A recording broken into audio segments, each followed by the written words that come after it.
What's going on? It's your boy H Money, Mr. DAZN. We in the building.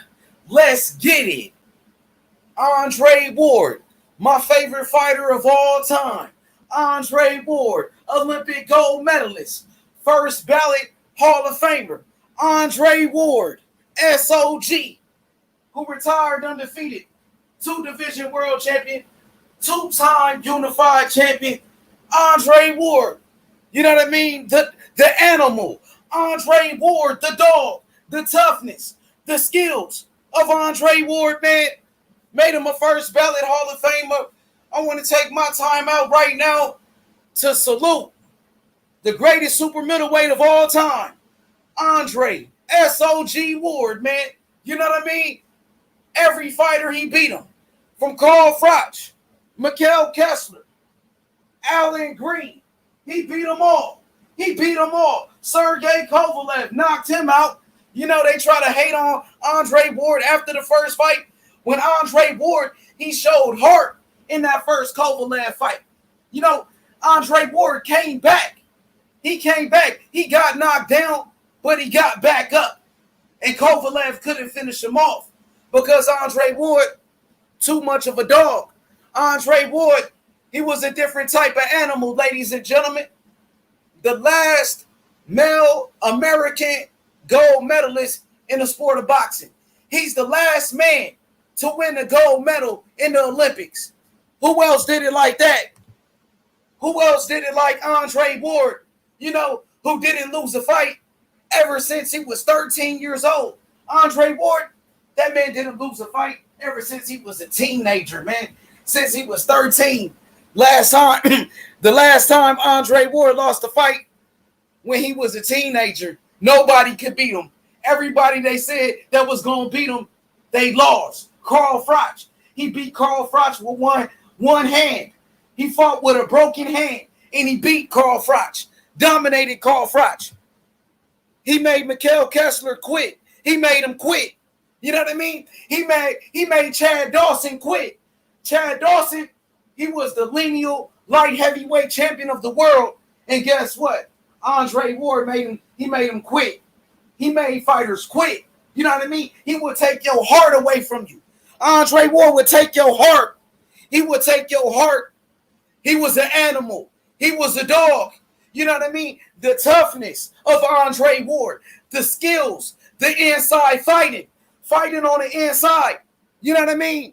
The man was an animal. Sergio, he said, my brother-in-law met Andre Ward this past Sunday. I know where he lives. Andre Ward, a beast. Andre Ward, my favorite fighter of all time.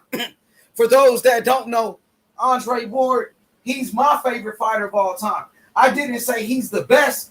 I didn't say he's the best fighter of all time. I said he's my favorite fighter of all time. And you know why? Because the man was a true professional. He's a true professional, man. You know what I mean? A true professional. He shows you how to conduct yourself as a fighter.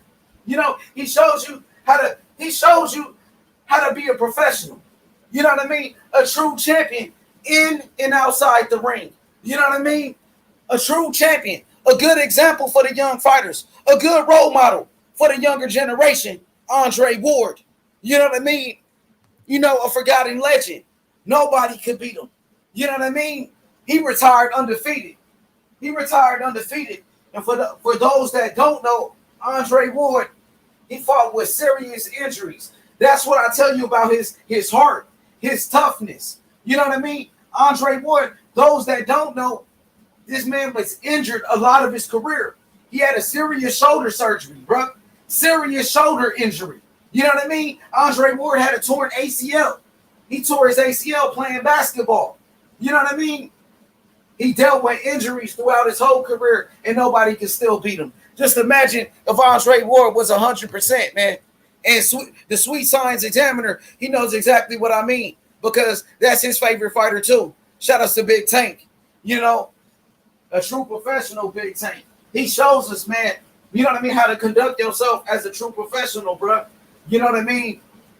Because, I mean, this generation of fighters, you got fighters like, you know, I don't want to throw I don't want to throw shade on anybody, but you got some fighters nowadays, they like to party. Fighters acting like they rappers and things of that nature. But Andre Ward was a true professional. You know what I mean? I can't remember any time I saw Andre Ward in the club. You know what I mean? I never seen Andre Ward in the club. He was busy with his family. He was busy with his wife. And think about Andre Ward growing up as a young man, as a kid, growing up without a mother. Because Andre Ward, his mom was hooked on drugs. Andre Ward, his mother was hooked on crack cocaine. His father was addicted to heroin. And he still made it. He didn't make no excuses, my brother. Andre Ward didn't make no excuses. Nothing held him back. But what he went through as a child, you know, made him the person that he is today. So he don't want to be around that shit. He don't want to be around that type of stuff, man. He'd rather be with his family. Because when he was a child, you know, he didn't grow up with his family right there like that. You know what I mean? He came up against all odds. Andre Ward, he wasn't supposed to be who he was. He wasn't supposed to be a great champion. He defined all odds. Coming from where he come from, you know, his father raised him. His father raised him. He didn't have a mother. He didn't have a mother. And guess what? Like I said, his father was hooked on heroin, man. His father was hooked on a major drug, heroin. And Andre Ward, as a young kid, as a teenager, his father lost his house. His father had to go to rehab. And guess what? His coach, Virgil Hunter, took him in. Virgil Hunter took him in. And Virgil Hunter raised him. Think about that. Virgil Hunter, he met Andre Ward at 9 years old. Andre Ward and his brother. And Virgil Hunter took him in. For those that don't know, Virgil Hunter, one of the best trainers in boxing. 2011 Trainer of the Year, Virgil Hunter. You better put some respect on Virgil Hunter's name. You know what I mean? Shout out to Mr. T.Y. Virgil Hunter was a probation officer, for those that don't know. Bill Haney. You know, when Bill Haney was locked up, Bill Haney was incarcerated. Bill Haney went to jail when he was a kid, when he was a teenager. And guess what? Virgil Hunter worked at the jail. Virgil Hunter was the probation officer. And Virgil Hunter was there for Bill Haney when Bill Haney was a teenager. And Virgil Hunter was a mentor for a lot of young people. A lot of young people. You know what I mean? Young black man, young Latino man. You know what I mean? Virgil Hunter was a mentor. He worked in the probation office. He helped young men. He helped Bill Haney, and he helped Andre Ward. Virgil Hunter helped so many young men, man. Virgil Hunter is such a great person, bro. I would like to tip my hat off to Virgil Hunter. Virgil Hunter don't get the credit he deserves, man. And for those that don't know, guess what? Virgil Hunter, his daughter is Keisha Cole, platinum artist. Keisha Cole, Virgil Hunter's daughter, bro. And he learned that later on. I think just about a couple years ago, like 4 years ago, 5 years ago. You know, Keisha Cole, we know the story about Keisha Cole and her mother. You know what I mean? I think I heard Keisha Cole's mother passed away. So rest in peace to Keisha Cole. Keisha Cole's mother, her mother passed away. You know what I mean? And Virgil Hunter is Keisha Cole's father. That's Keisha Cole's dad. You know what I mean? Shout out to Virgil Hunter. What's good? Let me drop the link, man. You already know, man.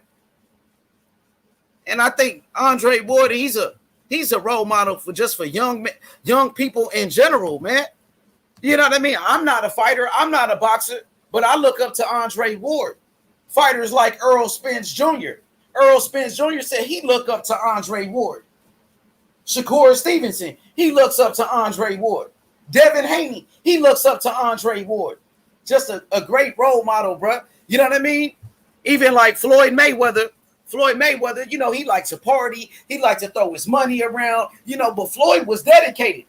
Now, Floyd Mayweather had that same dedication as Andre Ward, but they're just a different type of personality. You know what I mean? Different type of personalities, but both of those fighters dedicated to the sport. Andre Ward don't smoke. He don't drink. He's focused on boxing. He's focused on his family, bro. He knows that he's a boxer, not a rapper. And then you got some fighters that get misled, like Hector Camachos and things like that. Adrian Broner, you know what I mean? Those fighters, like Zab Judas, these guys, you know what I mean? Tank Davis, right? Mike Tyson, fighters like that, lack of dedication. And ultimately, that was their downfall. That was their downfall, man. Shout out to my brother Tony. He said, much respect, H Money in the chat. Smash the like button and show support for the hard work. And if you feel like it, he said, please feel free to subscribe to the channel and give us a like. My boy Tony, what's good? The boxing historian in the building. He said, Ward is my favorite. He said, one of my favorites of all time. Man, he is my favorite of all time. Like, I love Muhammad Ali. Muhammad Ali, of course, one of my favorites. Floyd Mayweather, Bernard Hopkins, Andre Ward, Larry Holmes. You know what I mean? But Andre Ward, if I had to just pick one fighter who was my favorite fighter of all time, it would be Andre Ward, man. You know what I mean? Because I'm from California. Andre Ward was from California, man. You know what I mean? Like, I'm from LA. Sure, we had Oscar De La Hoya from East Los Angeles. He was a gold medalist too. Shout out to Oscar De La Hoya. Oscar De La Hoya, definitely, he's a legend. Matter of fact, Oscar De La Hoya, he got a fight on Triller. Oscar De La Hoya, he's about to fight, I think, Vitor Belfort from the UFC. So shout out to Oscar De La Hoya. I hope he get his situation together. Shout out to the Sweet Science Examiner, my brother Tank. My brother Tank in the building. You already know. My brother Tank said, yup, you already know it, H Money. Andre Ward is definitely my favorite boxer too, 100% facts. I appreciate how Dre uses gifts, blessings, and opportunities. He seemingly never took any of that for granted. Of course, man. You know what I mean? Of course. He just, man, it was just something about him, man. I watched all of his fights, Olympic gold medalist. I remember the first time I saw Andre Ward. Remember back then, the Olympics, it was important, bro. When a fighter came in with a gold medal, you would pay attention. So Andre Ward, he was an Olympic gold medalist. I remember Andre Ward, gold medalist. I remember watching his first fight, but then he got injured. Right? You know what I mean? Those that don't know, early in his career, Andre Ward got dropped. He got dropped, but he got back up against Darnell Boone. For those that don't know, Darnell Boone knocked out Adonis Stevenson. You know what I mean? Darnell Boone was a power puncher. Early in his career, they matched up Andre Ward against Darnell Boone. Darnell Boone dropped Andre Ward, but Andre Ward got back up. Keep in mind, Darnell Boone knocked out Adonis Stevenson, but he couldn't knock out Andre Ward. So when Andre Ward he got dropped, right, by Darnell Boone. Some fighter was saying, oh, he's chinny. Oh, I could knock out Andre Ward. Guess what? He fought the biggest punchers. Sergey Kovalev, Carl Froch. Carl Froch knocked out Jermaine Taylor. Carl Froch was knocking a lot of people out.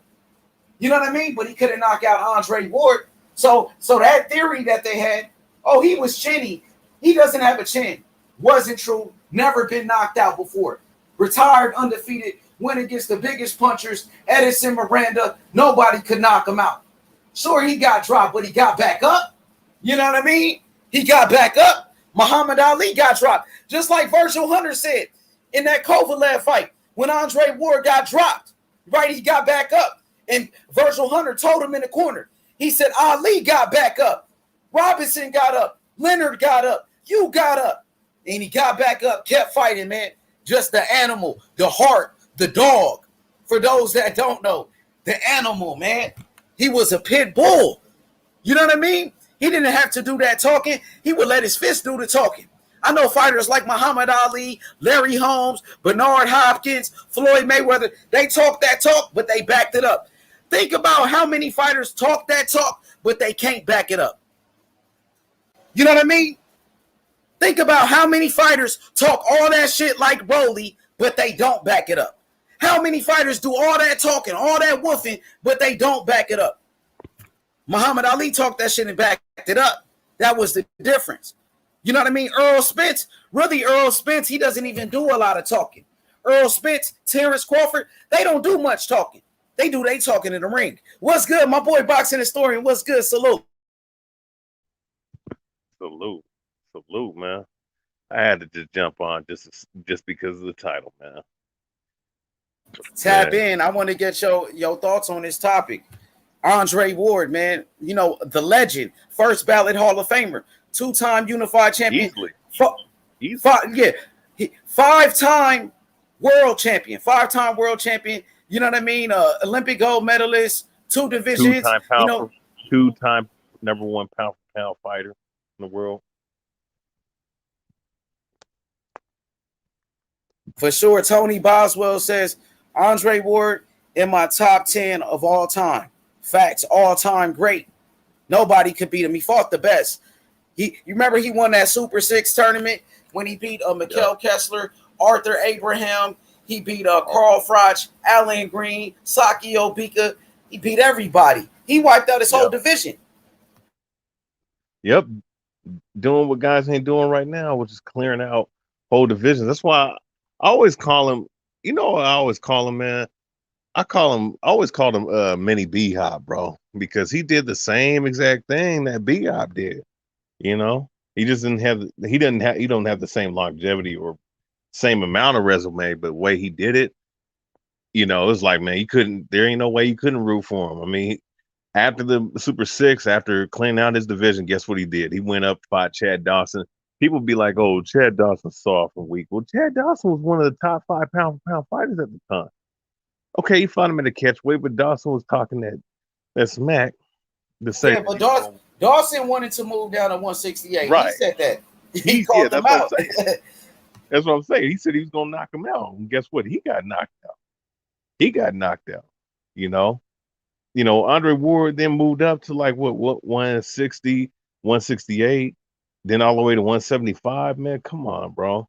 And I don't care what anybody says. Canelo was ducking that dude, man, when they was talking about a pound for pound match.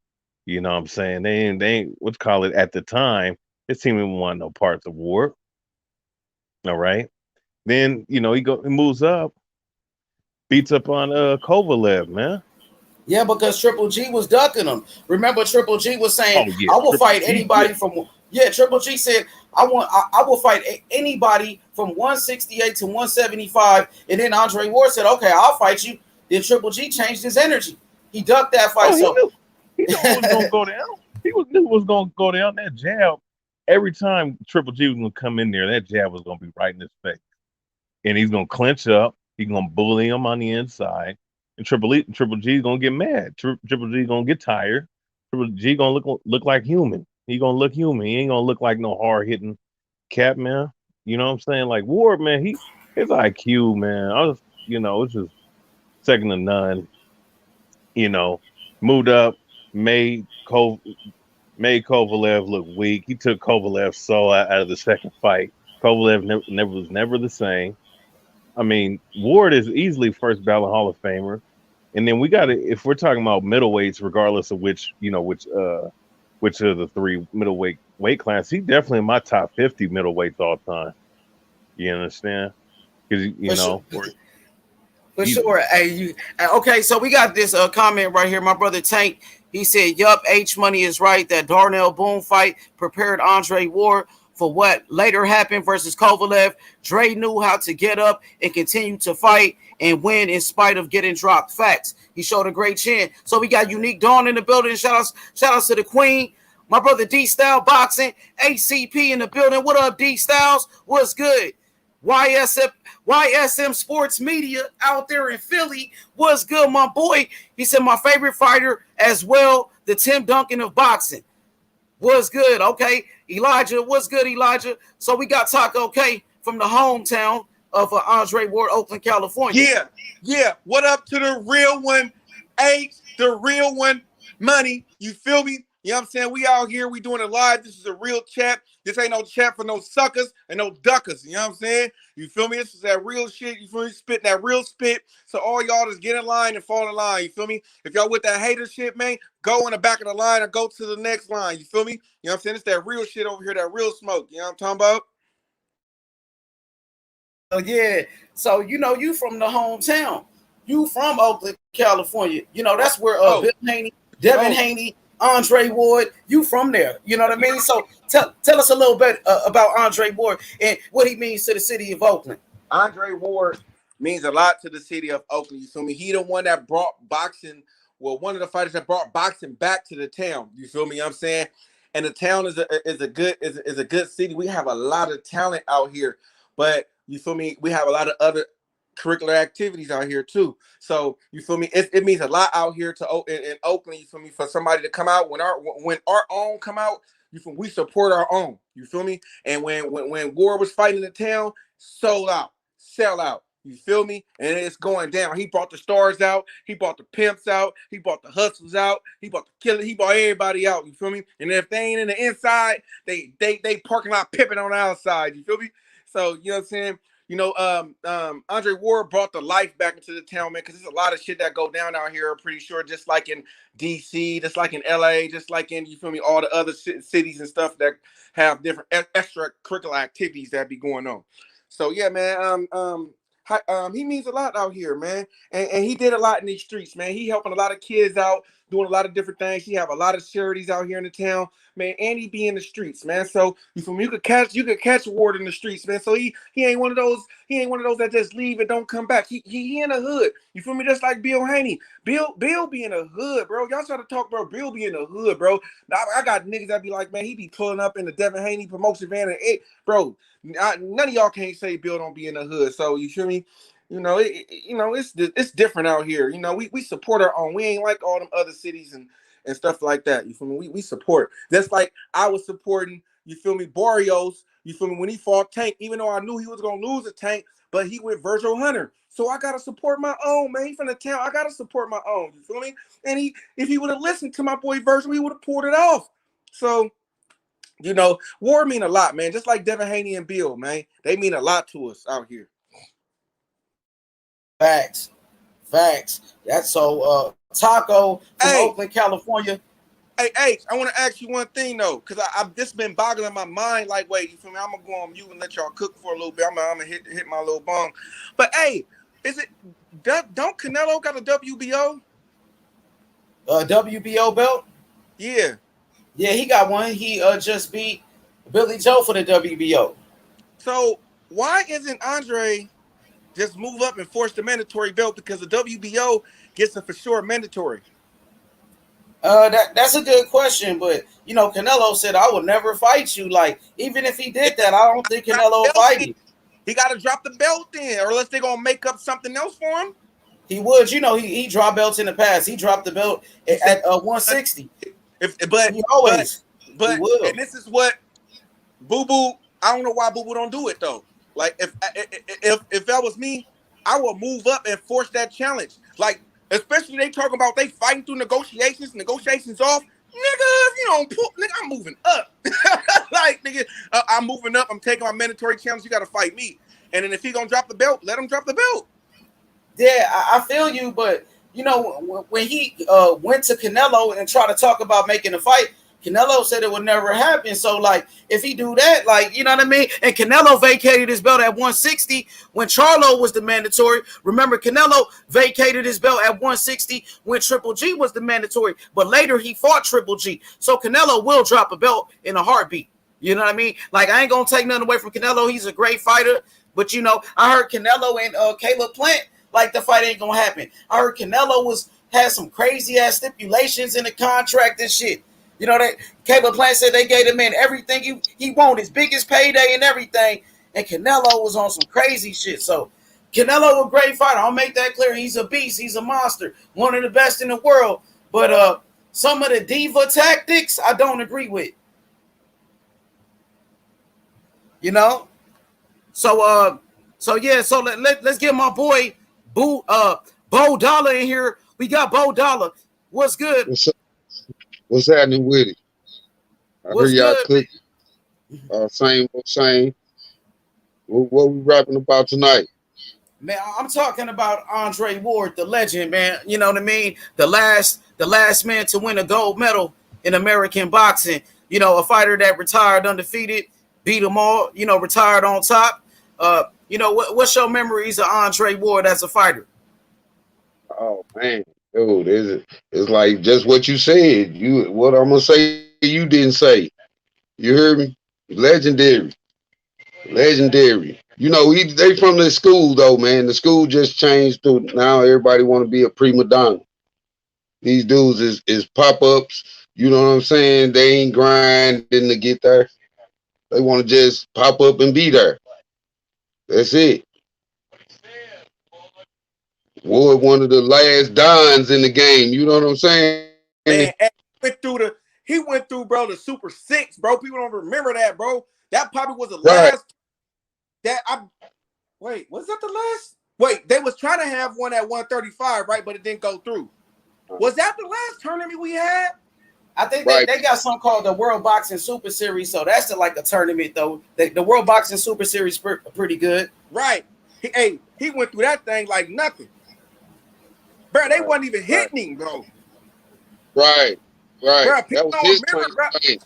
But I think, That and was to his me, claim. bro, I think he changed his style to please the fans. You feel me? You know what I'm saying? Because To man, get fight. it was a long stretch when he wasn't even getting touched, bro. That made it hard to get a fight. Right, and that's why I think that I think that almost like, you feel me, like in the Devin Haney sense, how they try to say Devin and Shakur, you feel me, where they at, you feel me, he had to get a little wet, you feel me, he had to get a little wet in there, you feel me, what I'm saying? So, man, Right. like this going back and thinking about even that's after I said that event, I'm like, damn, I had to look back and think like, damn, I think niggas didn't even land like 20 punches on the nigga, bro. Right. He one of the I had first to go dudes. do some research, H. Like, he got out of there clean. Well, I think he had one Right. tough match. Did he have one tough match? Was it one? I mean, You talking about Ward? I think he had Ward- one. One? He had the Kovalev. Kovalev, the first fight was a close fight, but he won. Hey, I'm talking about. Yeah. I'm talking about in the Super Six. Did he have one tough? Hell nah. He beat all they ass. He fought Carl Froch with a broken hand. He beat Carl Froch. Yeah. He beat him. Okay. Yeah. Yeah. So We smoked all they ass at 168. Right. I say Andre Ward, the best at super middleweight of all time at 168. I had to remember, like, because you know them fights was a little I bit don't long. know I had about to that, remember. but yeah, he went hard. But in the latest brackets, yeah. You know what, H? I think you're right. I think in that fight where he had his hurt hand, he was looking kind of like he went through him, but I think he was kind of like looking like the fight was close. You know what I'm saying? Or he was having trouble. He fucked up. He fucked up Carl Froch. He won unanimous decision though. Right, but I'm not It too was unanimous. I think it's one of them though. I don't know. Well, It was easy. It made it be a fight with his hand Right. being hurt. It made it be a fight. Right. Got stuff more than he ever had. Right. That's what I think what happened. It was one of those. But anyway, he still went through that motherfucker like, bro, like it was nothing, bro. And that, I think then we could say that was the last kind of like super serious of any kind of like in the division. Like, Roy kind of did the middleweight division, you know what I'm saying, ugly too when he was there. You know what I'm saying? It just seemed like he was just picking on people towards the end of his time there. You feel me? Mm-hmm. Because he was so outclassed, you know what I'm saying? His class was just so above other middleweights that he just had to go up. He had to. Just to even make it believable. I hate that shit, bro. I hate this ducking shit, bro. Like, just think if Andre Ward could have just had even though Triple G isn't like, we know he isn't all that, but still, bro, like if he, like, bro, come on, bro, like that would be tremendous on my dog resume. Them dudes just look good on paper, man. They look good on paper, bro. And when it comes down to the challenging fight, man, we used to do stepping up to the challenge, man. You know what I'm saying? The champion was always fighting the number one contender. Period. Bro, that's just some And he bullshit, did bro. it 3 or 4 times a year. Like, bro, like you gon', bro, like nigga, you stopping your glory, nigga. If you beat Andre Ward, nigga, you win. Bro, That's like, why we talking resumes now. I don't understand this shit, bro. Like this should be whack as fuck. Like, bro, like, bro, step in the ring, bro. Like, fuck all that promotion shit, bro. Like, right. It ain't no more monsters out here, man. These dudes is like, man. They really prima donna. Everybody want to be LeBron James of their sport. You know what I'm saying? I want to say all the terms. I want all the conditions. You know what I'm saying? All the money. You know what I'm saying? And then if they get in there and get touched up, the whole world was against me. Right. You know what I'm saying? No, it wasn't the whole world. That was a one-on-one. You know what I'm saying? Exactly, You just bro. got That's why, bro. That's why, bro. In boxing, bro, like nigga, bro, for one, bro, I don't even see color, bro. I'm sorry, bro. If people don't want to say that's not true, if people want to say that's not true, that's your opinion, and I feel you, but I don't see that shit, bro. Like you feel me? Hey, like body shot is body shot. I don't give a fuck who you is. Right. So for me, you feel me? It's like when it comes to that ring, I'm gonna pick who I feel is the best fighter, no matter who they are. Like, but I understand a lot of you other people, some got whole other agendas and all that. Y'all want to bring in Ray, man. I'm not like that, bro. I don't see color. Like I don't like. I feel like I would have to think back. I felt like I never have been like never shown any racism against, bro. Like I said, like it was a lot more black niggas did anything wrong to me than any white people, in my opinion. So you feel me? Like I don't get into all that, bro. Like nigga, it's been times nigga with the police call me dirty as fuck, nigga, and let me go, bro. Like nigga, and white dude. Like niggas real shit, bro. Nigga, I done run across a black cop, nigga was a bitch. So it's like, bro, like I don't know, bro. But anyway, to get back on topic, but so when I'm judging, bro, it's on skill. It's on what you could bring to the ring. How I see when I see you. How you throwing up punches. Or you sit down on your punches. Can you fight off your back foot? Are you a switch hitter or are you not? You feel me? Do you got a jab? You feel me? What's your best punches? Are you a body? You know what I mean? All kinds of shit, bro. Like where your feet at? You got good feet work. Do you got defense? Are you making educated movements? Or are you running? You know what I'm saying? Which one it is? Like, I could define running from educated movements. Nigga, like, nigga, I'm not going to sit. Nigga, I'm going to dodge a punch or throw a punch. Like, you feel me? Like, you feel me? I'm a dodge 2 or 3 to throw 2 or 3. Like, you feel me? Like, so. Like the De La Hoya fans want to say he ran from Trinidad. You know what I'm saying? They don't want to say that. I mean, he got in the ring with him, but he ran from him. You know what I'm saying? Right. You never seen De La Hoya fight moving backwards until you watch him fight Trinidad. Right. He smoked the fight at the end. He smoked the fight at the end, De La Hoya did. Yeah. You know what I'm saying? I'm just saying. But Trinidad had him in reverse, though. That's all I'm saying. Yeah. I ain't saying he ran.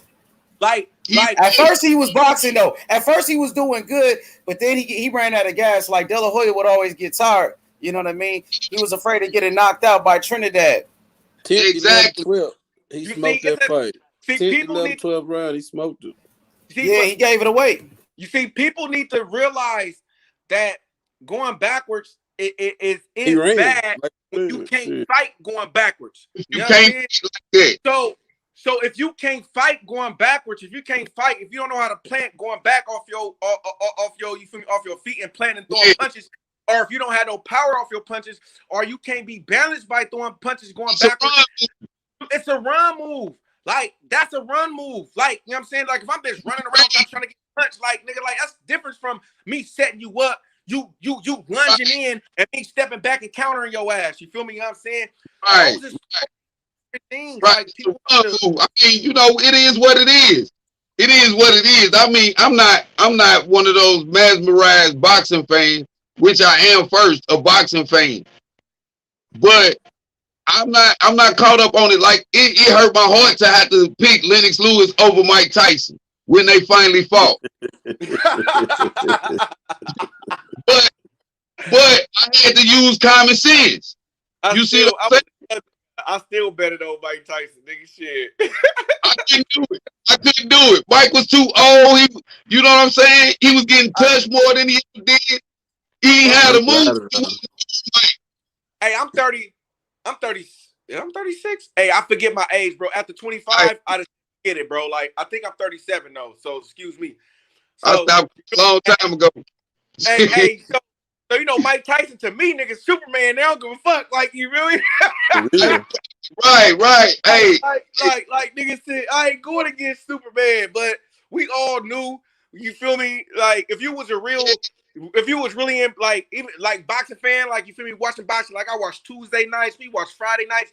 Nigga, my daddy used to record the tapes, nigga, off the VCR, bro. We used to go and watch all the fights on the weekend. Like, forget it. Right. If we couldn't get no fights and nothing like that. So, Barrett, like, nigga, we watched so many fights, bro. That's why I know who could, like, in my opinion, now I can't say for everybody else's opinion, I know when I see somebody that can fight, you know what I'm saying, that can't fight, or that's weak, or can't fight off the back foot, or don't got no footwork, or don't got a jab, or don't got no power, or I mean, it's IQ, don't got an IQ, you feel me?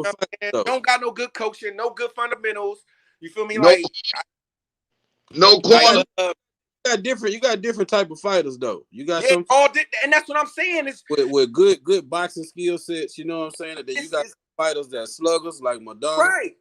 He really ain't had too much, but he got a jab though. When he got with Robert Garcia, he developed the jab though. Maidana. But I'm saying he only fought with Robert Garcia's last about shit. He had 30-something wins. Yeah, like 4 fights. I think he beat Jose Cito Lopez with Robert Garcia, beat Broner. Yeah, his last 4 fights. Right, that's what I'm saying, man. But he helped them though. It was more than a brawler though. You know, he came a long way. You're right. He came a long way before Robert Garcia. Right. I get what you're saying though. I get what you're saying, Taco. Yeah, he beat Victor Ortiz. He beat Victor Ortiz before Robert Garcia. That's really what put him on the map, Victor Ortiz. Yeah, but McIlvain, like, I think Andre Ward the best super middleweight of all time. You know what I mean? If you look at his resume at 168, he beat more guys than Joe Calzaghe. He beat a better competition than Joe Calzaghe. Roy Jones beat who he beat at 168? He beat James Toney, but that's about it. But Ward, right? See, Roy Jones, though, man, But Roy had already beat everybody. Right. And the weight that was up there. Okay, I'm saying at 168, at that weight class, 168, right. Ward did more because Ward he won the Super 6 tournament. Yeah. You know what I mean? Right. Roy, he had the James Toney fight, but Andre Ward did more right there. He beat Carl Froch, he beat Mikhail Kessler, Arthur Abraham. He got more names at 168. That's what I would say. Go ahead. Guys, say this. Let me say this. I'm gonna go on mute. I'm gonna let you cook, bro. How I have to judge a fight. Like, if I was to say who's the best, I would have to take the 2 best and simulate that fight in my head, right? And I don't see. I love my boy Ward. I love Ward. Yeah, Ward beat Roy. Ward beat Roy Jones. Montel Griffin beat Roy Jones. Y'all looking like that, like Roy ain't get beat by Montel Griffin. He was losing the fight before that, nigga. He was losing. Y'all act like Roy ain't get knocked out by Antonio Tarver. I know. No. We talking about 168. I'm saying for me. I'm saying. He said simulation though. Don't got 60-something fights. So, but it don't matter. Andre Ward ain't gonna loosen no Montel Griffin or Antonio Tarver. Bernard Hopkins beat Antonio Tarver. He didn't lose. He got disqualified, bro. I said Antonio Tarver knocked him out. Antonio Tarver knocked him out. Yes, he did. I think Antonio Tarver. I think Antonio Tarver will give. Hey, Antonio Tarver. I think Andre Ward will beat Tarver, but I think Tarver could give. I think Tarver will give Ward some money too, though. So what happened? Okay, Taco, what happened with Bernard Hopkins and Tarver? Bernard Hopkins beat the fuck out of Tarver, and Andre Ward, he fight like a Bernard Hopkins. You know what I mean? Hopkins gonna fuck up Tarver. Yeah. No, I'm not dissing him. See, we talk about great on great, great on blood, like, so that's what we said. So it's not a slight, you know what I'm saying? But it's like, No, I can't see him take beating Roy though. I can't. I respect it. He asked me a question. I would like to answer the man. You know what I'm talking about? Because the man asked me a question, so I would like to answer. I would like to have a chance to answer the man. Go ahead. You kind of freezing up, McElvain. If Roy would have retired with the same amount of fights Andre Ward retired with, he'd been undefeated and never been knocked out. But so it don't matter. How you gonna say he would have got knocked out? You don't know that. If he would have, nobody ever knocked him out. Amount of fights that Andre Ward did, look at the people that knocked out Roy Jones, bro. Glenn Johnson knocked out Roy Jones. Antonio Tarver knocked out Roy Jones. Them dudes ain't knocking out Andre Ward. Roy Jones, let me finish. Roy Jones fight with his hands down, showboating, relying on athleticism and speed. Andre Ward relied on skills and techniques, my brother. But he wouldn't have beat Roy. That's your opinion, but I'm saying Andre Ward at 168 was better, and I think Andre Ward will beat Roy Jones in a fight. I think so. Prime for prime, I got Ward beating him. That's me. Andre Ward would get on the inside on Roy Jones and rough his ass up. If Montel Griffin was able, let me say this: if Montel Griffin was able to get on the inside and was beating up on Roy before Roy got disqualified. And so, it's not my fault Roy Jones hit the man when he was down and got disqualified. No. It ain't. Let me finish. It ain't my fault. It ain't my fault. Roy Jones got disqualified. He decided to hit the man on the ground. No, Roy Jones decided to hit the man while he was on the floor. That was Roy that wanted to do that because he was losing the fight, nigga. That was 100. That's 100. He had him. Ain't my fault. He lost, nigga. He lost to Montel. No matter what you say, he lost that fight. Nigga, shit, the Montel had him laying down, face first on the ground and shit. Come on, bro. You know better than that. That nigga Montel got that weak ass W and got up out of it. What you talking about in the rematch? Okay, I'm talking about the first fight. In the first fight, he got disqualified. Montel took. So why did he get disqualified? Because he was losing the fight. He hit the man when he was down. He hit him when he was on the floor. Hit him 2 times, 2 illegal blows, and got disqualified. That was his fault, McElvain. Money. Check this out. You know the difference. Roy bad motherfucker though. I ain't gonna lie. Roy the beast. Go ahead. Hey, I ain't got no rebuttal for that except for this right here.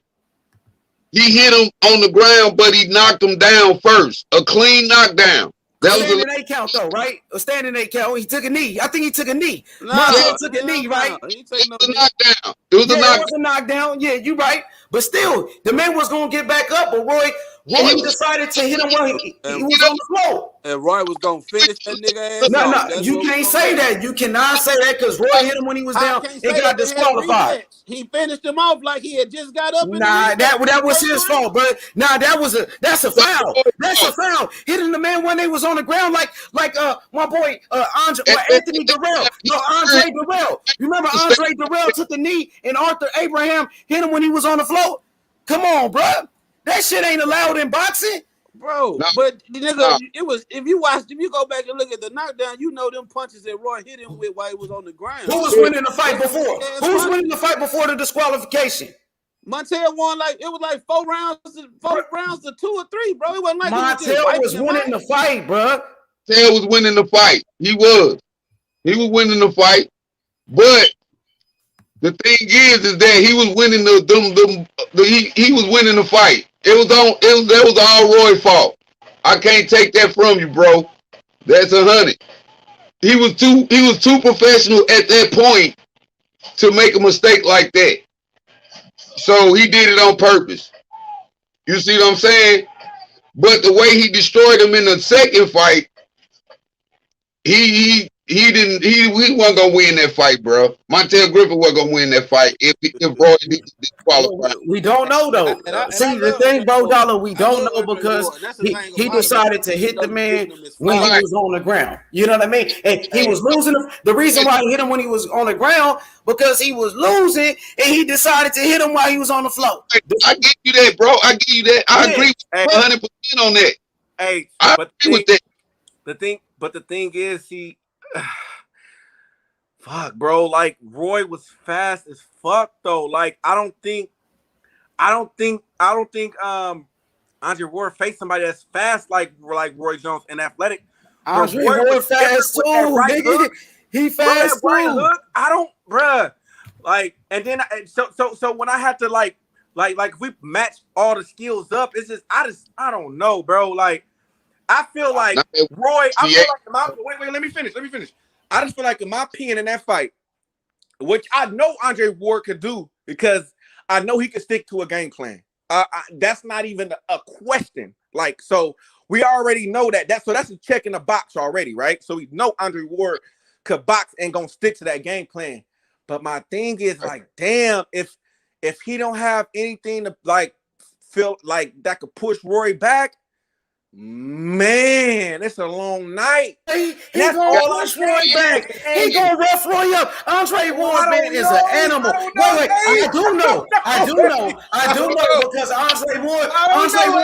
Let me finish. Andre Ward got to be probably one of the best inside fighters in boxing history on the inside.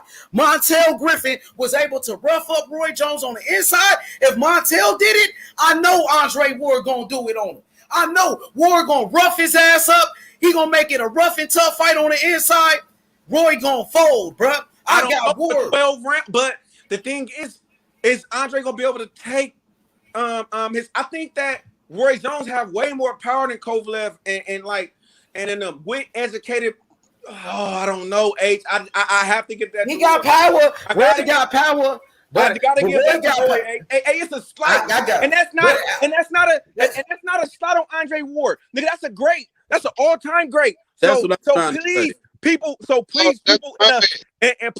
in the chat and this stuff, don't take it as that. That is no disrespect on Andre Ward.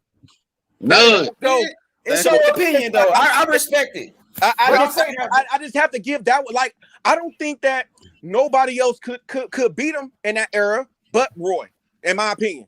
And I'll let y'all. So I'm gonna say this real quick. So okay, that's y'all opinion. Y'all think Roy could beat him? That's cool. But I'm saying at 168 though, who got the better resume at 168 is Andre Ward. Andre Ward did more at 168, bro. And I could pull up the box rec and we could look at the numbers. We could look at the facts right now and see who got better wins at 168. True. You right on that. Yeah. As far as you right on that. Resume, yeah. You right on that. But and that's how I do it, H. You know what I'm saying? Like, because what happens is if we do that and I use that, they gon' like if I go like to say Bud Crawford, then they could, you feel me? So that's the reason why I try to do it. How I do it is so I could keep it as even and as because nowadays we got to deal with the promoters, the other side. It's so much stuff you got to deal with nowadays. So you feel me? Even though we had that back in the day, but they were still making fights. On top fighters. So we got it. So it's hard to really gauge. But not in this aspect right here with Andre Ward, because man, that would be a fucking amazing fight. Like, man, Ward. Oh my god, bro! Ward the truth. For that pay-per-view, I would pay $100. I'll pay dinner $150 for that one, nigga. That did never happen. What? But that's how I try to do it when we try to. Bro, I like Roy, but Roy actually did duck some fights, man. You know what I mean? Like Roy, I'm talking about that Bernard Hopkins rematch. Hopkins was calling him out for years, and Roy was running from that rematch. He said 60-40, bro. He pulled off the Earl. He pulled off the original Earl. You know what I mean? Hey, but I like Earl though. No disrespect to Earl though. But he said Hopkins wasn't nigga. He ran from that rematch. He was undisputed middleweight champion. He just beat Trinidad. He knocked out Trinidad. Yeah. Roy was fighting light heavyweight. Yeah, you remember? And Roy, you know what Roy did? Roy made a diss song. You remember that diss song Roy made? Yeah, I remember. He was, but Bernard was ready to fight though. They could have fought at a catchweight. Yeah. You remember they had talked. They did like a little interview and they was talking. And Bernard was like, "Where you at, Roy? Where you at?" He said, "Oh, I'm bigger than Bernard Hopkins, but I won't fight him though." You know what I mean? And Roy was like 60-40 for the right price. Roy was being a businessman for the right price and all of that. Hey, come on, man. You can't 40 for that, H. You can't. Hey, he Bro, pulled you off can't the, funny for that age.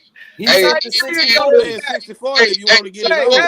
hey, I mean, hey, what happened in a rematch when they fought though? When Hey. Bernard fought him in the rematch, Bernard beat Roy ass in that That's rematch. like talking about old Tyson versus hey, Bro, Dennis so bro, Lewis, he bro. was only 30. So you saying he was old when he got knocked out by Antonio Tarver? He was 32 years old.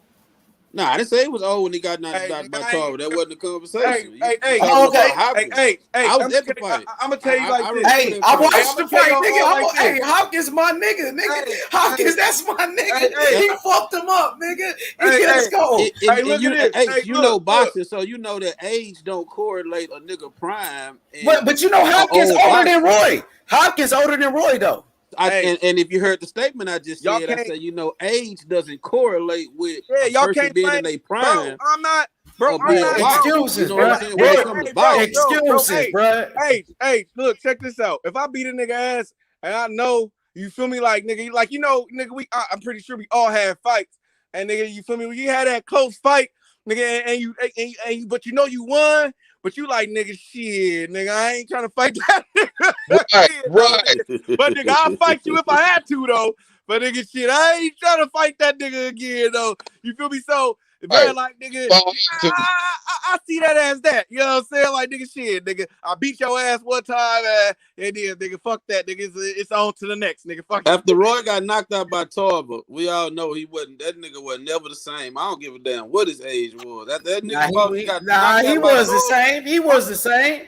Nah. He was getting knocked out. Glenn Johnson knocked him out. And I like Roy. But all that showboating and shit. You know boxing too well. All that showboating Roy was doing. All that showboating, fighting with your hands down, you know, not keeping your hands up. You relying on speed and athleticism. So he had the same speed. He had the same speed, same footwork. Didn't Roy just win? He just won heavyweight, didn't he? He went up to heavyweight. And H. I'm talking about after he got knocked out by Tarver. That man had the same speed, same everything. Roy was a beast, but go ahead. One too, because you are right in a sense though. Like you feel me? Like because look at this though. Like he is right. I think Tarver gives Roy Jones problems, no matter what prime, really, in my opinion. Like you feel me? Period. So but the triangle theory is kind of funny though when you look at it. But I think that like if Tarver could do it twice, bro, why not Andre Ward? But in my opinion, I would just have to have Roy, not nobody else though. Nobody else I think would see Andre Ward. I think Ward could knock out Roy Jones too. All time. Ward could knock him out too. Well, no, I'm just talking about as far as at that era, right there. Like you feel me, Roy but like what you trying to talk about, like Tommy Hearns and them nigga, bro? Like shit. I think he had his hands like full nah, bro. We ain't going back that far. Like, hey, Taco, I'm just talking boxing. I ain't talking about MMA. No. Because look, you cannot.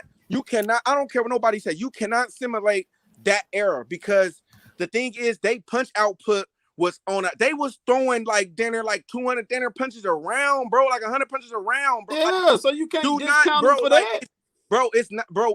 I don't think none of the fighters from, I would say from probably the 90s, maybe. Well, I think Tyson with them was in the 90s. So what we would have to say probably like 90, bro, them niggas was punching, bro. Like it ain't like today. It is I'm saying, bro. Like, so we talking about when y'all say all time, you got, I mean, yeah, like you say he the best of 2010s or he the best of the new millennium, then yeah. But when you say all time, this boxing, bro, that shit stretched back a long way. That era right there, it's just a good conversation. But the 60s, but Hagler, he'll have his hands full with Hagler. I wouldn't 60s, 70s, and 80s and shit. Like, bro, they was punching, bro. Them niggas. I wouldn't give a damn who y'all talking about. He gonna have throwing, bro. They was throwing them things, bro. They wasn't playing. Too. Like even the boxers. With Hagler, nigga stand a statue with Hagler, you going to sleep. Right. Hey, look, listen, man. I love Ward. I love Andre Ward, man. But me too. Hagler is the best middleweight, period, in any era, and will beat any middleweight in any era. Yeah. But we talking super middleweight though. We talking super middleweight. Hey, super middleweight too. He comes, bro. No debate. But he never fought at that weight class though. Yeah, he never did. I was just naming a fighter that I think would give Andre Ward problems. But he never fought. But you know what? Hey, let's deal with something. Let's deal with something real. Let's deal with the realness of the other thing. There was a time when there was no 154s and 160s and 168s. There was just middleweight. You know, and that's why, like, that's when we can start comparing if we really want to use it from an old school standpoint. You know, because then the size really don't even really matter at that point, because you got Ray Robinson whooping. He was what, 147. He fought he was that's when 140 fighting. Yeah, he was 147 fighting at middleweight, whooping beating Jake LaMotta like 20. I'm not 20, like five out of the 6 times he beat him, and he was outweighing him by 20-30 pounds. Right. So we can make the comparison, because the weight isn't even as big of a discrepancy as much as the actual talent level and the skill level. Right. Now, boxing and story. I'm just saying, when we look at 168 pounds, like the best ever at that weight class, it will be between Andre Ward, Joe Calzaghe. Andre Ward, no, at 168, Andre Ward, Joe Calzaghe, Roy Jones. I think these are the top guys at 168. If I'm missing somebody, y'all can name. Well, Canelo's there now. You know, they probably put Canelo in the conversation later. What about Hopkins? Huh?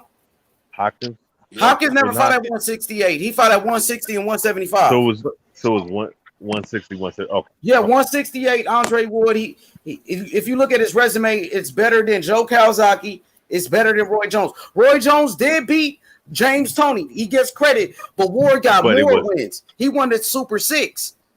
Yeah, but okay, now who's a better? Now here's my question: who's a better win than James Toney? But I'm saying, when you look at a body of work, Ward did more because he got Froch, he got Mikhail Kessler, he got Arthur Abraham, he got more wins. You see his name another win besides James Toney for Roy Jones at 168. Montel Griffin?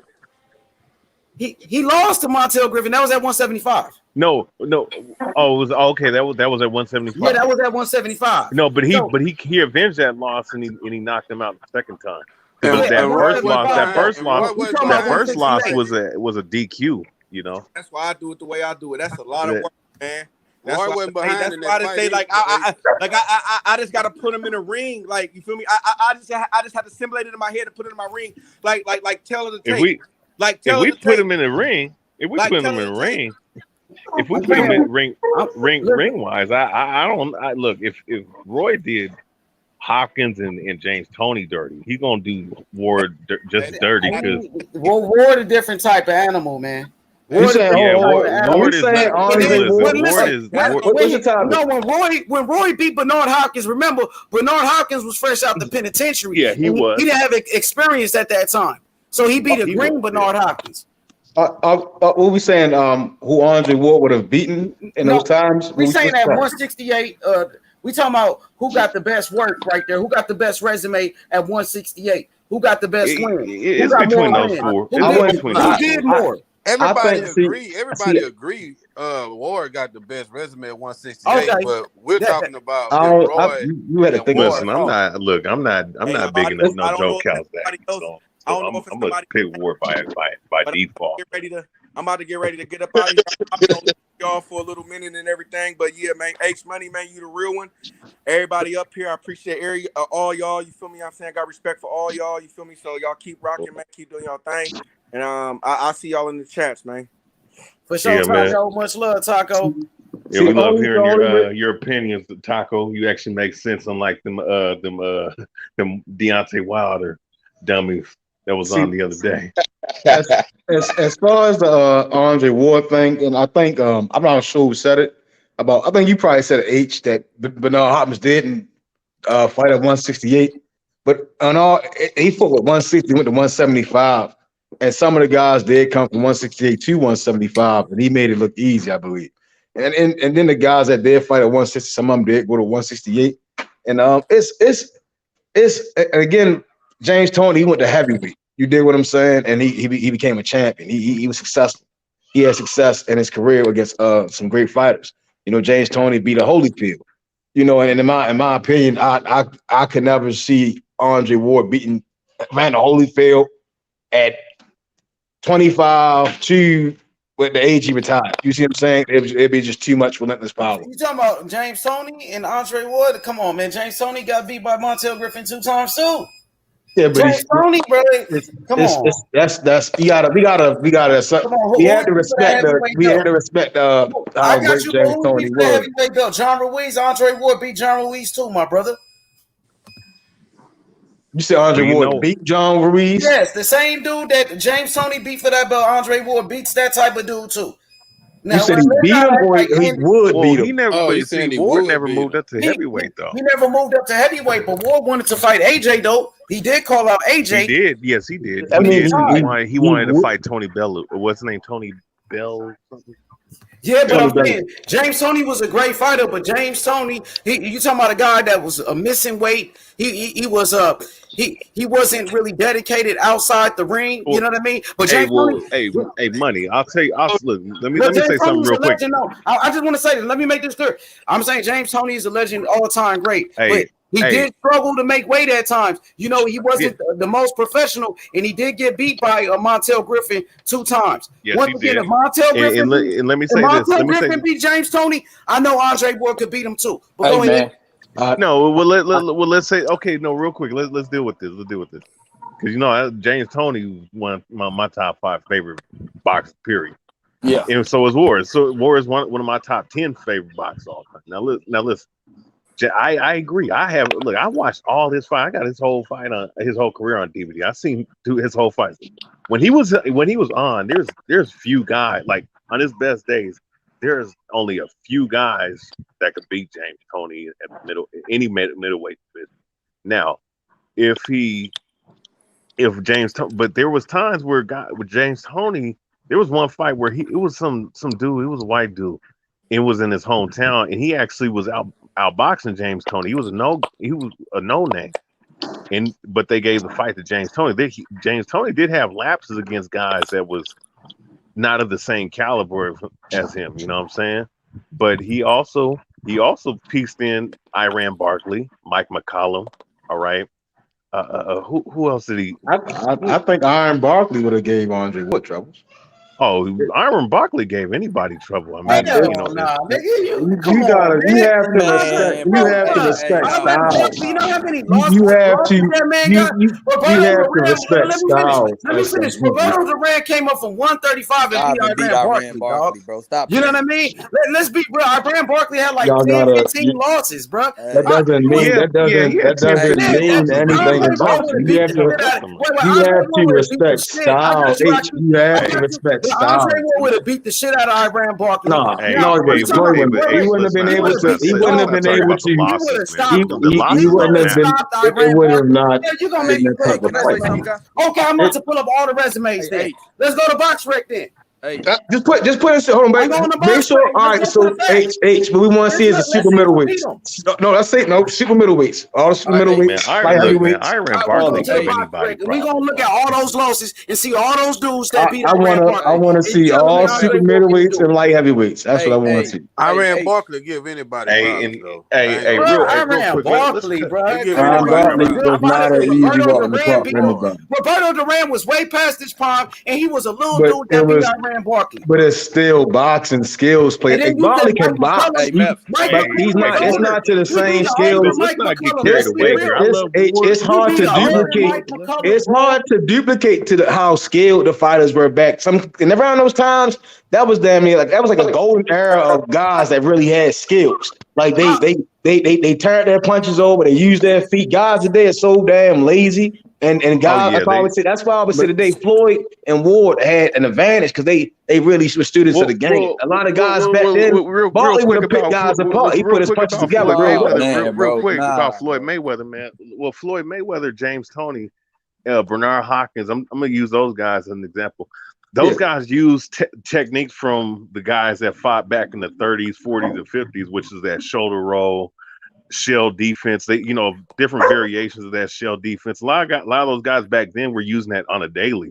Right. Those guys, the guys that use those 3 guys I'm naming, are the only guys you see in the last 30 years that fights similar like that. That's why they hard to hit, because the motherfuckers ain't taught how to roll punches with their shoulders anymore. You know what I'm saying? That's an old school technique. Issue. See, guys only like see.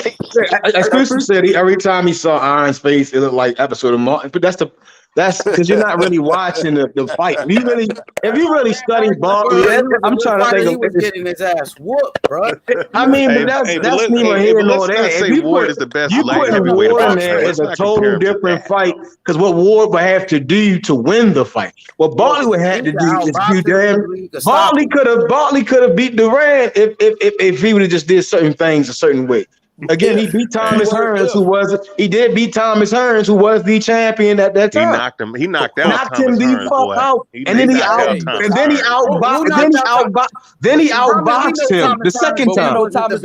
We know Hearns didn't have a chin like that, bro. Smaller fighters than Iran Barkley, though. That's what you. Hey, I'm gonna tell you something. Iron Barkley has one of the most iron chins I ever seen in boxing. He could take a punch. He could take a punch. I'm about to show you how many times he was knocked out.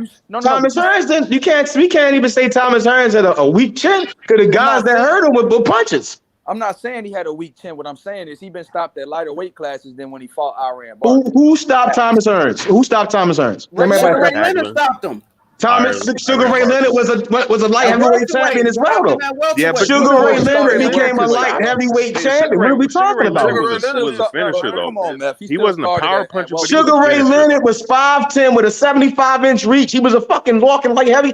These guys took care of that. Y'all tripping, bro. I'm saying he knocked him out at 147. That's all he's saying. That's still Sugar Ray motherfucking Leonard. He traveled up to 175. We had guys with Archie Moores, Ray Robinson. These guys could go up to different weight classes and knock other guys out. That's all-time great. Hey man, no, wait a second. Don't compare. Don't bring up Archie Moore's name, man. Archie Moore and Sugar Ray Robinson is a different level of fight. That's not what I'm saying. You're not listening. That's the only. I said you're not listening. Y'all want to argue with that's not what I'm saying. What I said again, guys moving up from different weight classes and being able to knock guys out. Y'all gotta. You talking boxing and y'all get offended. Y'all can't get offended about boxing, bro. This is what it is. Can I say something real quick? Look, Iran Barkley, 19 losses. He got his ass look who beat this dude. 43 wins, 19 losses, been knocked out 7 times. That's not guaranteed. But that's not guaranteeing Andre Ward would have beat him. Andre Ward could have been 51 to 1 to beat him with his record. But you know what? We can't look at the volume of losses, though. We can't look at the volume. Hey, one at a time. Let me show you the dude that beat Iran Barkley. Since we saying Andre Ward can't beat him, let's see the dudes that did beat him. Eddie Hall beat him. He got knocked out by Robbie Sims. Who's Robbie Sims? Who's Robbie Sims? Educate the fans who Robbie Sims is. I got you. But let's go to all his losses though. And you telling me Ward can't beat him? So he got beat by Osley Silas. Right here, first loss. Okay. Playing with Andre Ward. Yeah, but he got beat by Robbie Sims. Andre Ward, cool. Y'all playing with Iran. I'm gonna sit up here and play with. I can't sit here and play with Iran Barkley like he was going to walk me by Andre Ward. Real quick in defense of that, bro. Let me finish this real quick. Come on, man. Let me go through this recipe, bro. You got it. Let me just cook one time. Stop disrespecting the great Andre Ward, bro. Exactly. Iran Barkley is great in his own way. Let me finish real quick, Method. So Osley Silas beat him. The first man to beat Iran Barkley. He got beat by Robbie Sims right here. He got knocked out. TKO lost to Robbie Sims. Eddie Hall beat him. You don't even know these dudes that beat this dude. I know who Robbie Sims is. I know Eddie Hall. I know who Hall is. Okay, so Sumba Colombe, he was a good fighter. He beat him. Colombe beat him. Roberto he knocked out Thomas Hearns. The Durant decision. Michael Nunn's decision. Nigel Benn knocked him out. Nigel Benn knocked him out. Those are world beaters, though. Okay, Nigel Benn knocked him out. I know Ward better than Nigel Benn. We don't know that. They never fought. How can we sit there and say he better than Nigel was good, though, man. Styles collide. Styles win fights, bro. He's a gold medalist for sure. But Nigel Benn was a good fight. 19 losses. All these niggas, Henry, Masick, all these dudes beat Iran Barkley ass, but Ward can't beat. I rest my case. You talking about guys that beat him? That don't make Andre. That don't guarantee Andre Ward was going to beat him. When Kovalev sat there and gave Andre Ward some problems, you can't sit there and say that shit first fight, bro. In the Yeah, second but hey, fight, so Okay, in the hey, first but no, fight, H, let's deal with that. Hey, H, let's deal with knocked it. him out in a rematch. Since y'all was saying, it's not guaranteed that Hey, Andre hey, Ward was but going to hey, make so it let's that deal first with fight this. with Barkley, bro. Come on, stop this shit. Same with James Toney. That's not guaranteed to do that shit. Like you just said. You just said that, Ward got in the first fight with Kovalev, this and that. In a rematch, he knocked It him went out. to a decision, right? I'm saying it was a decision. And Kovalev can't hold Barkley jaw strap, in my opinion. In a rematch. Kovalev got knocked out by a lot of Alvarez, but we not gonna sit there and have this But conversation. you said Kovalev Oh can't hold no, who? he Ward the first man to beat him. Kovalev can't hold who, Doctor? Roy did the same thing to Griffin, H Money. Who the first man to knock him out? Who the first man to knock out Kovalev when he was on a pound for It's pound? not it's not what we talking about. We gonna have hypothetical. I'm telling you, Styles make fights, and it's not guaranteed Andre Ward is gonna get in there with a guy that's like Barkley and James Toney and beat him, bro. Oh man, bro. Hey, can I say something real quick, H? No, you mentioned Kovalev. Ward ended his career. Okay, he did. No, he did. That's an so impressive feat. You gonna sit? No. You letting them skate away with this. H, you sitting up here gonna sit up here and tell me that Andre Ward would beat James Toney? Yes. Argument. You gotta stop smoking. Hey, I'm sorry, man. Wait a second. Wait, it's a 50-50 fight, bro. Hey, no, but listen. It's a 75-25 fight for James Toney. Nah, it's a 50-50. Hey, no, James Toney at James Toney at 160 was nasty. Beat him, yo. Well, we all know James Toney at 160 was fucking. James Toney will miss weight. He struggled. H, that has nothing to do with James Toney getting in the ring with Andre Ward, Joe. Hey, young billionaire, I got H. Let me say something. Let me say something. Just two points real quick. We got to understand, like certain guys that have those amount of losses doesn't necessarily mean that they was bad fighters or they wasn't that as good as we say they are. Right. He still gave motherfuckers a tough bout. You know what I'm saying? He was one of those tough, rugged motherfuckers, just like a Marcos Maidana, same type of fighter that will give him anybody in any era a tough fight, regardless of the amount of losses. Because we got to understand, Castle's fighting a lot more stiffer competition on a continuous. All right, now let's deal with James Toney. Let me finish this point. James Toney versus Ward. Just James Toney versus Ward. Let's deal with this.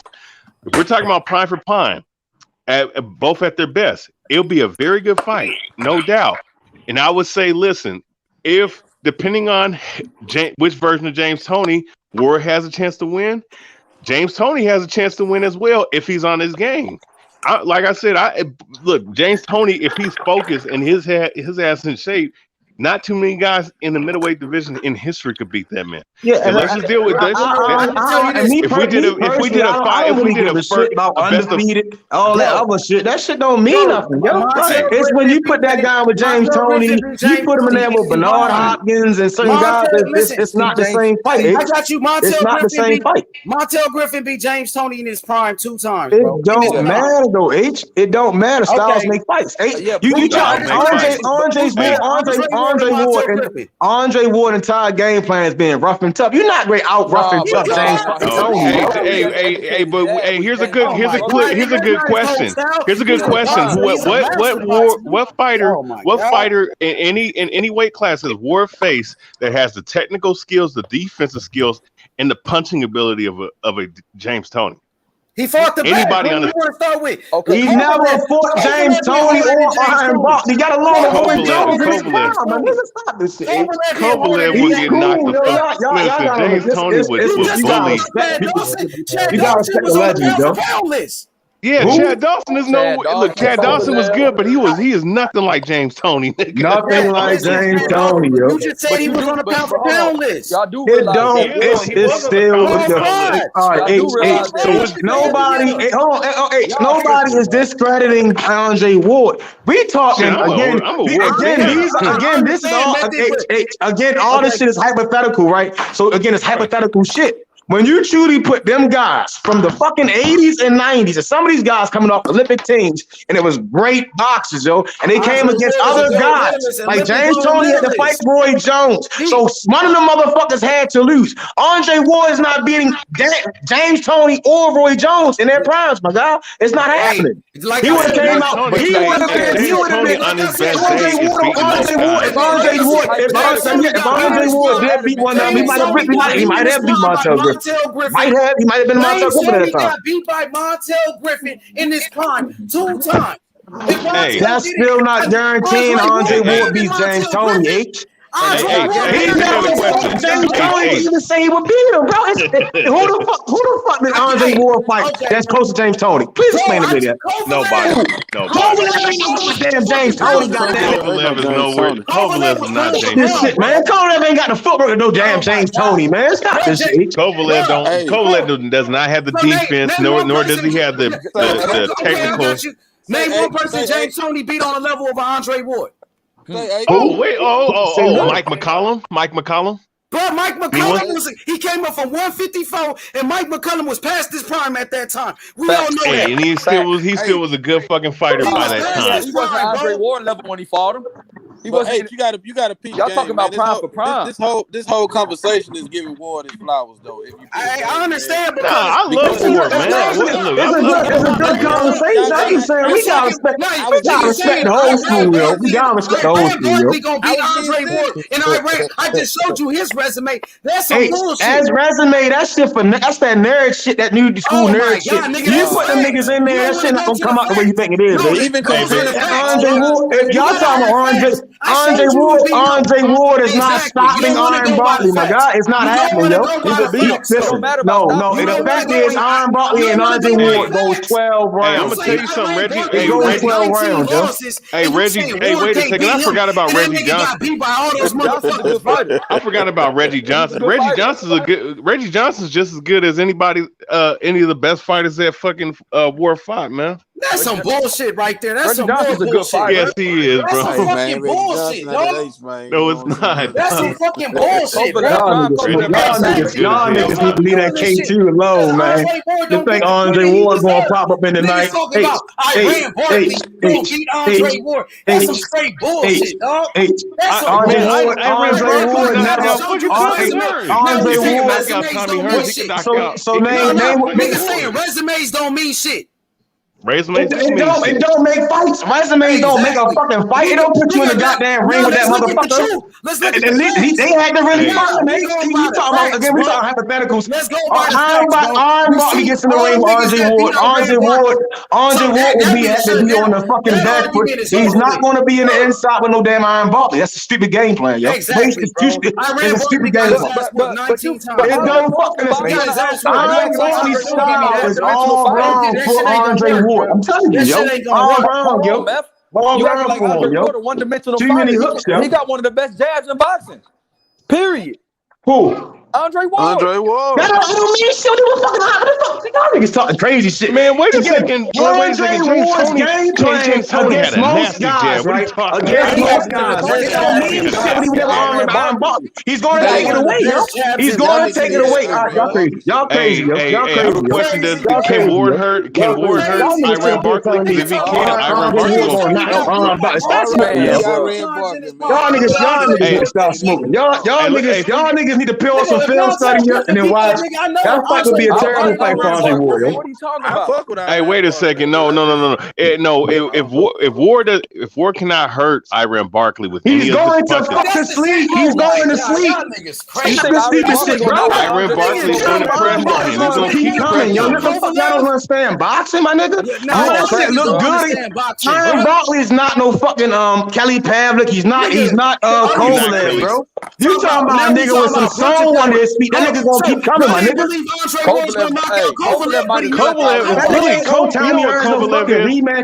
Kovalev was a bully who got his ass whooped. Who got his ass whooped? He got his ass knocked out. And Andre Ward stopped Chad Dawson too. Okay then. Yeah, he did. Yeah. And that, bro, those were hard to find a win for sure. He made Martinez. What's his name? What the fuck is the nigga name? What's the Canadian stop Chad Dawson? What's the Canadian name that can't really box like that? You talking about Adonis Stevenson? Stevenson got Adonis crazy. Stevenson. I said, listen, Adonis Stevenson Adonis got Stevenson Dawson is knocked him the fuck out. good. Are you crazy? Adonis Stevenson ain't shit. Adonis He's Stevenson a ain't shit. artist. Adonis Adonis Stevenson ain't Stevenson shit. You ain't want to shit, keep going bro. on random Man, fucking what are you names, my talking nigga. about? Oh my And Adonis God. Stevenson ain't Adonis fucking with no Stevenson James Tony, my nigga. did duck Ward though for sure. Yeah, he He ducked did Ward, duck bro. Ward. A lot of dudes in. He was the man, come on. boogeyman. Who? Andre Ward was the Andre Ward boogeyman. would have Man, beat the hell all out that of shit Iran Barker, good, bro. but now we throwing big Hey, dogs in there with him. We talking Hey, big but no, dogs. hey, Y'all, let's but keep no, the big dogs. let's not even Let's talk talk big about. dogs. Let's not even talk about Roy Jones and James No, Toney. no, let's James go back. Toney Let's Let's go back to Roy and deal with some B.I. other Let's go back to middleweights. Roy and B.I. I want Let's to deal with some other middleweights. Can Let's- Andre Yeah, Ward let's be talk B.I. about and how Roy Roy Jones? Jones said he would never fight Gerald McClellan. How Roy Right. Jones said that. He would never fight Gerald That's what McClellan. he said ever. about Gerald McClellan in the I end. mean, so what? What you Let say, him fight him. YB? Let me see what YB said. What you say? Nah, Gerald McClellan slept Roy Jones. Okay. Yeah.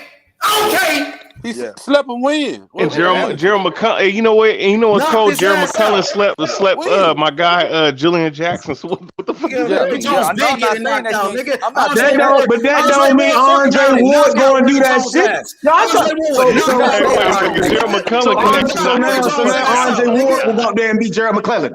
So now we're gonna say Gerald McClellan. We're gonna say Andre Ward beats Gerald McClellan. So we're gonna say Andre Ward gonna do the same shit Gerald McClellan gonna do. Hey, He wait a don't have the second. No, same no, I intangibles got as one that for nigga, you. my I guy. got one for you. I got one for you at 154. Andre Ward versus Julian Jackson. Andre He Ward. never fought. Andre Ward never fought at 154. Never fought at 154. Yeah, he would Okay, beat him too. okay, He so would it beat his was little 160. He ass, would bro. beat Julian. He would So beat 160, Julian Jackson though, because he'll take away his power. How? Easy. Julian Jackson, bro. Julian Jackson got dealt with by dudes that shouldn't have beat him. Man, well, he not. Well, James ask Toney- Terry James Norris. Tony Terry would've been Norris. Marshall, Terry bro. Norris. Terry Norris ate one right hand and was sleeping on his feet, man. But He Terry so Norris if ain't you got been the Kenny though, footwork to bro. We keep up can't with do none of that. the niggas, Terry yo. Norris been knocked no, out. man, no, Terry Norris had good foot speed, man, and he But had excellent hand speed. You can't say he wasn't Chenny, bro. Come on, I know boxing fans. Stop it. Who was Chenny? Okay, hey man, everybody's Terry chin look Norris. weak against a Hey, great H, the greatest pull of up all Andre time Ward puncher. resume, H, pull up Andre Ward resume. I So want to point Terry out Norris something. ain't get knocked out a lot. I want to point out something. He did get knocked out. He did get knocked out a lot. Most But of I'm his telling you losses right were now, about if Ward ain't never faced nobody that hit as hard as Julian Jackson. Not Shit, he ever. never faced nobody hard as James Toney. But we gonna talk that shit. And we gonna talk that shit. Ward has a good chin, but he did get rocked by fucking Kovalev in the first fight. Let's keep it 100. The chin would not look the same against James Toney, my nigga. Because James Toney would have put them bitches on. Ward outboxed Kovalev in the first fight, but he got dropped. And what did he do when he got up? He wouldn't have got up with James Toney. I'm trying to tell you, James Toney wouldn't have got up with James Toney. I don't think so. He wouldn't have got up from Julian Jackson. Y'all acting like these guys was hoes. Y'all talking like these dudes hoes, man. It's not hoes, man. James Toney ain't no hoe. He gonna sit there and try to beat the names. He's gonna try to kill Andre Ward in there, my guy. It's not the same fight. It's not. These are not the same fighters, James bro. Toney his flower. We saying James Toney is a monster. I said it's a 50-50 fight, bro. It's six. I give it 75-25 to James Toney. James Toney would set him up real nice. Andre Ward outworked James Toney and beat his ass, bro. No, he's not, man. No, he's not. Hey, wait a second. How's he gonna do that though? 12 rounds is too much punishment. Too much punishment. James Toney. He'll catch him late. James Toney will catch him around 8-9. He'll catch him. Montel beat him 2 times. Y'all don't want to talk about that. Julian Jackson. You see, you making it seem like I'm hating on Andre Ward. I'm not. I give him his flowers. He's in the Hall of Fame. I'm just saying, is James Toney in the Hall of Fame? And he deserves to be in there. Oh, but he does. I'm not sure, bro. He should be though. Like you said, he should be. Yeah. I met James Toney before. Matter of fact, he was a real nigga when I seen him. Because that was right after he got robbed by Samuel Peters. And I was like, man, you won that fight. I'm like, bro, they robbed you. We were triple single said James Toney stopped the guy that beat Mike Tyson twice. And that's what I said earlier. Holyfield, my nigga. Like, y'all, listen. Holyfield was Andre Ward. All right, I'm gonna play this. Can Andre Ward be Holyfield? Let's have this conversation. That version of Holyfield, yes. No. That version that James Toney beat. It don't matter. It don't matter what version. It doesn't matter what version of Holyfield fights Andre Ward. He beats him, yo. Bro was 38 years old. It don't matter what version of Holyfield fights Andre Ward. He beats him, James yo. Toney ain't beating Holyfield in his prime, bro. Stop that. Stop that. 38-year-old Holyfield Nah, beats he ain't Andre fucking Ward, with yo. It's too Holyfield. big, too He ain't strong, fucking yo. with a prime It's too big, yo. He ain't no fucking power to go toe to toe with him. He ain't gonna outbox him either. Bro. Why Who you talking about? He's not gonna outbox. He's not about to outbox. So you saying a prime Holyfield Holyfield? at heavyweight? Y'all gonna have to agree to cruiserweight? disagree on that one, Pop. I don't think Bro, we all know Holyfield in his prime with a fucked up James Toney, bro. Holyfield was undisputed heavyweight champion, dog. Andre didn't Holyfield have a title when James Toney? He had a title when James Toney Nah, beat he him? wasn't a champion, no. Come on, Mel, stop. Tony and Ward is a 50-50 fight, bro. Bro, Mel It's is a crazy, 50-50 bro. fight, bro. No, so my question is, when he beat Holyfield, who did James Toney Who fight cares, next? bro? That's not even, bro. Ward ain't never fought at that They weight. just asked. So then why are we sitting up here talking about a nigga that can't even go there? That's the point I'm saying. That's why y'all sound It don't goofy as matter, shit. bro. Because James y'all Toney done lost at 100 weight. to people on the So why we having this conversation, my nigga? Stop the bullshit. Y'all gonna play yourselves with this shit, yo. The nigga is cool, but he not them. He not I'm him. He's not him, yo. He alright though, yo. He alright, but nigga alright. He not better than them niggas, bro. Them niggas are dog walking, bro. They too big, yo. They too big, too dirty, yo. They're doing dirty, yo. They doing wait a second. dirty. All that dirty Wait a shit second. they You know what do, wins? they You know would what do wins them Andre dirty, my Warzone nigga. tactics? Let's deal with some facts. You know what wins Andre Warzone's They fight? would dirty. They would You get know what dirty, wins yo. Andre It would get Let's real deal with dirty in there, my guy. It's not fighting gonna be the style. same, yo. It's not gonna be the If same. he It's not gonna be tries, if he tries it's gonna that be a inside dirty fight shit until with he gets James knocked Toney, out. he's They gonna gonna try get to knock him countered, out. bro. It ain't He gonna be tries no that 12 round inside shit. bullshit. Only person that If he probably go 12 is Iron. He don't gotta fight. Iron probably be the only one probably make it to 12 rounds, yo. Fight on the inside the Man, whole fight, bro. He not gonna Hey, want the he's outside either. So Ward. what the Hey, fuck? Ward. Hey, He gonna Ward. have No, wait a to second. mid range. Ward. And they gonna Ward. kill him Hey, in the who mid has range. a better They would jab? just Who has a they better were better jab? what they James did, Toney or yo. Andre Ward? It's Who has a arguable better Andre jab? Ward and James Toney. Who got the better jab? You know, Andre Ward had way more health problems than any of them. Look, man, James Toney is If we want to get fully technical about countering what's that gonna dude in happen, the inside, bro.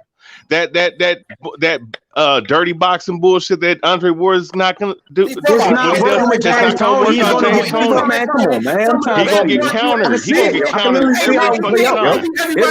It's gonna be mean, yo. It's mean, yo. It's Niggas just mean, trying yo. to overtalk niggas because niggas don't want to hear the truth. Now, It's not the truth. It's hypothetical, H. And your hypothetical is based off of niggas that beat the niggas. Andre Ward not guaranteed to beat them niggas, man. Stop this shit, H. Let me fucking talk. We talking about inside fighting, and you called it dirty boxing, bro. It's going to get dirty in there. It's going to be a dirty as a motherfucker. It's going to have to. You going to have to survive against James Toney, man. Andre Ward will have a hell of a fight with him. It's going to be hard to beat him. Andre Ward gonna beat his ass, bro. No, he not, yo. Man, He not going to beat his ass. He didn't beat Kovalev Kovalev ass in the first fight. Talking about, he didn't beat Kovalev ass in the first fight. So how the fuck he going to beat James Toney? Hey, wait a second. James Toney in his prime had faster hands than Ward, man. Olympic gold medalist, nigga. What the fuck y'all talking about? Hey, James, and guess what? James Toney has faster hands, bro. He's an Olympic gold medalist. Time and beat speed boxing to win the gold medal. Yeah, and James Toney. Oh, you telling me James Toney didn't have great timing? I ain't saying that he didn't have timing, bro. But James Toney didn't. Y'all overrating Andre Ward, although he deserves respect, yo. And I'm not trying to shut him, yo. And I love Ward. Ward's an all-time great. He's just not beating no fucking James Toney. You better tell him, yo. He's not doing it, yo. James Toney didn't always. Hey, pull up James Toney resume. Pull up James Toney resume, right? So we can all compare. Y'all won't you let want me to know say about my piece. James I'm trying to Toney? make something to eat for my family. Y'all niggas won't let me say my piece. But y'all go ahead, man. Y'all over talking. Say your piece, man. Yeah, because you said I'm just passionate when it comes to James Toney, bro. Boxing bullshit, nigga. That's called inside fighting, and he was the He best. was a throwback fighter, the guy said. I can't even fucking talk, dog. This shit is fucking crazy. Because the truth is killing y'all inside. The resume don't mean nothing. Because the nigga Iran Barkley got 19 losses, dog. Listen. What is that? Listen, we're talking about inside fighting, which is a lost art, and Andre Ward was the best at it. What we saying? Inside fighting bullshit. Because y'all niggas don't know how to fight on the inside. That's why. He would have had troubles with Iron Bartley on the inside. Iron Bartley was underrated. He was underrated with certain things. He could fuck you up, yo. Go ahead, H. I ain't mean to cut you off, H. It's cool. Y'all got it, bro. I'm about to cook for my family, bro. They waiting. Hey, nah, man. Listen, look, man. Let's just deal with facts, man. All right, let's deal with it. James Tony was a great counter puncher, fast hands, excellent jab, excellent exploding combinations off of counters, easily one of the best at doing that. And he was a cerebral fighter, man. Like the shit that Andre Ward likes to do is very same. Hold on real quick. Kansas City Mac said James would smoke Ward, but James couldn't smoke Montel Griffin. Good try. Try again, my nigga.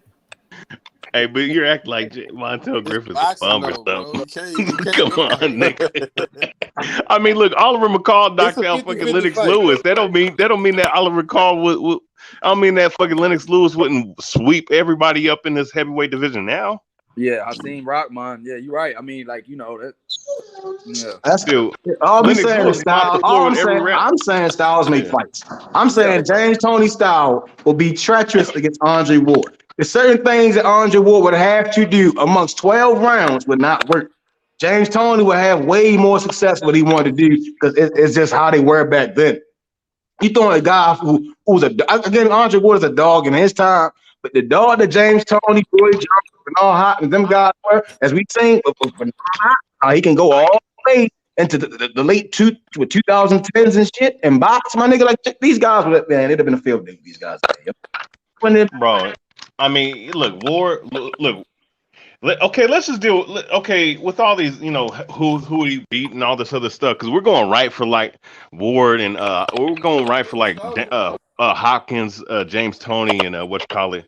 You know, I mean, we could, you know, we're not gonna touch Carlos Monzon. We're not gonna touch, you know, Marvin Hagler. We're not gonna or Sugar Ray Robinson. We're not gonna do all that. But where does he rank in turn? Fuck all these fucking weight class. I look at it from an old school standpoint, middle fucking weight, lightweight. Fuck all this juniors and supers. As a middleweight, where does he rank? as a middleweight, Yeah, all time. Just name a number. You know, who do you have as number one? Top Hagler. five. I have Marvin Hagler as number one middleweight all time. And then Top five. Hagler. Monzon is right up there too. Monzon top 5 for sure. Yeah, Monzon's probably like 3 or 4. Roy Jones. I have Roy Hopkins Jones up number there. 2. Yeah. Roy Jones up there. Yeah. Roy Jones. Yeah, Roy got to be up there. Roy Jones, Sugar What Ray about Robinson. B-Hop? Is B-Hop up there in top 5? B-Hop's number 2. Yeah, He's two. number 2. That's a good point. He ran it for a long time. Um, B-Hop. You said Good. Robinson. and then it's a crapshoot from all them other guys like Jake LaMotta, fucking. Is Ray Robinson top 5? Sugar Ray Robinson. Yeah, he's top 5. for sure. Yeah, he's top 5. Where would you rank Right. him? Because if you got B-Hop number 2, we got you say Hagler I number mean, you 1. got Hagler, B-Hop, Sugar Ray Robinson, Monzon. Monzon. And then you had and Roy. Shit, that's 5. Roy. Right there. Wait, Kelly Millie. Gonzalez was a light heavyweight. That was more successful. yeah, that's a hell of a top 5 too. That's 5, right? And it's hard to put Ward over in there. Them, I ain't gonna lie. to you. Nah, I mean you can't do it. I mean No, I'm just saying, like, do you consider him top 30, top 20? Top Who, 20. Ward? Top 20. Top Yeah. 20. Top 20. He probably I would say top 10. 20. In middleweight, you talking about just straight middleweights? Yeah, just fuck all the juniors and supers, just middleweight. Yeah, Middleweight he boxing. probably top 10 though. I can't smoke him like that. He be top 10. We forget. Well, that's what I'm people. We saying. forget Like, some that's what I'm people, saying. too. Who do you like of all these middleweights? Like, because you know, after the top 5, top 6, it's pretty much a crapshoot of who you want to, you know. Because Jake LaMotta was a champion at one point. He was a tough motherfucker. Oh, Canelo. If you don't mind me asking. Canelo. Would you recommend top? I say Canelo's He about top 20 right now. Top 15. 20. top 20. Yeah, top 20 for sure. For Who sure. have Yeah, top 20. welterweight as his best years? Huh? Who? So when we say his best years, we're at middleweight or welterweight. Middleweight for sure. middleweight. Middleweight. Yeah. He probably got better names at welterweight, but we all know them. You know, a lot of them boys was older, Yeah, like Shane Mosley and that shit. You know what I mean? smaller. You know what I'm Coach- saying? Shit like that. Yeah. But I mean, yeah, and I'm gonna say this too. James Toney's in the top 20. Oh yeah, James. for sure. For sure. Middleweight? Oh, you know, hey, Yeah. who I'm forgetting? Who I'm forgetting is Harry Greb, man. Right. Yeah, he should be up in the top 10. Right. I think is Benny Leonard, wasn't he a middleweight? I think he ended up in middleweight. Let me look at that dude. You have to check it out. You have to check it out. It's the names. I'm just saying, like, because Andre Ward definitely. If you talk about top 100 fighters of all time, he definitely up there. Benny Leonard was the welterweight, a lightweight in the welterweight. He So- never went up. Okay. He didn't finish it. He didn't finish at middleweight. Nah, he didn't finish at middleweight. Okay, he didn't. Okay. I'm trying to think. There was somebody. There's somebody we missing at middleweight. Oh, you know what? I forgot about Henry Armstrong because I remember reading. Yeah. You know why? Because Henry Armstrong, he had all 3 belts. He was gonna be undisputed middleweight champion. The fight was never filmed, but Henry Armstrong, from what I was reading, everybody that saw the fight said that he won, but they gave it to the other guy. So technically he could have been a 4-division champion at the same time. Henry Armstrong, he's my number 1 pound for pound. Even though he before my time, but just reading about him and knowing what he did, I don't know nobody else like that man. That was a beast. Yeah, man. I It didn't ain't get to nobody see else. it, though. I wasn't blessed to see it, but Yeah. He's definitely. I would say number 1. I don't see how not, because weight didn't matter, bro. Weight didn't matter with him. I have a question, Boston Story. Would you say Michael Spinks is the greatest light heavyweight of all time? He could be. No, he's top 5. But if you look at Archie Moore held the title for 10 years, undisputedly. He held it for a long time. Now, after that, Bob Foster, then Michael Spinks probably could be up in number 3. You got to think about Ezra Charles, all them cats. Ezra Charles. Yeah, yep, Ezra Charles. Joey Maxon's in the top 10 somewhere. Joey Maxson. Then you got people like Michael Spinks was nasty though at light heavyweight. Yeah, people sleep on Michael Spinks, man. Undefeated, never lost at light heavyweight. People sleep on him, man. He cashed out. He cashed out on Mike Tyson though. He was like, "Fuck it, I'm just gonna get my money and get the fuck up out of here. Fuck him out undefeated." What was y'all scorecard in them Larry Holmes fights with Michael Spinks? I was I had Larry Holmes winning. You did 200. Yeah. I never scored it, but I thought Spinks scored it out. But I can't lie, I never scored it round for round. Okay. I had him winning, but it was kind of like probably like by 2 rounds, you know. I thought Larry had a lot of trouble with Spinks. Yeah, Michael Spinks, he's definitely like top 3, top 4, top 5 in that. Yeah, Their family was a beast, really. They just was on the short end of the stick of a lot of boxing highlight history. You know what I'm saying? So they kind of get shitted on. But for as a family, for as a dad being undisputed and the son being the undisputed champion and the uncle, that's a lot. That's amazing, huh? Hell yeah. I don't know no other dad and son combination that was undisputed champions like that. And then Corey Spinks was saying that his brother was a better fighter than him. He got killed when he was young. Yep. Oh yeah, I forgot about that. Leon Jr. He said his brother Leon Jr. was even better than him. Yep. Damn sure did. Oh yeah, Dwight Muhammad Kawhi. Wow, he was nasty, man. Yeah. He moved up all the way to heavyweight. He was what, 5'6"? 5'6". Yep. Yeah, he was a beast though. 5'6", beating up on heavyweights and shit, man. You know what I noticed though about heavyweights, and I keep kind of harping on this, but I find it funny because you see guys like Bruce Seldon, right? You saw certain guys like even a guy like Ernie Shavers who was 6 foot. Mike Tyson was 5'11". Rocky Marciano was like 5'10", 5'9". Mm-hmm. Joe Frazier was 5'10", 5'9". But you don't see guys like that today in today's heavyweight. You see motherfuckers at 6'5", 6'6", 6'7". It's super heavyweight, man. 6'9", dog. That's correct. This shit's super heavyweight now, man. Yeah. I think athletes today, or that are athletically gifted, they aren't really venturing to boxing. Some guys, I think a lot of guys transition to like basketball, football. It's easier. then they made the sports a lot more safer. We live in a total different time. It's just like you don't find those pit bulls no more in boxing like that. That's why I appreciate. Even though Gervonta Davis may not be picking his opponents right now, I do kind of appreciate a guy like that though. Just the style. He's a pit bull. Just like I'm just saying, like those shorter guys fighting at heavyweight. It seems like motherfuckers been trying to find these big ass 6 foot, motherfuckers and teach them how to box and shit. Like there was a time where that shit didn't even matter. Like what's the name? Joe Louis.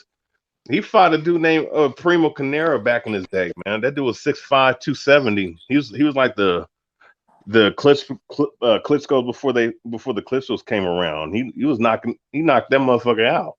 Hey, boxing story. Not to cut you off, but since you talking about heavyweights, I know everybody is gonna disagree about the top 10. Like, all right, let's say top 5 to top 10 heavyweights. Like, do it like kind of how we did the middleweights. Cause see how it's a consensus on like heavyweight and middleweight, but when you go to heavyweight, I hear a lot of static between people's lists, bro. I just want to hear yours and everybody on the panel, if y'all don't mind, about y'all top 5 heavyweight. You know what? Top 10. Top 10, yeah. Ali number 1. Okay. Number 2. 26 title defenses for Joe Louis. So I had between him and Jack Johnson, then Jack Johnson. Then after that, number 4 probably be number 4 top heavyweight hard, bro. Heavyweight, like fuck, man. I mean, you know what? Motherfuckers gonna be mad, but I'm gonna have to put Lennox Lewis right there. Nah. Just because Tyson ran from him for a whole decade, and that's a fact. I mean, but Tyson, it's hard for me to do heavyweight because Tyson with Customata, he number 1 for me.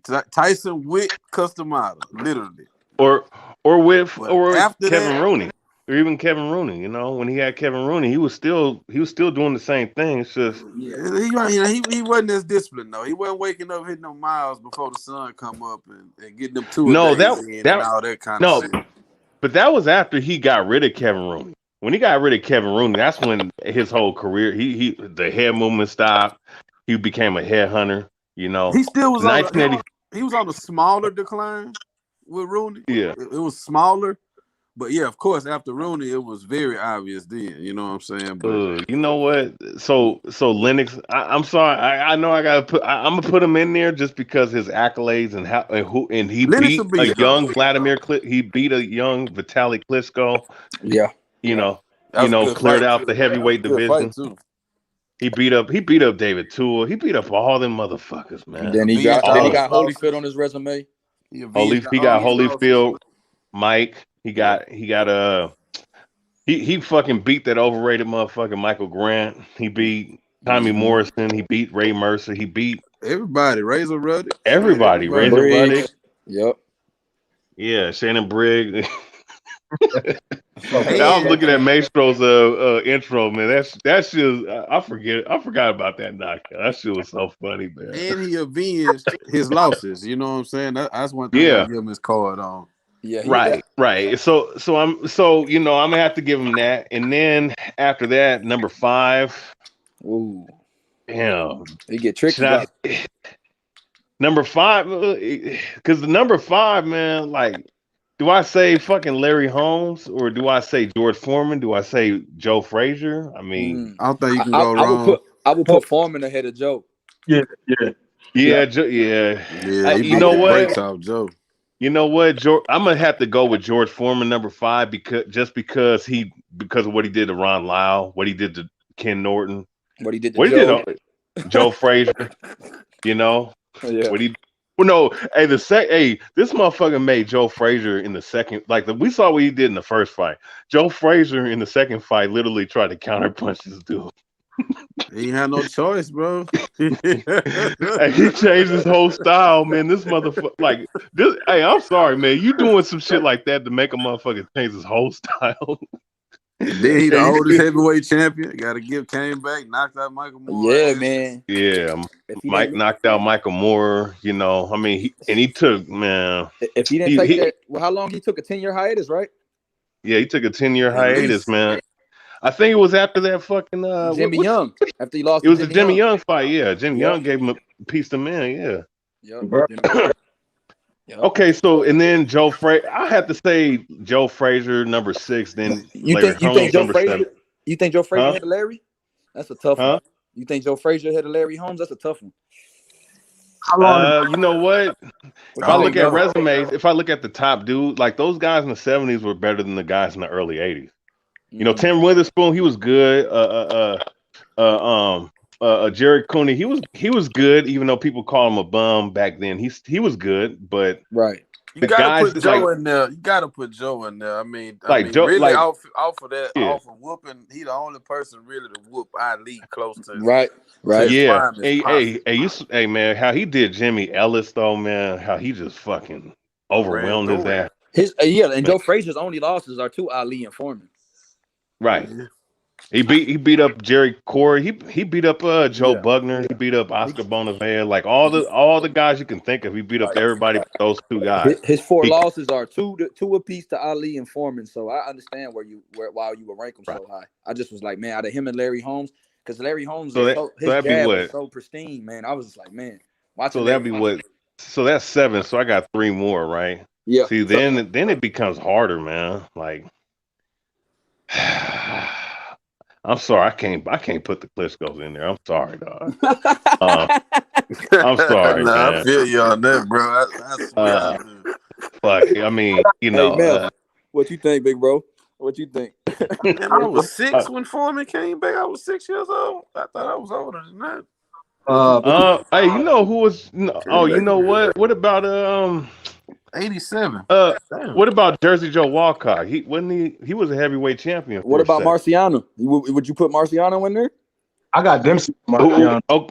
Okay, Marciano. To me, Marciano, Mike Tyson are in the same boat. In my opinion. What about Jack Dempsey? What about Jack Dempsey? Yeah. What about your boy? You know what? I'm gonna say this. Here's what I'll say about Jack Dempsey. I've heard rumors on both sides where some people said that Jack Dempsey did want to fight black fighters. It was just his management didn't want him to fight black fighters. Then there's the other side that says that he didn't want to fight black fighters. So I can see why. Right. Right. So I'm gonna say was a beast. Jersey Joe. So I'm gonna hey, you know who gave him who fucked him up though was Gene Tooney. Mm-hmm. Yeah. Gene Tooney gave him the business. Now, Jack Dempsey, he probably, you know what? What about Sonny Liston? Sonny Liston could be. I mean, he was cold. Man. You know what? Okay, you know what? Okay, let me. And Sonny Liston was a bad man because he was Foreman was his sparring partner. And he said Foreman said I was nervous to Sonny Liston. I was like, no, man. He said Sonny Liston was the hardest puncher he felt. Yep. And he said I was nervous. And you know what? He was meaner than me. You know what? You know what's crazy about Sonny Liston? Doing research on him, and he's one of my top 5 favorites of all time. This dude had the largest hand size of any boxer in history, outside of that big ass 7-footer from wherever the Bubba fuck Eastern Europe. Oh, Chaka, I forgot his last name, but I know you're talking about that big monster. Valov, whatever his name. Yep. But he outside of that, he had the largest fist size of any boxer in history, and he had a freakish reach. Didn't he have a freakishly long reach for his size too? Yeah, he was like 6'1". I hear certain people say it was 6'1", 81 inch, and then other people say he had an 84-inch reach. Yeah, some people say it's always above 80-inch reach though. That's what I read. Listen, it's between 81, 84. It's between there. And if you go, and I'm gonna say this too. I remember back 10 years ago when I was looking this up about Sonny Liston. They usually, like, if you go look up arm reach in Wikipedia is gonna mention fucking Sonny Liston in one of those things. So that's how you know that his reach had to been fucking crazy, insane for them to talk about that shit, right? Of any athlete. But so number 3, okay, number 7. You said number 7 was Holmes. Yeah, 7's Holmes. So 8 would have to be You know what? 8 will have to be fucking Sonny Liston because of what he did, and because Marciano ran when he came up. Yep. And he was destroying all them guys like Big Cat Williams. He destroyed Floyd Patterson twice. Yep. And then 9, you know what? Greatest heavyweights of all time, 9 would have to be Holyfield. I mean, he beat Tyson, but who has a better legacy? I mean, Tyson. You think Tyson has a better legacy?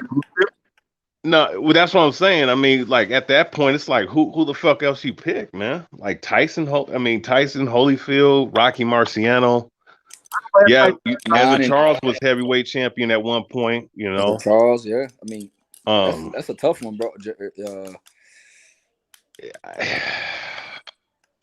Archie Moore could have been a champion if they hadn't robbed him, but Jersey Joe walk. Oh, you know what? Fuck that. Jersey Joe is number 8 or number 9 or whatever. Yeah. Then number 10 would have to be Sonny Liston. Or no? Did I already pick Sonny Liston? I think you had Liston. Yeah, you picked number 10. So then number 10 would have to be probably. Holyfield. It's a crapshoot, man. Holyfield, Tyson. We're talking about heavyweights. Yeah. Top 10 heavyweights. Yes, sir. You know what? Fuck it. I'm gonna be a fanboy. I'm gonna put Tyson number 10. Fuck it. Hey, you ain't got no argument with me. What you think, Meth? Most of them. I definitely agree with the top 5. When you broke down Lennox Lewis's his entire career, it's hard not to throw him in there. You know, he was one of the most successful UK or Canadian boxer. You know, to exist and walk in that ring. I would put Vander in there because of what he has done as a heavyweight coming from cruiserweight. Me too. I had to respect that. So I had Ali, Joe Louis, Jack Johnson. I'm gonna agree with you when you said Lennox Lewis as 4. I actually had Sonny Liston. I had Larry Holmes at 5. Yeah. It was basically, I agree. I think Holyfield around that area because of his career. I personally don't throw Tyson in there because when it did come down to him showing up and stepping up, he kind of fell off. You know, so I kind of that pushed that kind of swayed my decision. So I have Holyfield at 6. Who are the names? Sonny Liston. I messed up. Holyfield, Liston, 9, 10.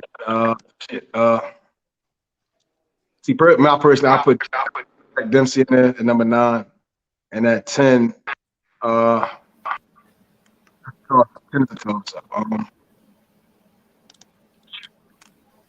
ain't no wrong answer there, man. I'm not gonna lie. You know, it's a lot of names. I'll probably put Marciano ahead of Tyson, even though I know Tyson is that dude. Yeah, but he still had to fight. Still wanted his fight. I don't think Marciano is like when I went back and rewatched the fights and I'm studying the fights. It's like was it and then it was just hard, you know, from watching it, and then it was just like, nah, you know, like because he was eating the shit, and then all of a sudden it didn't bother him, and that's when I was like, well, you know, I don't know. Yeah, I agree. I understand. Yeah. You know, but then again, like you can't be wrong because it's get a coach at the time. Oh man, it's awesome. I probably who's the names? Who's one of the names? You got some feedback, Brian. Somebody got some feedback. Is that Brian? Yeah, I don't know who it is. Go ahead, Meth. Keep going. I'm gonna listen to what a young billionaire has to say. I'm in there with number 10. I appreciate that. Who you got at number 10? I don't know. That's tough. It's tough. Because bro, I was just talking shit, man. I didn't so Drake. Well, how many heavyweight champions before the 4 belt era happened? That'd be the question. What year? When did the 4 belt era begin? You know what? How about the 3 belt? Let's see. Because then that could kind of help narrow it down. You know what I'm saying? Four belts, probably around. I'm trying to think of this. 4 belts. That's like mid. That's like when it was really recognized, like the '90s, late '90s, 2000s. It's fully recognized. The WBO. So that was 2000. So 2004 was when it first came around. So the so the multiple belt where it's the WBA, WBC, IBF, that came in 1983. WBA changed. WBA changed completely. So let me look at the champions. Okay, let's see. Okay, let's see. Let's deal with the heavyweights. Heavyweight. So WBA, WBC era from 1960. Let's go up the NBA era. So Jack Dempsey, Gene Tunney, Max Schmeling, Jack Sharkey, Primo Carnera, Max Beer, James J. Braddock, Joe Louis, Ezra Charles, Jersey Joe Walcott, Rocky Marciano, Floyd Patterson, Ingemar Johansson, Floyd Patterson, Sonny Liston again, Floyd Patterson, Muhammad Ali, Joe Frazier, George Foreman, Muhammad Ali, Leon Spinks. So now we're going into the WBA, WBC, IBF era. So this is the 3-belt era. Because that was a 2-belt era that I just listed off. Now it's a 3-belt era. WBA, WBC, IBF era. Mike Tyson, Buster Douglas, Evander Holyfield, Riddick Bowe, Lennox Lewis. Oh, but see, these are undisputed champions.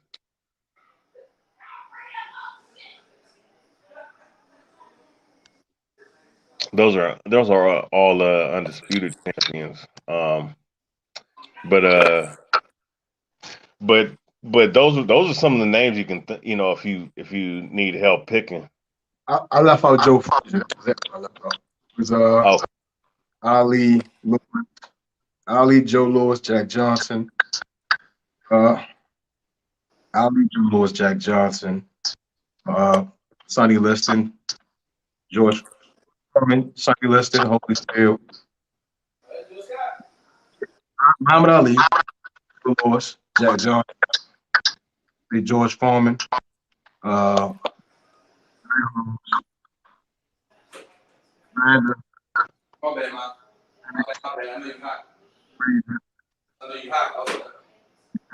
Damn.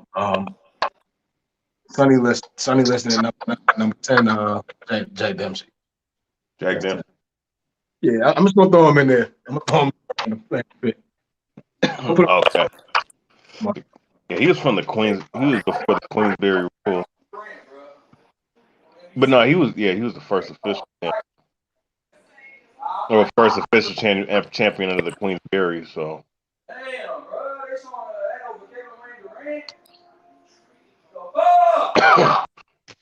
What's your okay? So what about you, billionaire?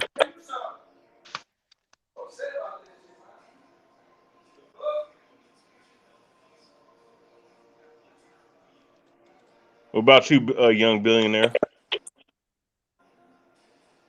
We can't hear you, YB. We can't hear you for some reason, young Bill. What's the question? I answer the question since we can't hear him right now. Top 10. Okay. I think you back. Is that you back? Nah, that's not him. You know what? Hey, let's go to the original question. Where do you rank Andre Ward as top? Okay, regardless of middleweight class, let's just deal with middleweight, just an old school way. Where do you put him all time at middleweight? And then name off your top 10 heavyweights all time. Skill wise, he's right there with the greats. He's right there with the Hopkins. I say he's right there with Roy Jones, Hagler, and them dudes. Maybe a little bit under, but he's right around. He's that type of fighter. Where do you have him at? But they got longevity on him because they did it longer. I understand why people would have Hopkins ranked above him and think, but as a fighter, like prime for prime, he's right there with the top guys. Oh, do you have them top 10, top 20? All time or just middleweights? Yeah, he top 10 middleweights for damn show. Hell yeah. Okay. Now where do you have okay, now let's deal with your top 10 heavyweights of all time.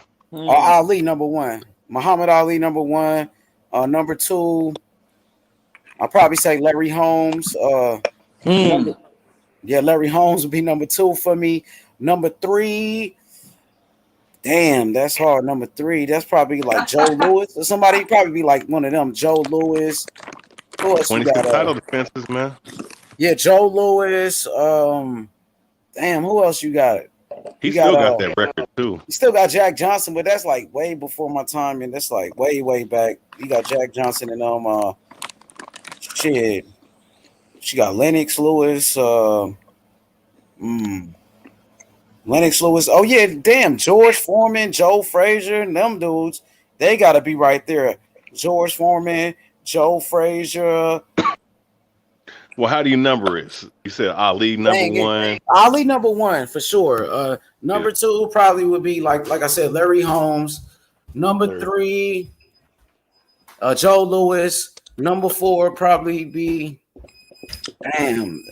George Foreman. It might be George Foreman. I'm not sure. Somebody like that. One of them dudes. But I'll be right back, y'all. I'll be right back. Oh, Young Billionaire, you back? Yeah, I'm here. Oh yeah. Go ahead and name your top 10, man. Ali, Jack Johnson, Joe Frazier, Big George, then Lennox. Then I'll probably go Larry Holmes, number 6. I'll probably go Evander. No. I'll go Joe Frazier ahead of Evander, number 7. I'll go Evander, number 8. See them bottom, the 9 and 10 get me every time. Man, shit, 7 and 10, man. It's like fuck. Yeah, so many good ones, and so many good ones that didn't even win a championship, but they gave hell to the champion. Okay. Number 9. I'll probably go. That's a tough one, man. I'll probably go. I don't even want to, because I'll put Mike Tyson at 10 just because it's my guy. But number 9, I'll probably have to go Rocky Marciano just based on that accomplishments, and also I know he ran from a couple of guys in there, and I know he had a couple close fights, and I know he was undersized, but I'll probably put him in there just based on that. No, it's not bad, because let's just keep it 100. Because I studied his resume. He's overrated, but he did fight some good fucking heavyweights to win that belt. And even though he fought those guys like Ezra Charles and Archie Moore and Jersey Joe Walcott, even though he fought those guys when they were dinosaurs. I would put Jersey Joe at number 9. I think Jersey Joe's I like Jersey Joe. I like his style more. And I'll probably go Tyson 10. I'll leave Rocky out of there. Okay. Yeah, see, I mean, you can't really go wrong with heavyweights because it's like shit. I got a question. You can make a case. Yep. Because we have this Pacquiao fight coming up. What do y'all rank Manny Pacquiao as an all-time great? And through his career, what would you say his teams were? Hey, Meth, I couldn't hear the last part, man. I'll repeat it. Hey, historian, did you hear him? Can you hear? Yeah, I heard him a little bit. I didn't hear them. You're going in and out, Meth. Meth, you going in and out. Yeah, you're going in and out a little Come bit. Come back, Meth. Come right back. Well, he said Manny Pacquiao. He asked us where we got Manny Pacquiao ranked. I think Manny Pacquiao is an all-time great, 8 division world champion. He's a Hall of Famer. He's a legend. He'd probably be like top 15 or something like that on my list. I think top 15. I got him. Look at his accomplishments and who he fought. I got to put him in the top 50. Now, where I put him at would be, I have to put him in the top 50. Now where I put him at, like it's to me wherever Mayweather and him is at, they're gonna probably be in the same league in terms of, well, not when I say league in the same ranking, you know, probably like in the bottom half or maybe top 40, you know. I personally, I had Floyd in my top 15/top 20. Pacquiao, majority of the guys that he beat were common opponents of Floyd, but Floyd, in my opinion, had the Diego Corrales. He had the wins against Maidana. He had the win against Canelo. Those type of wins kind of, in my opinion, put him in a different class. And then when he did match up against Pacquiao, it was damn near wash. You know, it was almost as bad as the Canelo fight. You know, and that kind of, in my opinion, separated him from Pacquiao. And even if, in my opinion, even if Pacquiao does beat Earl, I don't think that validates him being greater than Floyd, yet alone other greats that were in time. You know, I think it may move him up a spot or two. Like he could probably, you know, I don't think Pacquiao is greater than Oscar De La Hoya. You know, it might. If he beat Earl, he might. It's something I have to think about. You know, I for sure think he's greater than Shane Mosley and you know, but to say he's the greatest of all time, you know, greater than Bernard Hopkins, greater than Ray Leonard and Ray Robinson, I think that we're jumping the gun when we say things like that. What you guys think about that?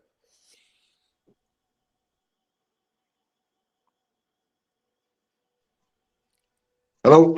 Yo, I'm right here. Hey, shout out to my boy Toby Bartlett in the chat. Hebrew, what's good? I'm about to drop the link. Hebrew, Surgeon, shout out to LT, everybody in the chat. But yeah, I think Pacquiao's all-time great, but top 15 might be a little bit too high for Pac. I ain't gonna lie. I mean, he a legend, but I gotta think about the top 15. You got some real killers. Like Pacquiao a killer too, but I would say probably like top 20 or something like that. Because I think top 15 a little bit too much.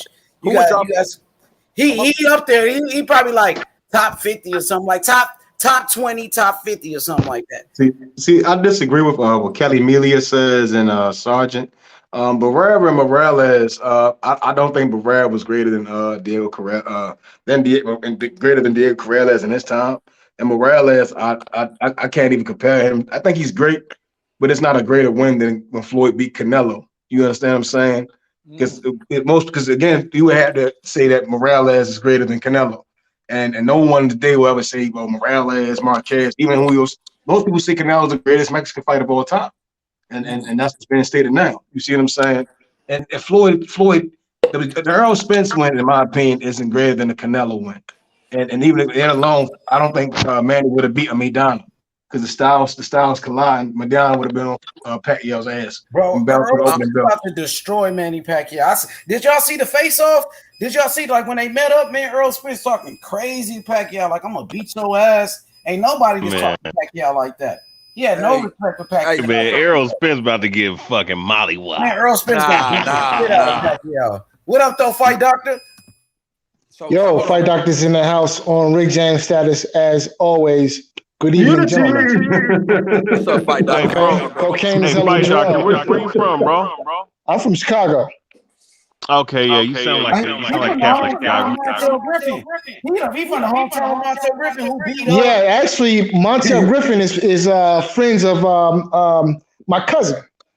Yep, Montel. So I think James Toney 2 times. He beat James Toney 2 times when James Toney was in his prime, and he beat Roy Jones, the first man to beat Roy Jones. Yeah, I wouldn't call that Roy was about to knock him out, and Roy hit him when he was down. But yeah, he was winning on the card. He was up on the card. He was ahead on the scorecards, but he was about to get knocked out right before Roy fouled him, and then the referee had to give him the fight. But yeah, Roy was gonna knock him out. Oh no, I don't know. Man, Roy was gonna knock his ass down, man. Come on, let's stop the bullshit. We don't know. Like Roy was losing the fight. That's why Roy hit him while he was down, though.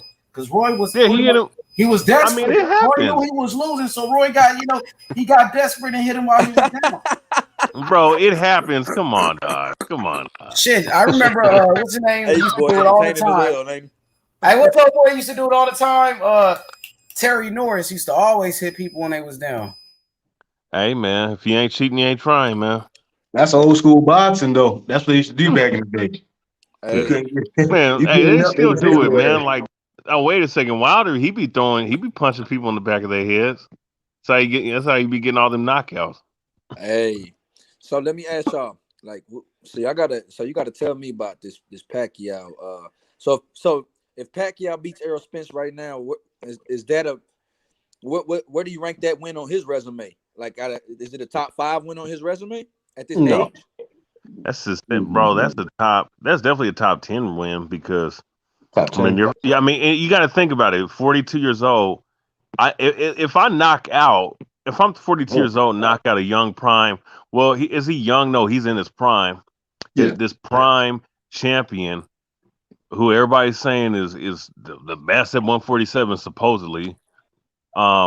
If I do that, then and I'm 42 and I was welterweight champion before, motherfucker, man. That's definitely gonna be at least top 5. One of my top 5 best wins just from that standpoint. All right. Now it's either, you know, is the Errol win greater than what the fuck is his name? Is it better than the Cotto win?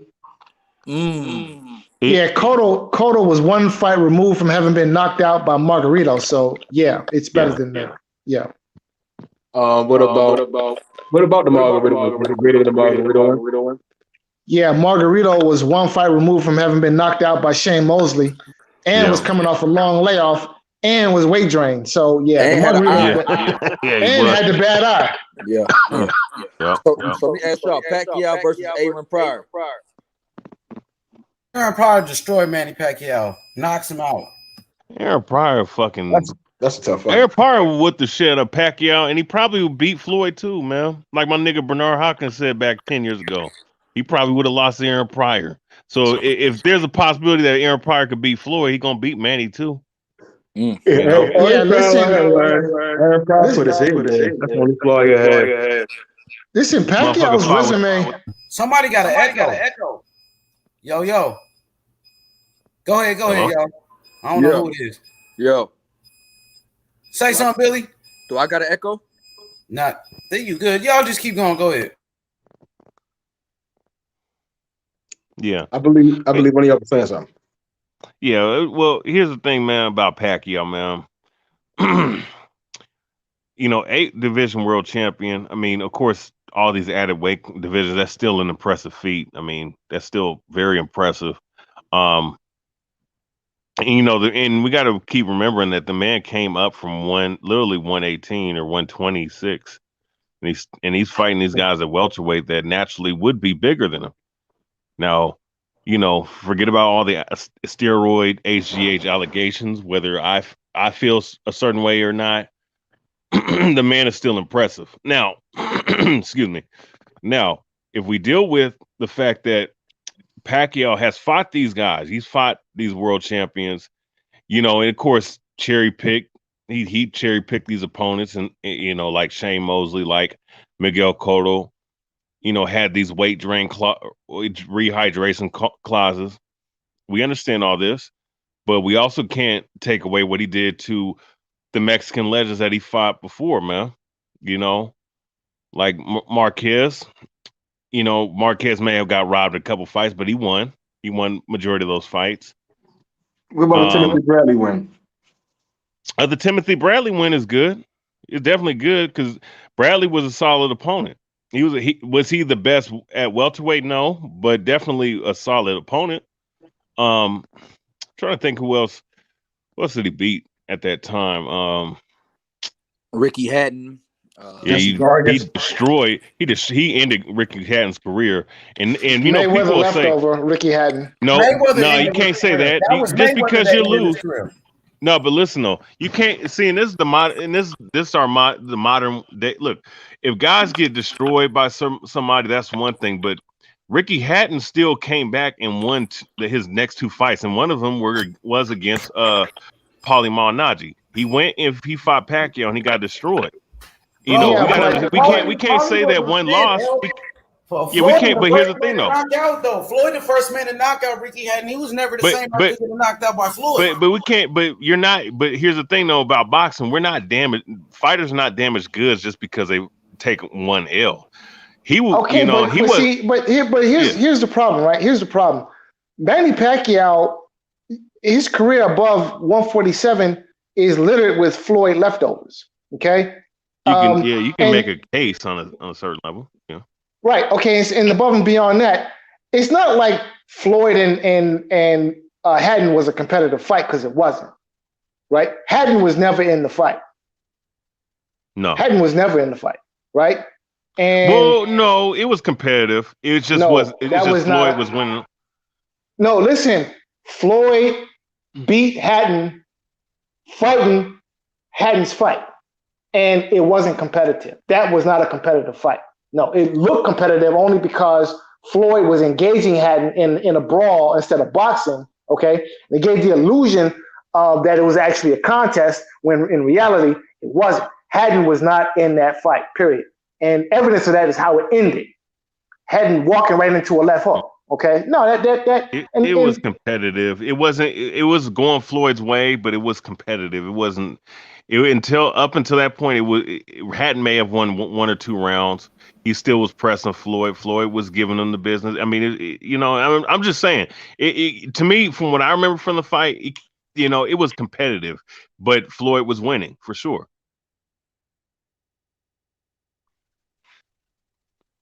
Yeah, well, the point that I'm making is that Manny Pacquiao's career, in reality, in my view, his career above 135 pounds and is not that impressive. And he only had one fight at 135 against a guy whose name I can't even remember. Okay, was that Juan Diaz? Julio Diaz. I think it was David Diaz. David Diaz. Diaz. Yep. Slept. Right. Okay. But outside of that, I mean, really, who has Pacquiao beaten above 135 pounds outside of Brandon Rios? I mean, Brandon Rios.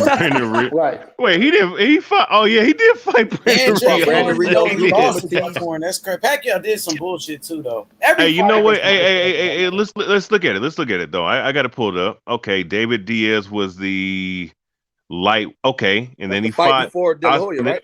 Right, that was the fight before De La Hoya. He stopped De La Hoya in the 8th round. We all remember that. He knocked out Ricky Hatton. Can't take those two wins away from him. So he knocks out a dead man and Floyd's leftovers.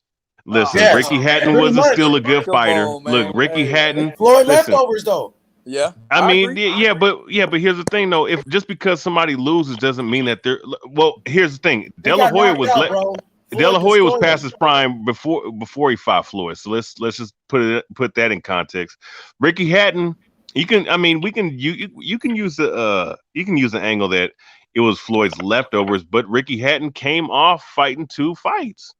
You know what I'm saying? He fought 2 fights, one against. Wait a second. Let's look at it. Let's just look at it. Just to give context. So after the Floyd loss, he fought Juan Lascano. All right. He won. He fought Juan Lascano at 147 pounds, and Juan Lascano actually chased Ricky Hatton back down to 140. At that point, Ricky Hatton said, "I had enough of 147 pounds, going back to 140." Okay, and then he fought Paulie Malignaggi, which he looked good in that fight, from what I remember. Man. Paulie, are you serious? Man, Paulie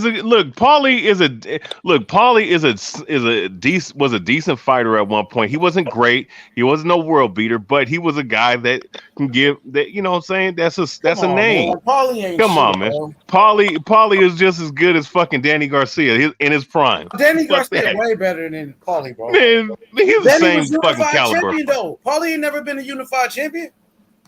Yeah, because there were better guys at lightweight, man. Or what? Or welterweight, my bad. 140, my bad. 140. Yeah. So here's how we can determine how good of an opponent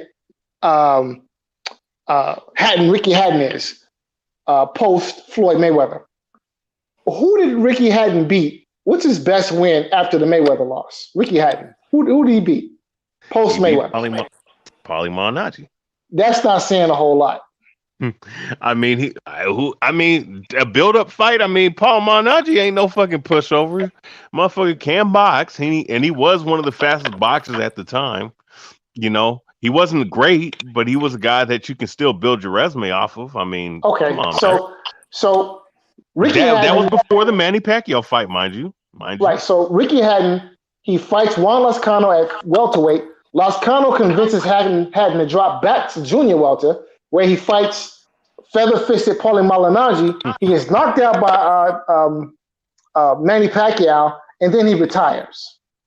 Pretty much. Oh, right. he had another fight. He had another fight after Pacquiao.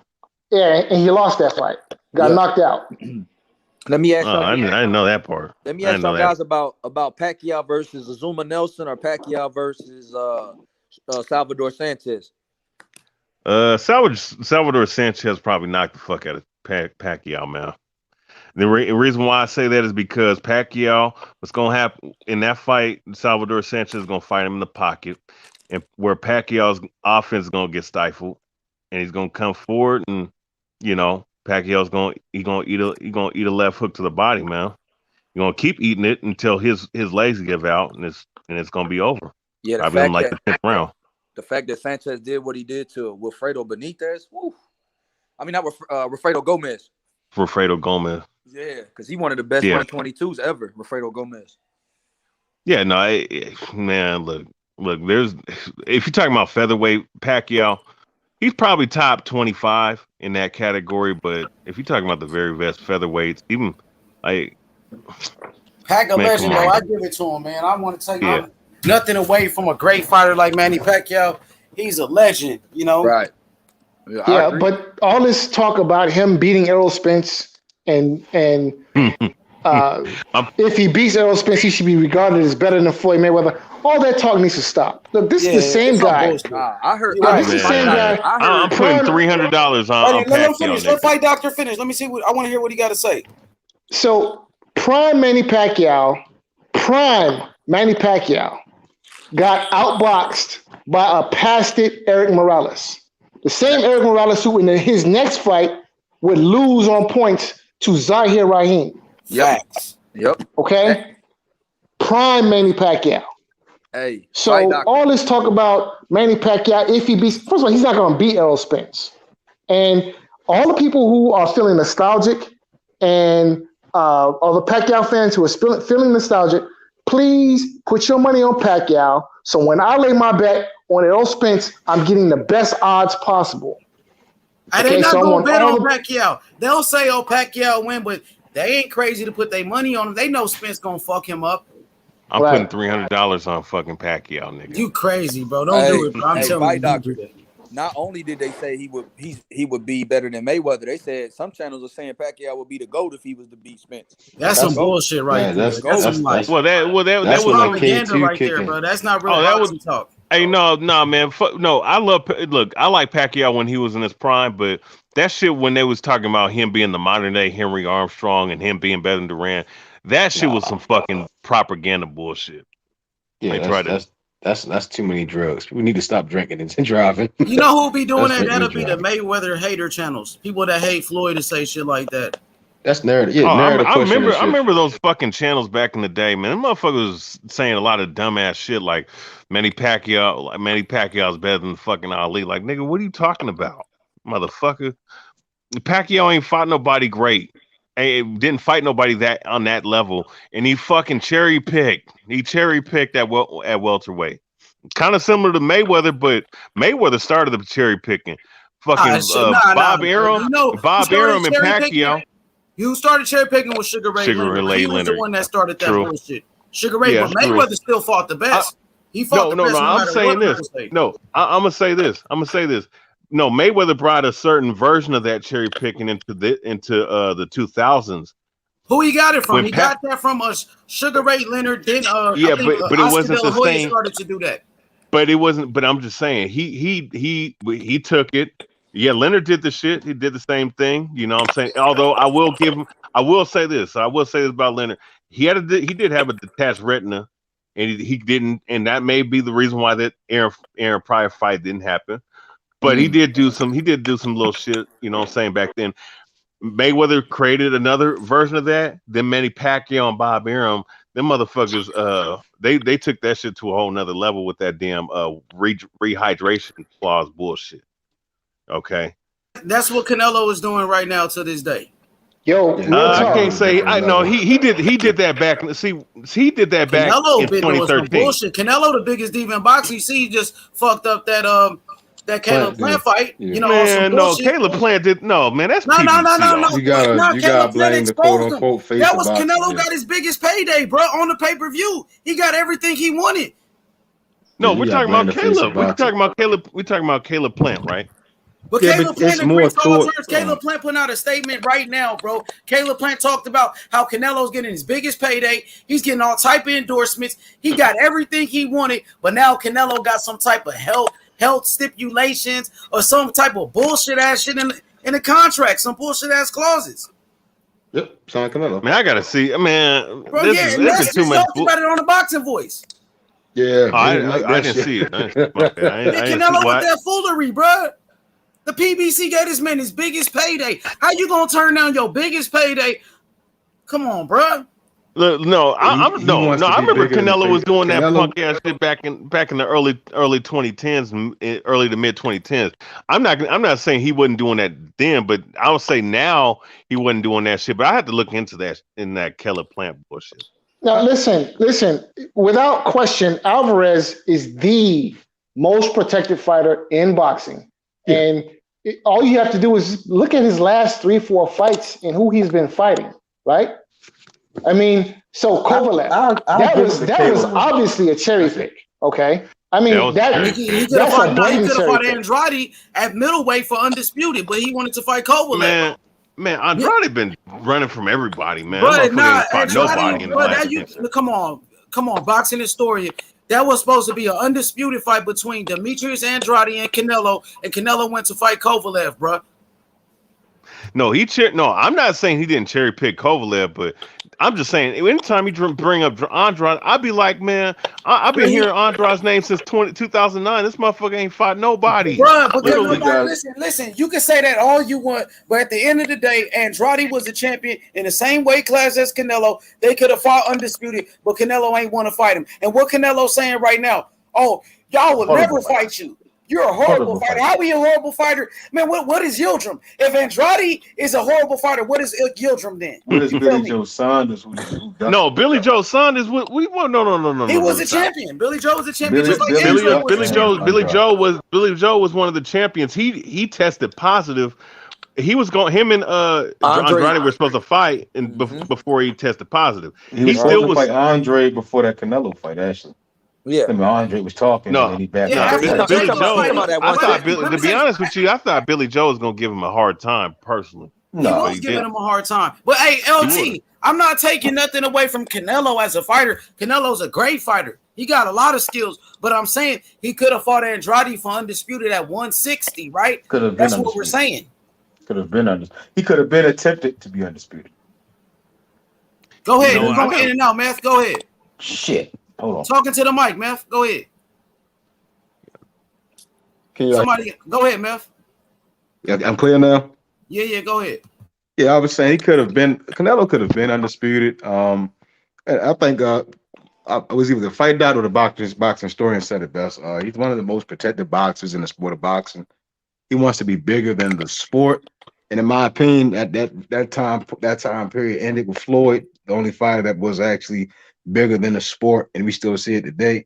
Canelo has to fight a live body. You know, there can't be any more Yildirim fights for a guy who can pick and choose, and then to pick a Yildirim, and then, you know, in my opinion, Billy Joe was kind of catered to in his own way. You know, to pop dirty, then fight some no name for a vacant title, and be put in the 168 division, and not unify or do anything. Just sit there on the title until Canelo came. It was kind of, you know, it was cliche, you know. I think it was a world tour basically in the UK. The UK fighters were not bad in my opinion. And then when we have a live body in there, Canelo doesn't want to make the fights. You know, so in my opinion, I point all blame to the quote unquote face of boxing. You know, it's a bad look. You know, no matter what people say with the Al Haymon and PBC fighters. And fighting for regular belts too is a bad look. You're supposed to be the face of boxing, but you out here fighting for regular belts. Now you got Gervonta Davis collecting regular belts because he's seen Canelo do it. Yeah, I don't think I don't think he's gonna fight Bivol. I don't believe it. I think it sounds good. He ain't gonna fight Bivol. He not. It sounds good. I think he's being forced in the position to fight guys. Hey, bro, hey, what did y'all think about Charlo saying if Canelo and Plant don't fight, that Charlo's getting Plant, and then he gonna get Canelo after that? What do y'all think about that shit? Yeah, Charlo Benavidez deserves that shot first. I actually would like to see Benavidez beat Kadagi and then fight Plant. I would rather see Charlo try to unify his titles. Man. Y'all think Charlo just be capping now, or y'all think he got some validity? I think he's serious. Caleb Plant got a belt, and that will give him leverage. Think about it. If Charlo beats Caleb Plant, that will face Canelo to fight him for undisputed. Right. I agree. Hey, man. If Charlo does that, you talking about the one at 168, right? Yeah, the one at 160. Yeah, Jamal. Yeah. So I mean, look, Jamal, he's the better boxer of the two. And he is the actual one with a good jab. Look, man, Caleb Plant is a B minus level fighter fighting C level fighters. If he fight Jamel, he got skills though, Brian. Who you think will win out of Jamal? Caleb Plant got boxing skills, bro. He got boxing skills, but he's soft. I don't think he's better than Jamal. I don't think he's better than Jamal. I don't think he's soft. I don't think he's better than Jamal. I would favor Jamal if they did fight. I think he'll be stronger at 168. No, I think Jamal will be stronger at 168. Caleb Plant got good hand speed. He got a good jab. He got good combinations. He looks good. There's a lot of look. He looks look. There's you got to understand. There's guys that are skilled like Devin Haney. You know your boy Devin Haney. For real, he got skills. He got skills, right? But I'm telling you something. Caleb Plant, he's one of those aesthetically pleasing looking motherfuckers. I'm breaking down what I'm saying. He looks good. He's the eye candy. You know what I'm saying?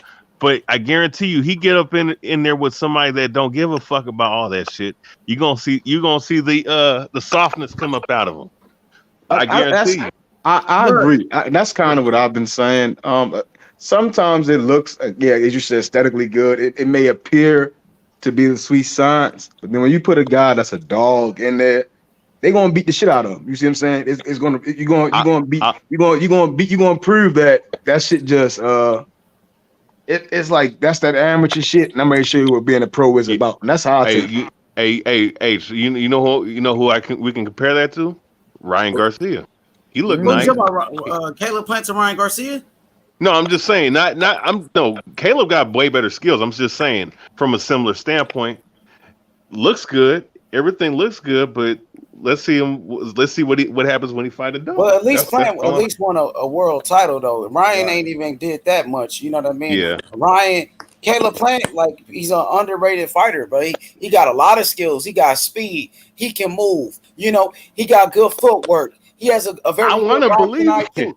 Let me finish. He got a very good boxing IQ. Now I see A-Rod said Plant ain't got the punch to make Charlo or Canelo back off.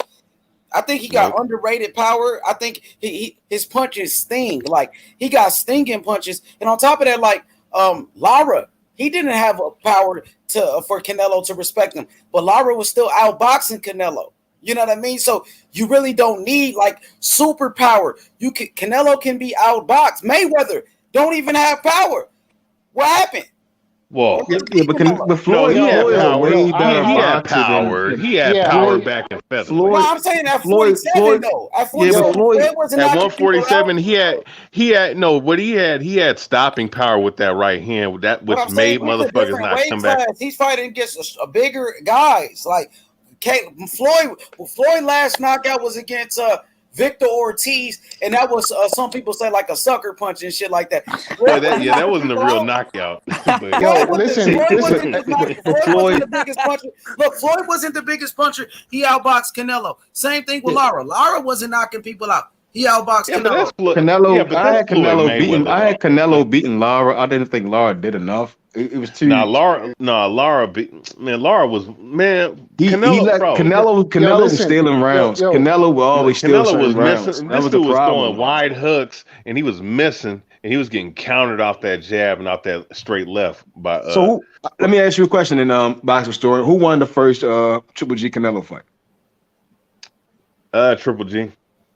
You didn't think the Lara fight was kind of like, in a sense, almost similar to that fight? Canelo, no. If you ask me, that was one of the reasons why I stopped liking Canelo, was because them damn Golden Boy fucking cherry pick fucking wins. You know, like a Lara, like a Kirkland, like a Kirkland fight, or like an Anguilla fight. Those fights. Well, those are cherry picks. I'm talking about like, you know, like Austin Shroud, Lara, Triple G. Those that shit in those other motherfucking fights, like you fighting fucking who's the fucking, and then we're talking about the cherry pick fights like the Angulo, like Amir Khan, Liam, you know, Williams like and shit. James Kirkland. That's what made me stop liking Canelo when he started doing that. He a beast though. I ain't gonna lie. Canelo could fight his ass off. I'll say this though. For a second. Let me see what Fight Doctor has to say. Go ahead, Fight Doctor. So we've seen Alvarez get outboxed. I've seen Alvarez get outboxed on 4 occasions: Lara fight, Trout fight, Mayweather, and Billy Joe Saunders. I think Triple G outboxed him. No. Triple. In the first fight. The first I scored the first fight a draw. And actually, when you go back and watch the second fight, basically Alvarez did the same thing he did in the first fight. He just did more of it. All right. Listen, Mayweather described Triple G perfectly, straight up and down, no special effects. That's Triple G. Okay. Triple G was getting outboxed by junior middleweights.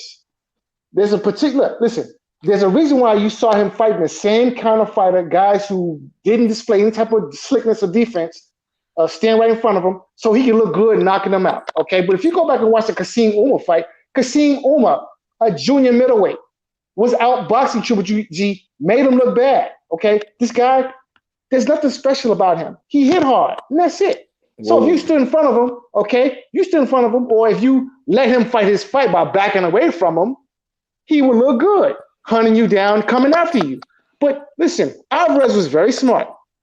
All he did was stood his ground, crowded Triple G, didn't give him the punching range where he felt comfortable, okay, and outboxed him. That's all he did.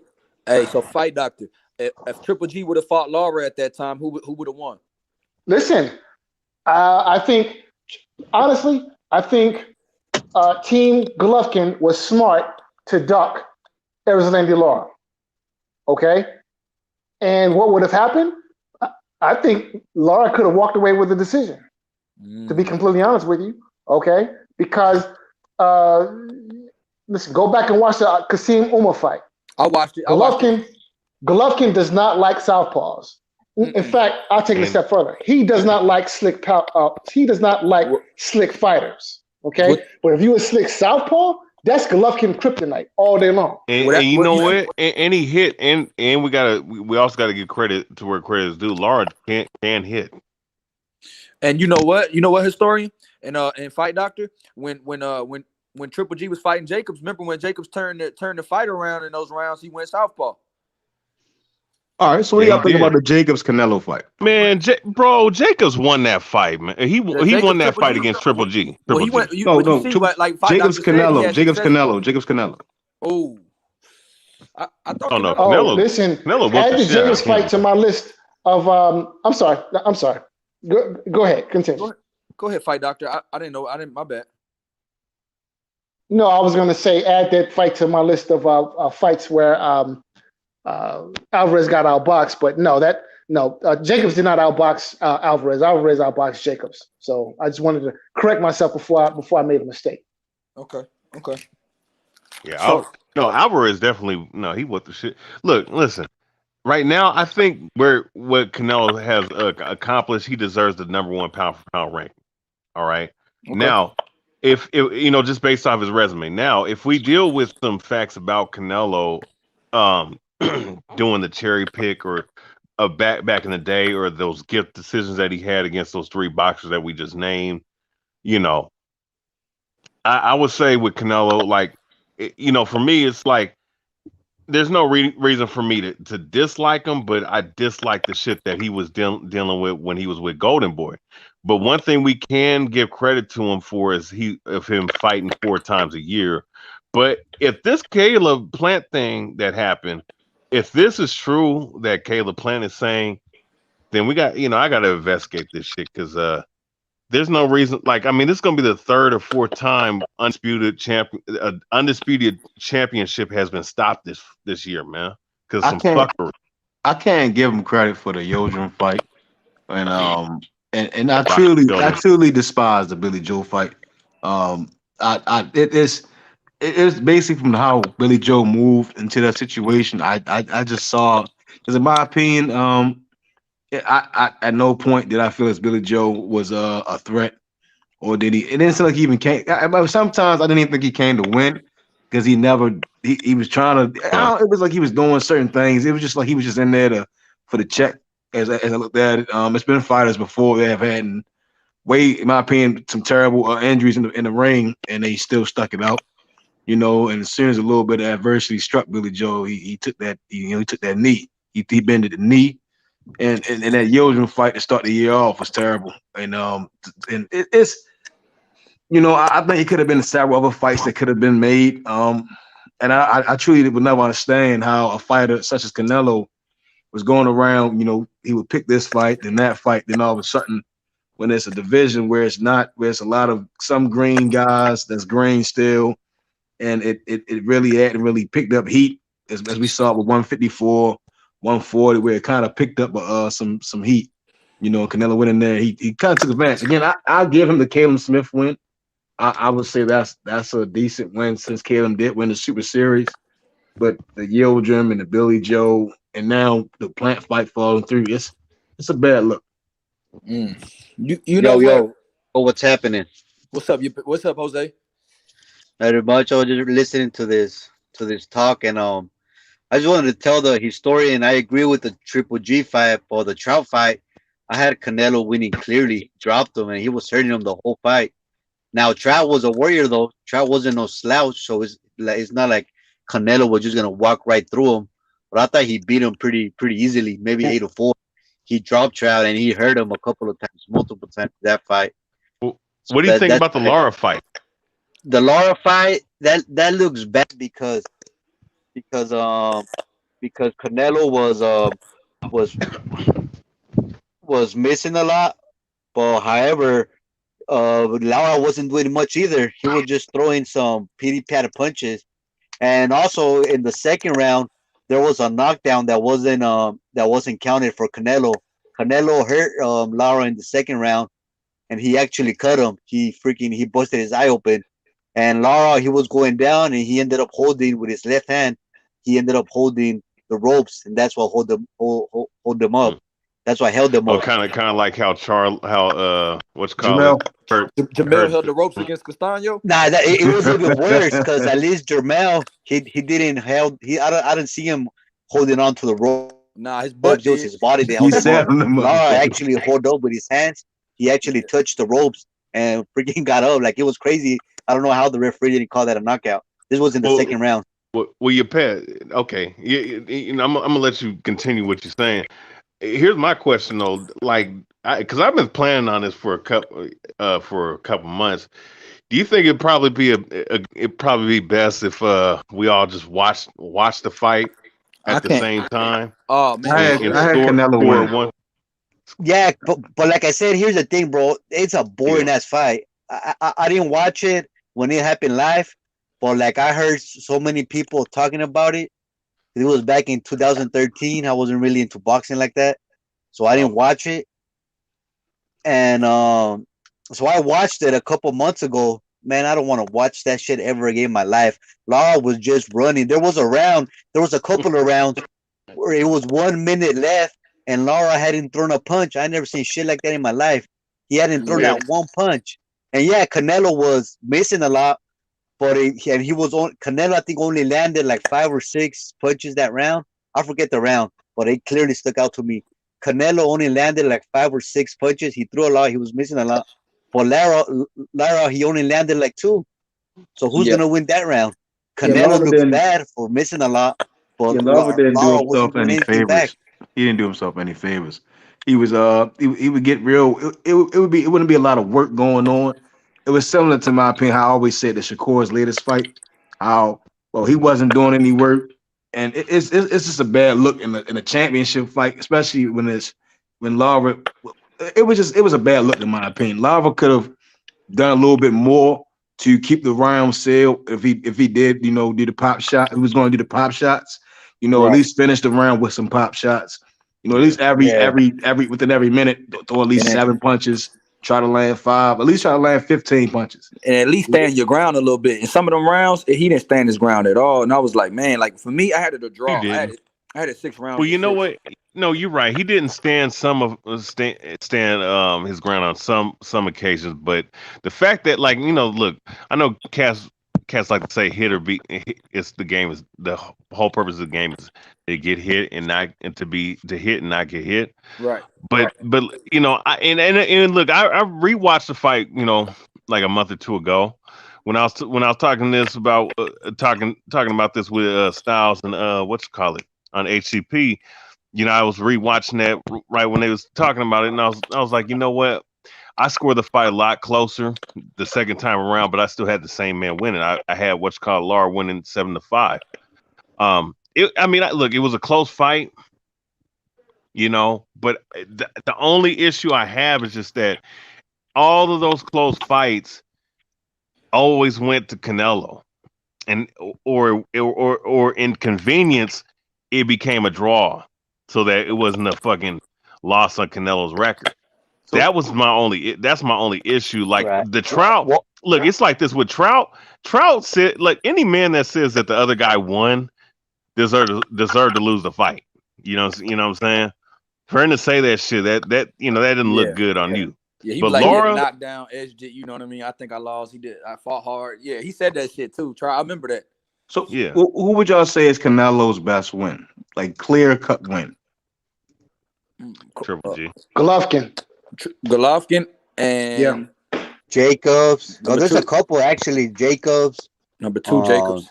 Callum Smith. That's if you had to pick one clear cut win. If I think most people would say Triple G won the fight. So we would say, in my opinion, I'll say it's a neutral between the Triple G and Canelo fight. Other than the Triple G fight, who would y'all say is Canelo's second fight? Canelo best win. Other than Triple G. Trout, Jacobs, Billy Joe, Lara. Well, what we saying, Lara. People. The reason why clear cut win, no controversy. Oh, no dispute. Okay, just Canelo was the man in that ring that night. After Triple G, either Kovalev or Billy Joe. Yeah, it's between Billy Joe, Sergey Kovalev, and Jacobs. In the second Golovkin fight. Yep. Between those 4. I mean, unless we consider Miguel Cotto was way past it when he fought him. Yeah. But what are we gonna say? Amir Khan? Cotto was a legitimate middleweight champion. Yeah. He was, but he wasn't the same Miguel Cotto from 2008. Right. Even the one that fight Floyd. He was past his prime, but the only reason why Cotto's a good win was because Canelo was actually the B-side in the whole thing. Yeah, like Canelo wasn't really a star back then when he fought Cotto. Nobody really knew who Canelo. Or like they knew who Canelo was, but he wasn't a star like that. He just lost to Floyd. He lost to Floyd, then he fought Cotto, didn't he? What about Josecito Lopez? How you guys rate that fight? Yeah, that was a joke. Yeah. What about Amir Khan? How you rate that? Another joke. Hey, Amir Khan was outboxing too. Right, and that's the add that one to the list, okay? Amir Khan was giving him the business. Somebody got that.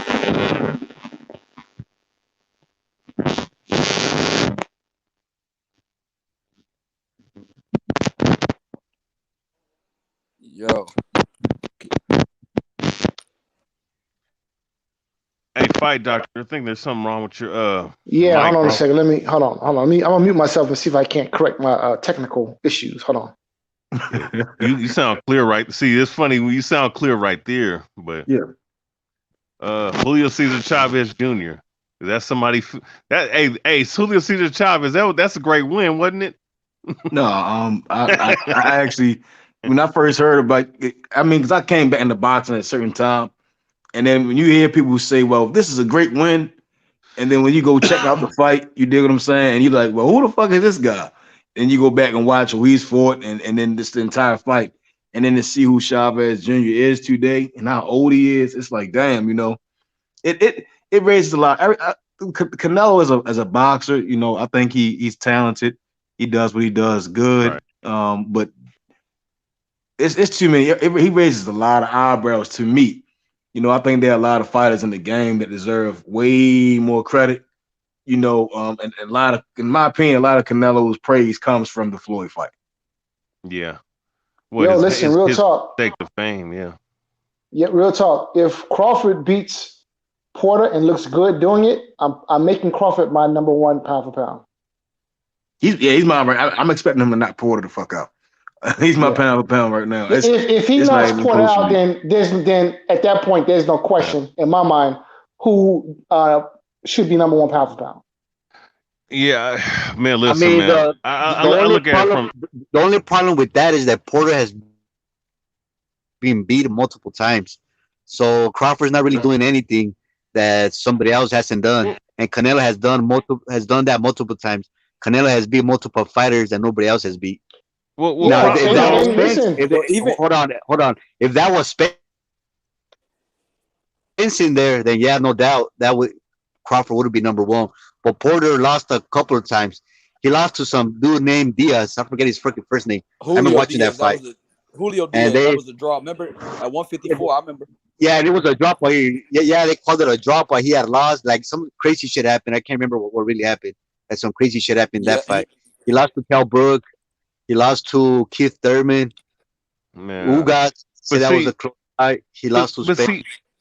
So look, my bad. I just want to say this, man. This is what pissed me off about the Crawford thing is that we can say that all this shit now, which the motherfucking Porter is still a fucking tough fight for anybody. It's still to this day. The problem is that motherfuckers kept avoiding the man from at 147. Everybody is on the PBC dealing with Daddy Al Heyman. All right. Yeah, that's true. You know what I'm saying? And this man is stuck with the talent pool that he has to fight with. You know, and then people say, "Oh, well, who is Terrence Crawford fight?" And I'm not saying you in particular. I'm just saying that's the scapegoat, so that once he fights and once he beats a guy, there's already practice excuses at that point. Oh, well, he beat him after so and so beat him, and all this other silly shit. Like, come on, man. You know, Triple G better not fight. Canelo better not fight Triple G a third time.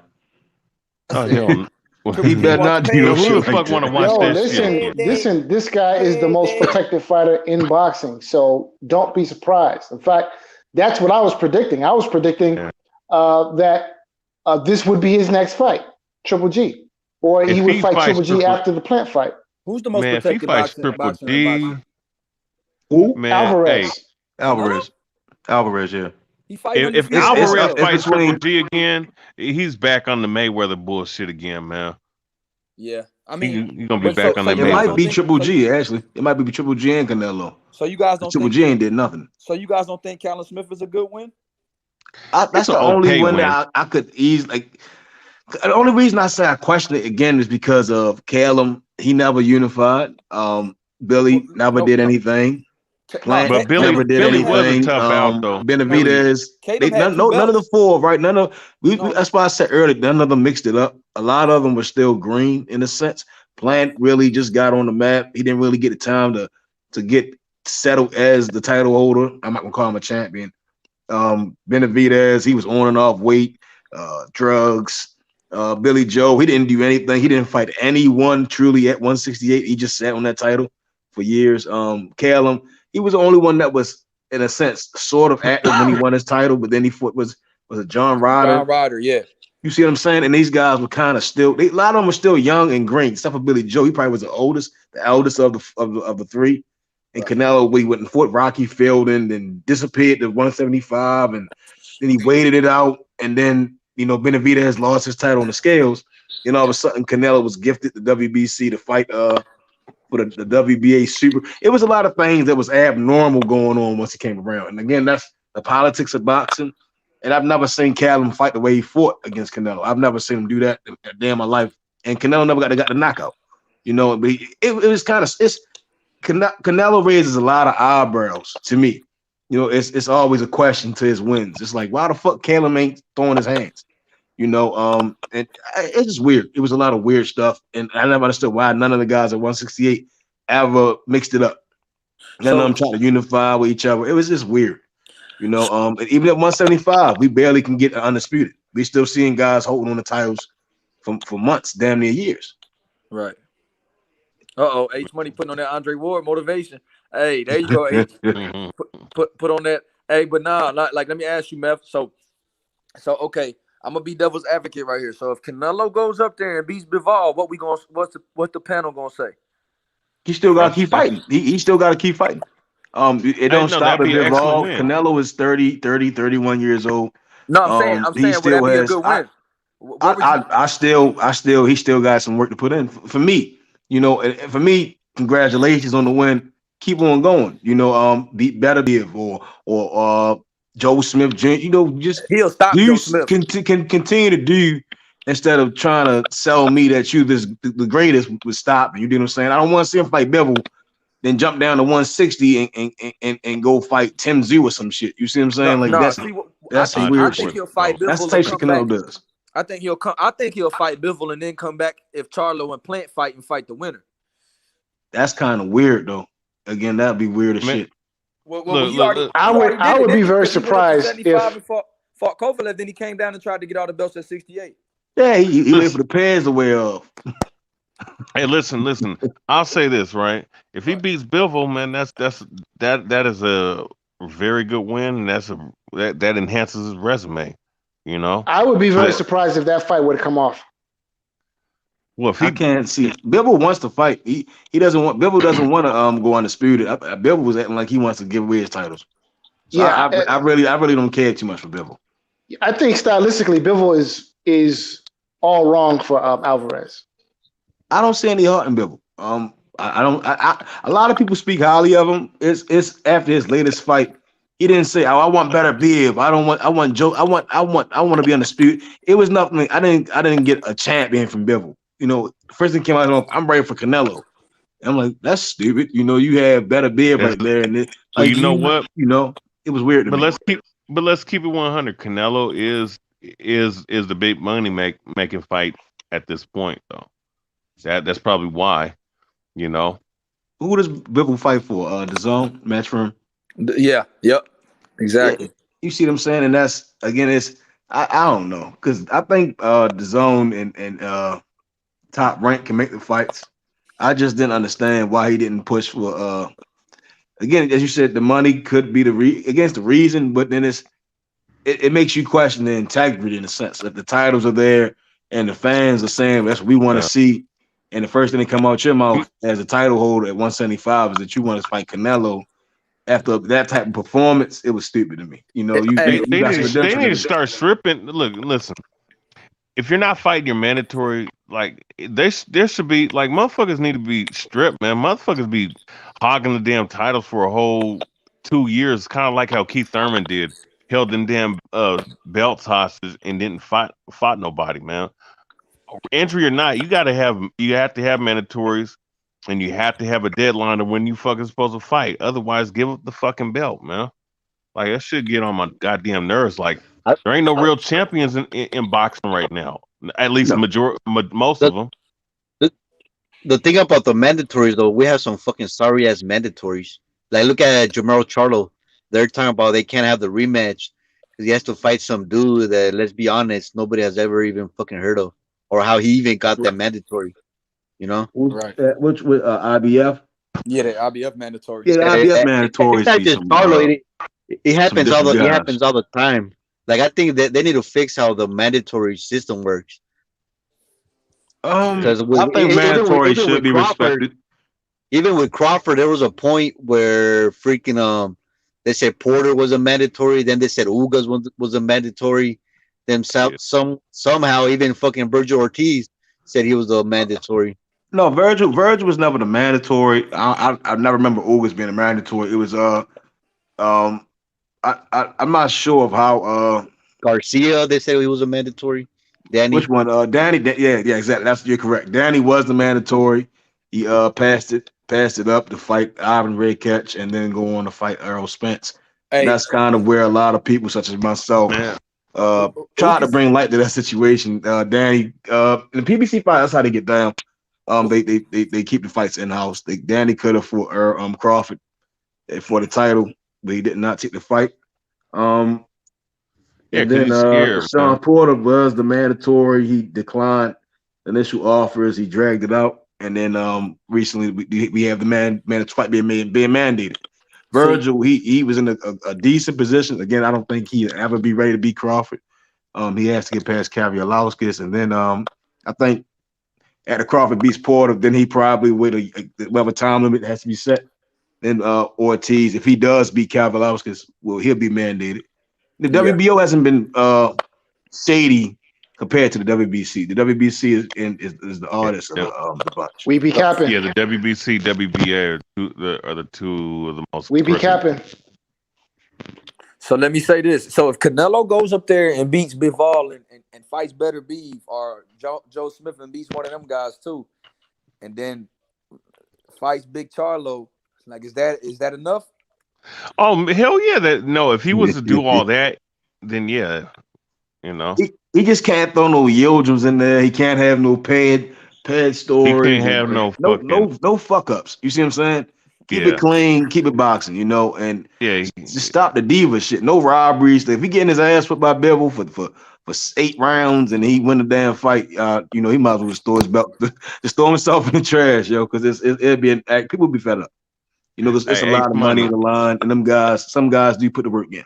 Like he fights Better Biv, and hypothetically fights Better Biv, and Better Biv beats him up for round like 8 from pillar to post for 8 rounds, and they make it a draw. We would see exactly what boxing is for what it is. Who do you think is the next? You know what? I'm gonna be honest with you. I don't think he's gonna move up back to light heavyweight because we gotta remember. I was about to call him Arthur Abraham. Kovalev was giving him the business though, man, with that jab. Yeah, I mean he's too small for 168. So, but he had he ain't too small for no 168, man. He ain't too small. He had Kovalev. He didn't know anything else though. 5'8" is that's all light. That's all middleweight, man. He might be too small for light heavyweight. Hell yeah, but not. I think he's small for 168. I mean, we have some 5'8" guys fighting at 135. How tall is Devin Haney? Man, big. He's 5'8". They have very small frames, like very. Very small frames. Yeah, but you can't compare that because Devin Haney that dude's skinny. Fucking Canelo Alvarez got meat on his body, man. It's like you know what that is. You know what that is because he's older. You know what that is though. You got guys that are 6'1" that fight at the heavyweight division, but you got guys that are 6'2", 6'3". What's his name? Fortuna or whoever the fuck that young cat is, 6'5", fighting at welterweight, fighting at middleweighters. Fundora. This motherfucker fighting at middleweight and shit, man. I mean, that's better for them though. I think in the long run, it's better for the fighters. I think that's the reason. Honestly, I think that's the reason why Devin Haney has no power. I think he's fucking draining himself. And I said this last time. He hasn't been the same in the last couple of fights because I think he's overstaying at 135. Then there's another. Nah, you just want him to leave because Teofimo Lopez ducking that smoke. I don't care. About that. You just want the boogeyman to go. Hey, you Pez, man. Are you? So you're Hispanic, right? So what? Are you Puerto Rican? Yeah. Oh, okay. Nah, I'm fucking with you. Now I'm Mexican. Okay, I was about to say. But like it happens with a lot of fighters, not just Devin Haney. I think Errol Spence is kind of going through that. So the same shit. I think he's kind of overstaying. He's at 147, and then like after the fight, like they're all irritated. Like it was happening to Canelo at 147. He was fucking like he was drained. He had no power. He was always mad. Like after the fights, like they're irritated. That's pigs. And then with Devin Haney, that's pigs. Like with Devin Haney, reporters were asking him like soft questions, and he was all mad at them and shit, like talking shit to reporters, or they weren't even going at him. They were like asking him like simple, routine questions, and I could tell Devin Haney was fucking mad, and he had just fucking won, No, I mean, because again, with the Devin Haney situation, you know what, Jose? Actually, I talked to Devin Haney and his dad. Like Devin Haney making 135 easy right now. You know what I mean? That's T.O. saying he wanna move up to 140 and things of that nature. But I'm gonna tell you like this. I'm gonna tell you like this now. You know what I mean? I know you want Devin Haney to drop the belt because T.O.'s not a real undisputed champion. You know what I mean? Y'all, I know you mad Devin Haney got that WBC belt. I know T.O. really mad. Anything. Like T.O. so mad deep down inside. I heard T.O. dad, he was talking to Rapstar. He was like, tell me my son is undisputed. And Rapstar wouldn't say it. He was mad. You know what I mean? They know he's not a real undisputed champion, bro. The IBF don't recognize him. Devin Haney got that belt, and we gonna keep that belt, and we gonna get the rest of the belts because T.O. about to vacate that IBF, so we gonna take that belt too. That's cool. Shout out to Haney. What's up with T.O. dropping the belt though, man? What, he ducking Kambosos or what? What's up? He scared to go to Australia? What going on? I think he's selling waters now, H. I think that nigga's selling waters, man. I seen him. I seen him on Instagram. I saw his ass. He funny to the motherfucker though, for real. I'm gonna be honest with you, man. Like look, and like I said before, I'm neutral on both T.O. and Haney. You know what I'm saying? I'm not really favorite of either one or two, but I'm just looking at it from one standpoint. Like T.O. was talking all this shit for the last 2 years. He did what he had to do with what's his name? Lomachenko. He did what he had to do. But for him to vacate his title because he doesn't want to go to Australia. Now, if he said he was going to Australia in the beginning, though. That's what he said he wanted to go there. So but here's the thing, though. Like I can understand. That's what I'm saying. Now I can understand if you didn't want to go down there because of the shit that's going on down there, but that's not even the reason why you're not going down there. You're not going down there because you choose not to, and you're willing to drop that IBF title. Drop one of the three of the four major belts in your weight division. That's bad. You know what I'm saying? And denying, Kambosos for that as your mandatory. That's bad, man. And that contradicts what he's been saying all this time about him wanting to smoke, and that just doesn't. That's not a good sign. And I'm looking at it from a neutral standpoint. You know what I'm saying? Yeah, but fighters, they drop belts all the time, and then plus at 135, he didn't say that though. He can't be dropping no damn belts. We can't. This guy has only 16 fights. One true great fight under his belt, which he was getting pieced up in the later rounds. He's not nobody. He's not. That's one. He's not undisputed. He hasn't truly done much in the sport of boxing compared to those who have laid down the bricks for boxing to even be walking around boasting about dropping titles. That's not how boxing works, and it shouldn't be. And it shouldn't be. Not recognized. We gotta hold him accountable. No, I know, but you're not comparing. Nobody's comparing Teofimo to any of the greats. We're comparing. I think that's a problem that happens in boxing. And in sports in general, like not just in boxing, in basketball, football, soccer, you try to compare these athletes to athletes of the past when shit was way different. Right now, you can only compare them to their peers. And who is Teofimo Lopez peers? It's Devin Haney, Ryan Garcia, Tank Davis, Rolly Romero, and the rest of them, right? They're in the same category. Virgil Ortiz. David Benavidez. He got a lot to do. And honestly, are you guys talking about all these young cats? He wanted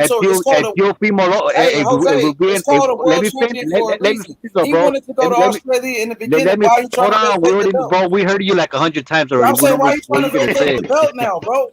You know what I mean? It's been a whole year of the same shit over and I've been over and over. telling you, Yeah, he's a dud from the beginning, yeah, bro. all right. There's WBC. He's been capping. Teofimo Lopez been lying, bro, this whole time. He's a liar. He's a liar. He's a mentirosa. Today you tell me something, and mañana otra, whatever. Listen, man. You know what? Hey, you know what's so funny? You know what's so funny? Let me just finish my thought. So, like, to me, I just compare these guys to their peers, and if we're being honest and objective, Teofimo Lopez has the best win out of anybody. That's it. No, he does not. That's not how boxing. That's not how boxing. That's not how boxing works. You can only live on that Lomachenko win for so long, bro. You got we talking about damn near a year or two going on. We going on almost 2 years later, and we still talking about a Lomachenko win. Exactly. That should be a red flag. That should be a red flag for a 23, 22-year-old boxer with 16 fights. That's not how boxing works. Yeah, we already Josh Taylor really became undisputed, and he's trying to fight again. He's talking about getting robbed. Josh Taylor's class and it's a different stable. Well, until Devin Haney, Tank Davis. Hold on, let me finish. Until Devin Haney, Tank Davis, Rolly Romero, Ryan Garcia, until any of them get a better win than Lomachenko. Bro, you already said that, bro. You still living off that Lomachenko win. That's all you want to say. The Lomachenko this, Lomachenko that. You got mandatories now. Well, let's see who fights next. Man, we don't know who's fighting next. Look, that's a problem for a guy that fought almost 2 years ago. Let me say this though. You know, one thing the late great and my favorite fighter of all time, Marvin Hagler, said this: "You're not a true champion until you defend your title, bro." And the fact that you're not fighting your mandatory, and you was talking about you wanting all the smoke. I'm just going off of what the man said. I'm not, down on him or anything. I'm just going off of what he said. Like, bro, you're the champion now. So do what champions do and defend your title, man, against all comers, no matter where the fuck they at in the world. Unless the shit is on complete lockdown and your ass can't get up in there, I can understand that. But that's not the reason why he didn't want to go up in there. He don't want to do that because he don't want to fight his mandatory. Let's just wait till he fights his next opponent. Let's just wait. He don't want to go. Go ahead. T.O. still fighting? He's still fighting? I thought he retired. I don't know what he's doing right now, man. Man, he about to drop his IBF title. Then we'll talk about it. But as of right now, he hasn't dropped it. And as of right now, we don't know who's he's fighting next. So let's just wait. You know what? You pause. Here's the thing. He got 3 guys he can fight. He can go for undisputed and fight Devin Haney.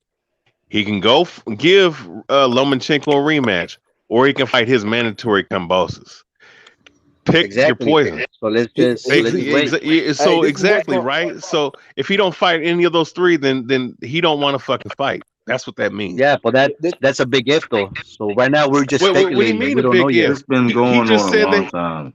Hey, this is what he gonna do. He gonna fight his mandatory, then he gonna fight Lomachenko again. No, that's not even guaranteed. We don't know what he's gonna do. Exactly. He's not a person. Y'all gotta understand. Teofimo is not a person to keep his word.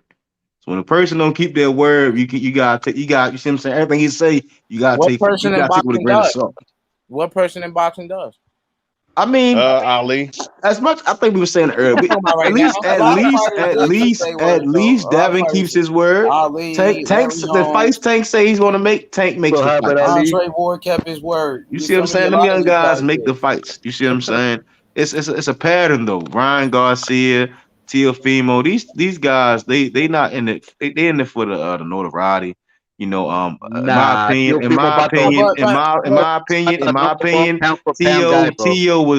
T.O. studied the Lomachenko fight. He got him at a good time to get the win.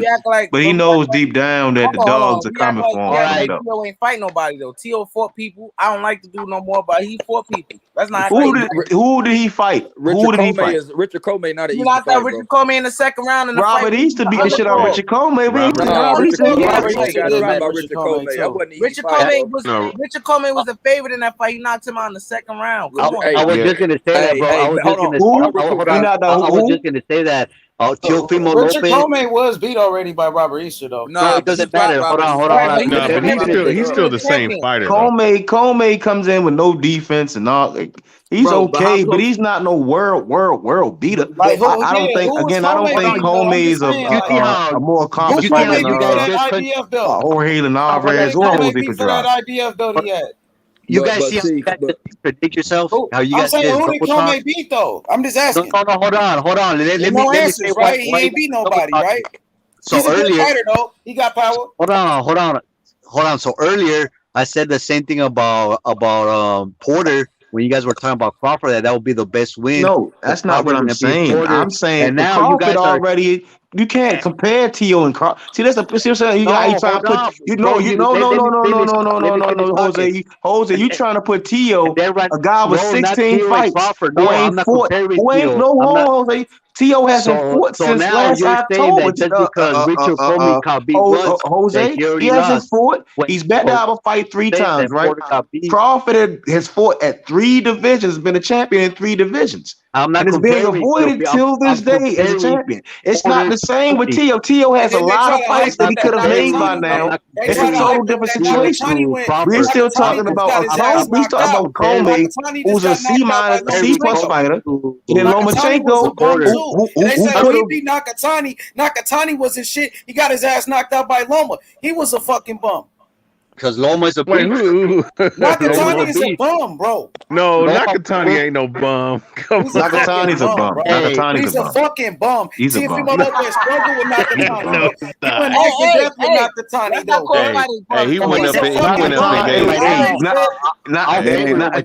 Nakatani is what he is, man. And then they try to hype up Nakatani once Nakatani beat Verdejo, and Verdejo got knocked out by Lozado before that, though. Yeah, Nakatani gave Teofimo a tough fight. Who did Verdejo beat? Who did Verdejo beat? Undefeated. No, Verdejo got knocked out already by Lozado. Yeah. Yeah, he did. Yeah, he did. Bro. Listen, but you know what? Hey, Nakatani's a bum now. Wait. No, people always say who Devin Haney beat, but who did Verdejo beat? Who did Nakatani beat?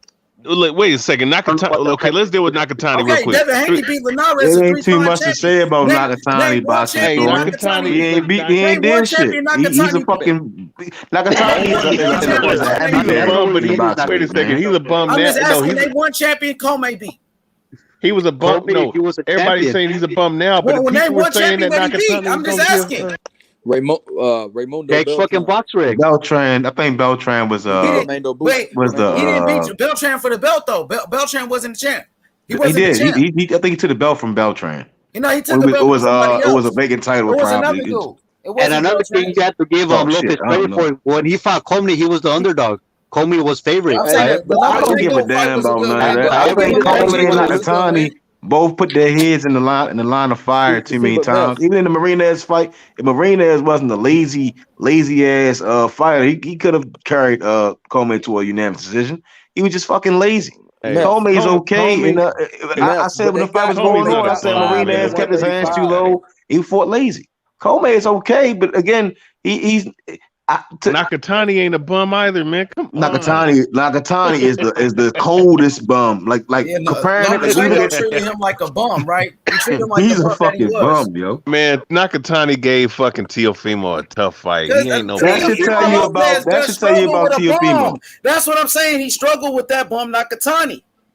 Okay, so what's your point? So Teofimo's a bum. Look, ain't nobody said Teofimo. No, I'm gonna say this. I'm gonna say Teofimo is a glorified journeyman. Was a beast, nigga. I never said he's a gatekeeper. Tio is a gatekeeper behind them titles. Let me say this. Don't put words in my mouth. I never said he was a bum. I said I'm saying Tio is a gatekeeper holding them titles. I'm saying Tio was a beast, my nigga. That's what I said. No, I'm not saying.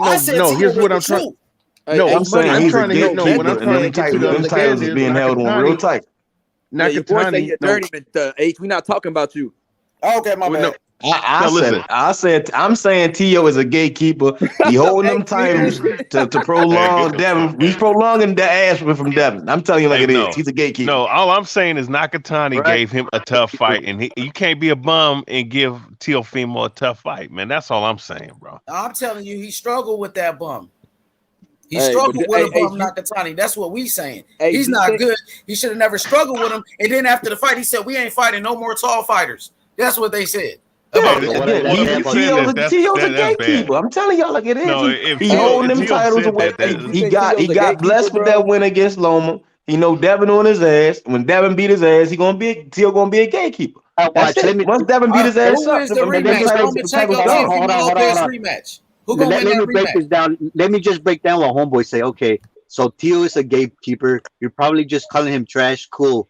So when Devin Haney fights Teofimo Lopez and he beats Teofimo Lopez, that's not a credible win for Haney because he just beat a gatekeeper. No, that's not. See, you understand what a gatekeeper? That's a gate. Listen, see, this is why I gotta understand boxing. I'm not. It doesn't. It's not a bet. That's not how a gatekeeper works. A gatekeeper is a person that when you beat him, it can propel your career. Because Tio is holding them, he's holding them, he's at the gate holding them titles. He's ready to drop this IBF title. So he has all other titles. And everyone says, right? Everyone says, no matter who Haney beat, listen.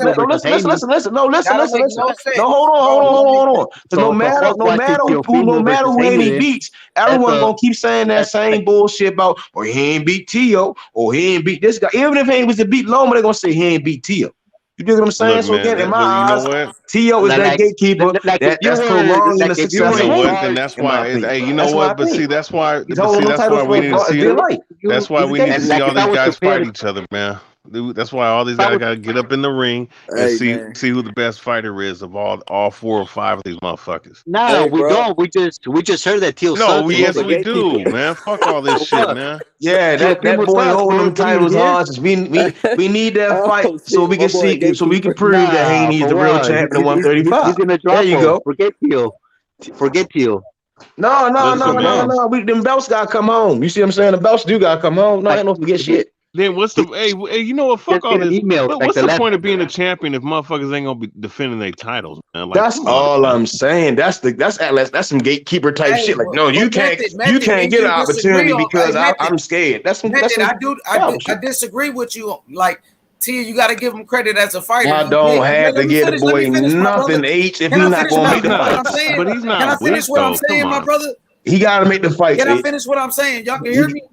Yeah, we can hear. Yeah, what I'm saying is Teofimo Lopez is a monster, my nigga. That nigga the truth. Like, nigga, you gotta give him credit as a fighter. He did beat Lomachenko. I'm the truth, H. I ain't trying to hear nothing that man. That nigga the truth, my nigga. He fucked up Loma, nigga. You gotta give him credit. No, he ain't fucked Loma. Fucked him up. I ain't saying fuck up Loma. Loma fucked him up. Bro, you didn't see Loma's face after the fight? I saw Tio. You ain't never seen Loma's face marked up like that, nigga. Did you see Tio face fight up after the fight? Loma a good fighter. I never said Loma wasn't good. That's what I'm saying. I'm gonna say this though. Hey, listen. I'll say this about Lomachenko, right? Pound for pound fighter, you a gatekeeper. I got it. So everybody, Method, you got to give that man credit as a fighter, bro. That's all I'm saying. I'm not taking y'all mistaking my words. All I'm saying is the way the boy moving is as if he's a gatekeeper. Like he gonna hold on to the titles, and in my opinion, if the Loma fight does happen, he's gonna get his ass whipped. Loma gonna take the titles. I think he's gonna knock out Loma in a rematch. He prolonged it. I think he knocks out Loma in a rematch. No. He gonna knock you know what? You know what? But I'm gonna say this though: if Loma was running, bro, Loma was scared like fuck, man. Loma not scared of him. Hey, I'm gonna tell you something. If Loma's nigga 7 straight rounds ran. No, he didn't. He didn't run. He was trying to take his eyes off. He was trying. That nigga didn't even throw no punches in there, nigga. He was terrified, bro. You know what? I'm gonna say this about Loma. If his shoulder was fucked up, and that's why he couldn't do what he did in the latter parts of that fight. Excuses now. No, it ain't no goddamn excuse for sure. Bro. He made excuses, bro. No, I know. I'm just saying it's not an excuse, but I'm saying it's a possibility that might have fucked him up. But if it did, let's just say hypothetically it did. I'm not saying all that. I'm saying Loma gonna beat his ass. He ain't gonna act like Loma. No, he ain't gonna act like Wilder and get away with it. He making excuses, bro, like Wilder. Look, if Loma pours it on him in the first couple rounds, like he should, it'll be interesting. It could be fight altering. If you understand what I'm saying. Give him a day. Look. What? Okay, give him the rematch or fight Devin Haney for the fucking undisputed. Yeah, I agree with that part. But I'm saying, Method said, "Oh, he's not good." Method that. I never said he wasn't good. I'm saying. My bad. What you see, that's what I'm saying. Y'all, everybody trying to fill in the idea what the gatekeeper is. Again, in my opinion, I'm not saying he's a bum. I think he's a level above Comey and Nakatani. You dig what I'm saying? And that's why he's trying to hold on them titles as long as possible. I think Devin is the best boxer at 135. You get what I'm saying? So I think, but Devin, my whole thing I'm saying is Devin not gonna get the credit until he beats that. In my opinion, I'm going to say is a gatekeeper, the guy that's prolonging his success at 135. Because that's the fight we want to see. So he acting like a gatekeeper. He not acting. T.O. not acting like a champion. He act like a damn gatekeeper. Like he's scared to lose. Like he's scared to make the fights. Man. He ain't forced since October last year. Man, it's crazy, man. I'm just saying, hearing all this shit, man. Like you got T.O., you got Devin Haney's side, you have Lomachenko's side, man. You have all these motherfucking sides, man. And we still in 1 year, 2, 3 years later, we still ain't gonna get no fucking undisputed, man, because of some fuckery. By the time T.O. and Devin fight, it's gonna be one of the biggest fights in boxing. I guarantee you. Bro. Yeah, I wonder how old they're gonna be. Are they gonna be 30 years old? Loma is known to lose the gatekeepers and journeyman though. That's like crazy though. That's crazy. Salido. You talking about Salido in the second fight? Salido, yeah. Loma, his first 4 fights. You know, this motherfucker coming out here fighting world beaters in his first 5, 6, 7 fights. I mean, of course. Second fight. Don't say his first 5, 6. He fought his second fight. Okay, yeah, and you know what? And that's impressive. That look, you name me a motherfucker that fought the level of competition of Salido in his second fight. That's what I'm trying to say. I'm agreeing with you. I'm just saying. And that's what but you know what? Sometimes it happens, man. And beat Gary Russell in his third fight. You know, I'm just saying. Like, look, Lomachenko. I'm a huge Lomachenko fan? No, but do I like watching the fight? Yeah. But here's what I'll say about Loma. Right, because I can go either or. When I look at his resume and look at who he's fought, it's hard for me to say that the motherfucker doesn't want to fight motherfuckers when he's fighting. He just lost to a motherfucker who was a top contender who took his belts. Right. You know. Title holder. T.O. had a belt. T.O. had a belt. You gotta give him that respect. He had a belt. But I'm just saying, like, you know, that you can't name me a guy in boxing history. His first 15, 16 fights fought this level of competition that quickly. I mean, there wasn't too many fighters with the amateur record or with the things that Loma was doing outside of. You know, he started. That was kind of all. It was different. It wasn't normal. It's not common in boxing. You know what? I'm not going to compare that to like the way back in the day. I'm talking about like maybe in the last, since 1983, since these belts came into play, the WBA, WBC, IBF, when they came into play, I ain't seen nobody do that shit. Most guys, you like we saw Wilder fought like 32 bums before he fought somebody that was decent, or was noteworthy. But again, the thing with Loma is he was how many amateur fights did Loma have? Like 400. Like that's insane. You dig what I'm saying? And Loma's first pro wasn't Loma when he had his first professional fight, like 26. 25, yeah. 25. You see what I'm saying? He was 25. B-Hop started at 23, but he didn't have as many amateur fights. You see what I'm saying? Like Loma saw a lot of different styles, and it was different. It's different. You know what I'm saying? It's not to the same of Wilder. Wilder went to the Olympics, but he didn't have that type of pedigree under his belt. And that's a different game change. When you go to the Olympics, man, it don't take no fucking 30 fights, man. Don't take no further 30 fights to fight someone with a record. You dig what I'm saying? That's what they said. Hagler fought no, don't do it. Don't do it. It took him a long time before he got the fights that he needed. Man, look, it didn't take him long to fight Alex Mentor or fucking Benny Briscoe, man. It didn't take him no fucking 20, 30 fucking fights, man. You want me to pull his record up? But Wilder didn't beat all the guys Wilder defeated. They weren't all bums. Some of them were B-minus fighters. Listen, I'm gonna tell you straight up, he shouldn't have won. He shouldn't have won with the skill set he had. That's why I don't fully discredit Wilder. He should have. The guys they fought, some of them should have beaten him, but he beat them. Listen, those first 30 guys, I could whoop right now. I'm being 100%. I can't get in there and beat some of these guys. Some of them guys too big. I was watching his career before I was watching his career, man. He was fighting fucking Teletubby ass niggas, man. So what do you think about? Do you think? All right. So Bermain Stiverne, I think at his time he wasn't no. It's again. He wasn't a lot of people just can't go in there and beat some of them guys. Some of them guys like He's a C-level boxer at best, man. Damn. Didn't he beat Helenius? Didn't he beat the guy that's gonna fight on his card? Who? Didn't he beat Robert Helenius? Yeah, Robert. And that's the guy that beat Count Knock, and Count Knock and Helenius too is going to be on the card. Yeah, he beat fucking Chris Arreola. You know, and Arreola was just on the pay-per-view fight. Arreola's been past it. He hasn't. His best years was when he was challenging fucking Klitschko, and then I remember he came back trying to make a comeback back in 2012, 2011 with Ron. It was 2011, 2010 with Ron Shields, man. Then when he fought, that's like 4 or 5 years before he fought for that damn title against Bermain Stiverne, man. You talking about Chris Arreola?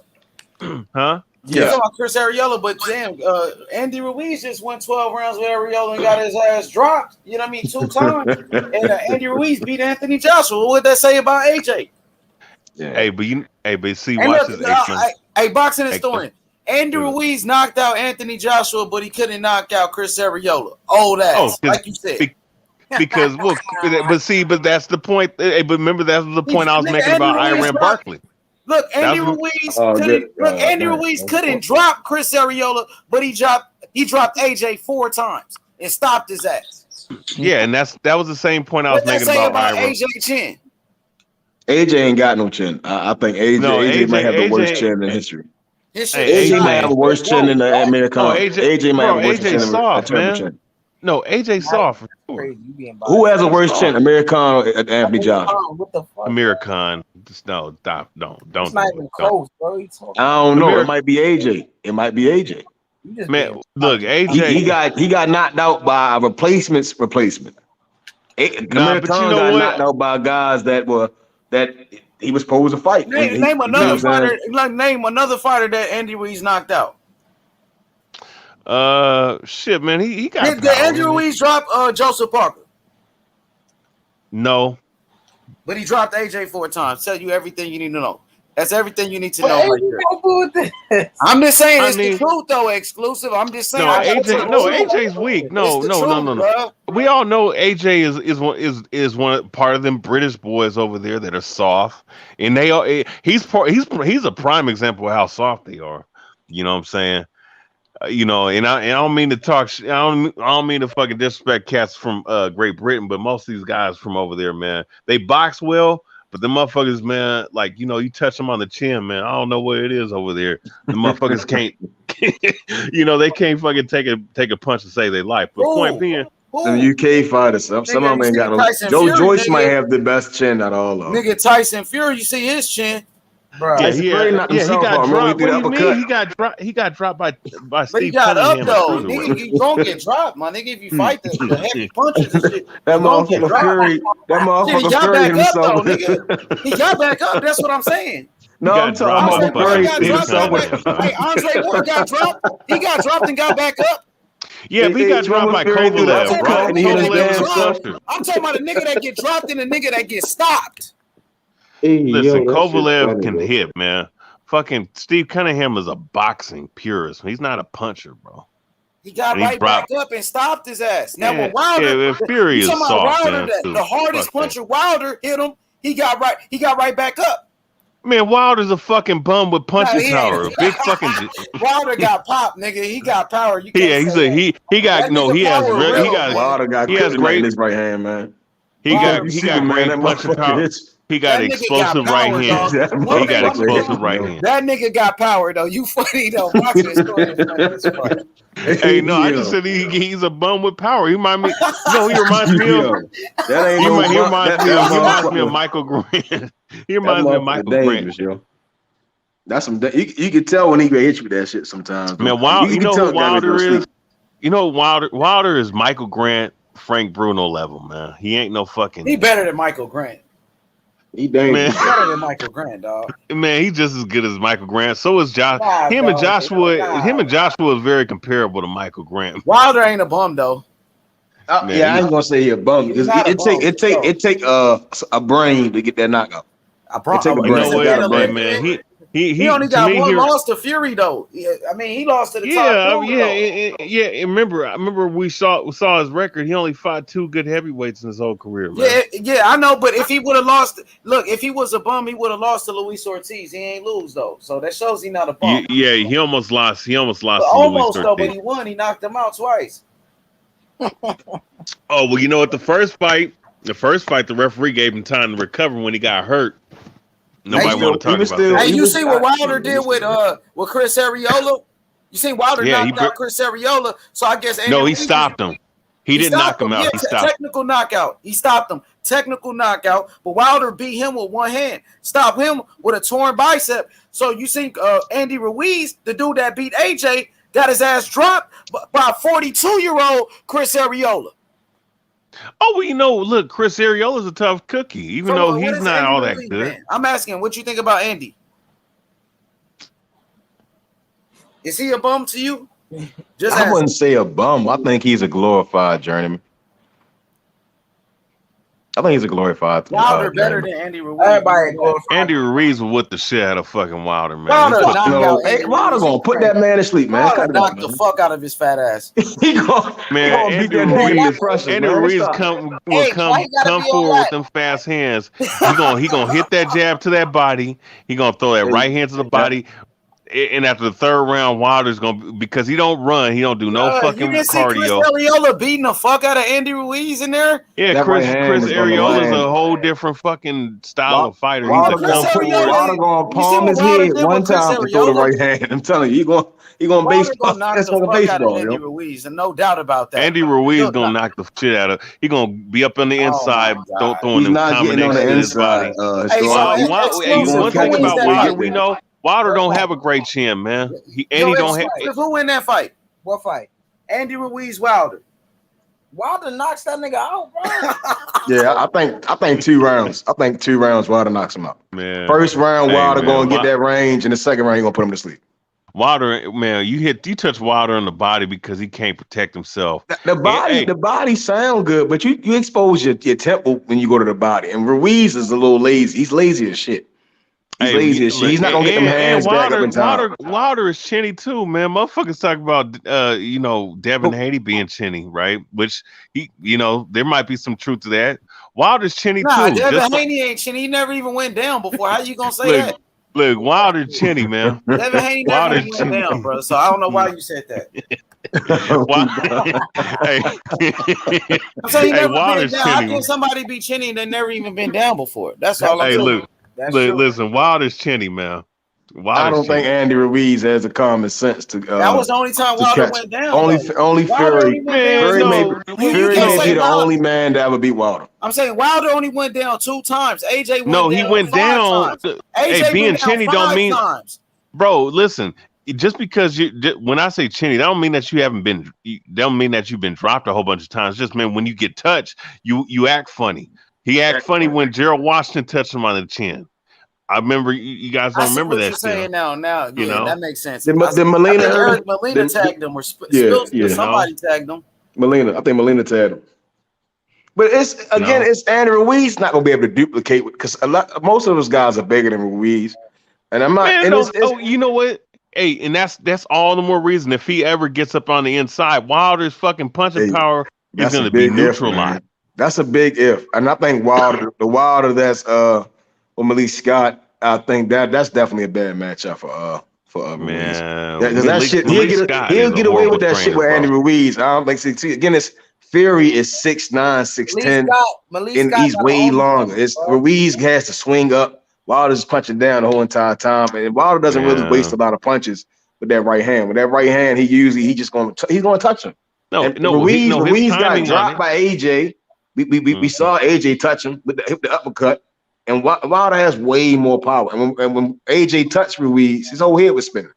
Wilder's gonna knock him out. Hey man, look, if Wilder touched him, there's a good chance that he could take at least one or two of those flush. No, there's man, no, he gonna go out. But if he's up on the inside, he ain't gonna fucking hit him flush, man. If Ruiz got him on the ropes, Wilder's so uncoordinated. He don't know how to get up off the ropes. He don't know how to spin a motherfucker around. Did you see the Luis Ortiz second fight when he stepped around? Man, nigga, he was getting outboxed, man. No, when the knockout came. I'm saying when that knockout came, did you not see when he took Ortiz to the ropes, then he stepped out through the right hand.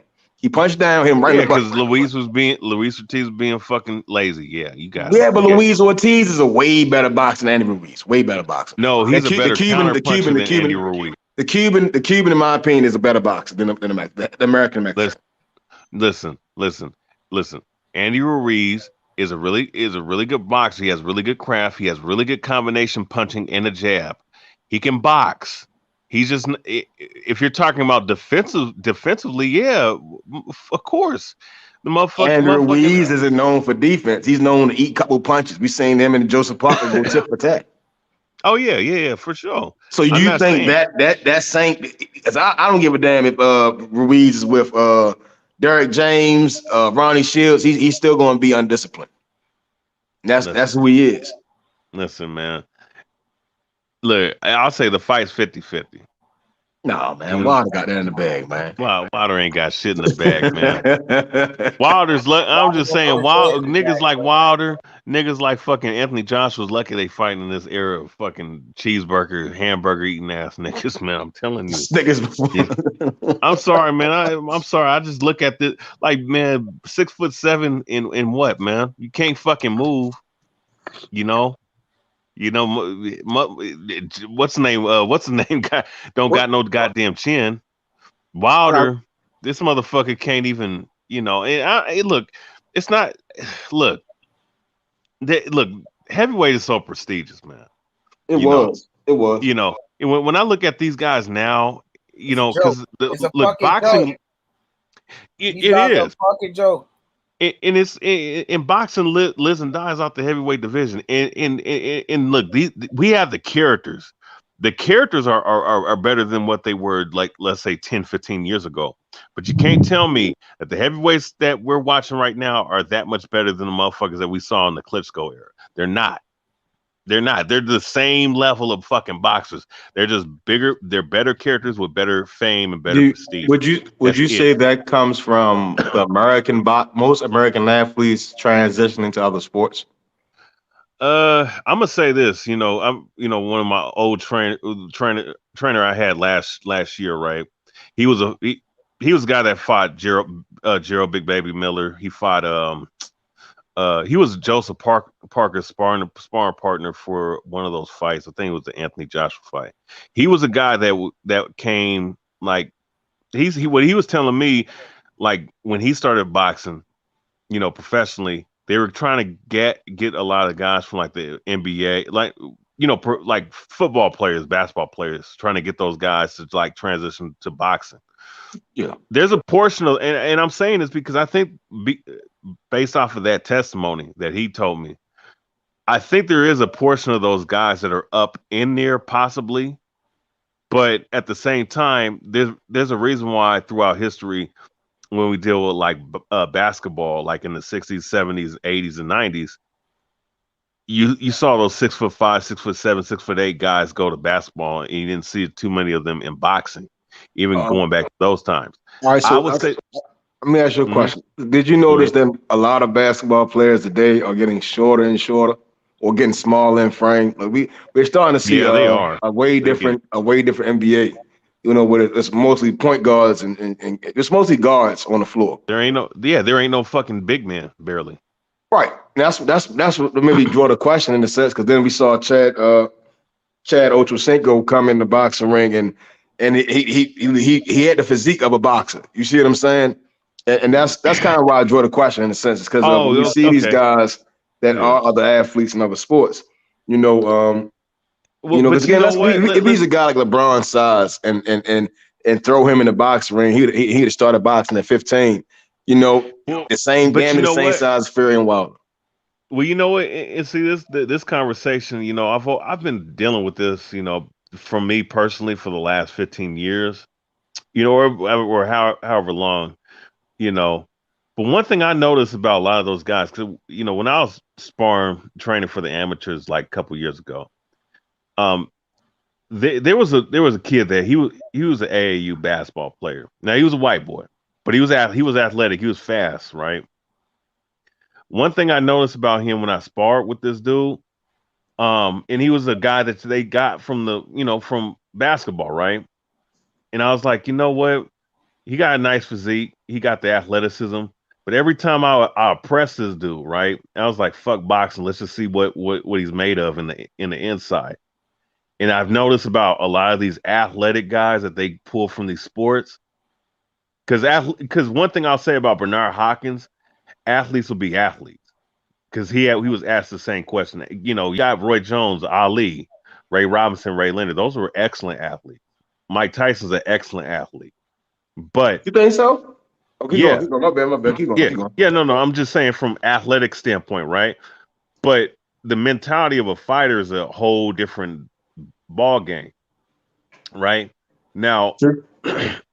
These type of dudes, man, like I said, there's a portion of those guys, they look like they could be boxers because of their physique, but a lot of times, man, like the looks ain't always what they seem, man. Looks are deceiving. Yeah. I agree, but then sometimes, we wouldn't. That's what I'm saying. We probably wouldn't know because the majority of the athletes are in the NBA. They may even be on the damn bench. You kind of get what I'm saying? Shit, I'm gonna say this too with even mixed martial arts. You have a lot of soccer players, and those guys are excellent athletes, motherfuckers that can run like 4 3s and shit. But you know, they try to transition. You know, because there was a cat in the MMA gym like that I was training with way back in the day. He was a Puerto Rican cat. This motherfucker, like he jumped out of nowhere just playing around. I was standing right next to the bag. This motherfucker jumped like 40 inches in the air, throwing a flying knee and shit, man. But the point I'm saying is like, you know, you got guys that they'll pull from these different sports because, you know, he was a football player. You know what I'm saying?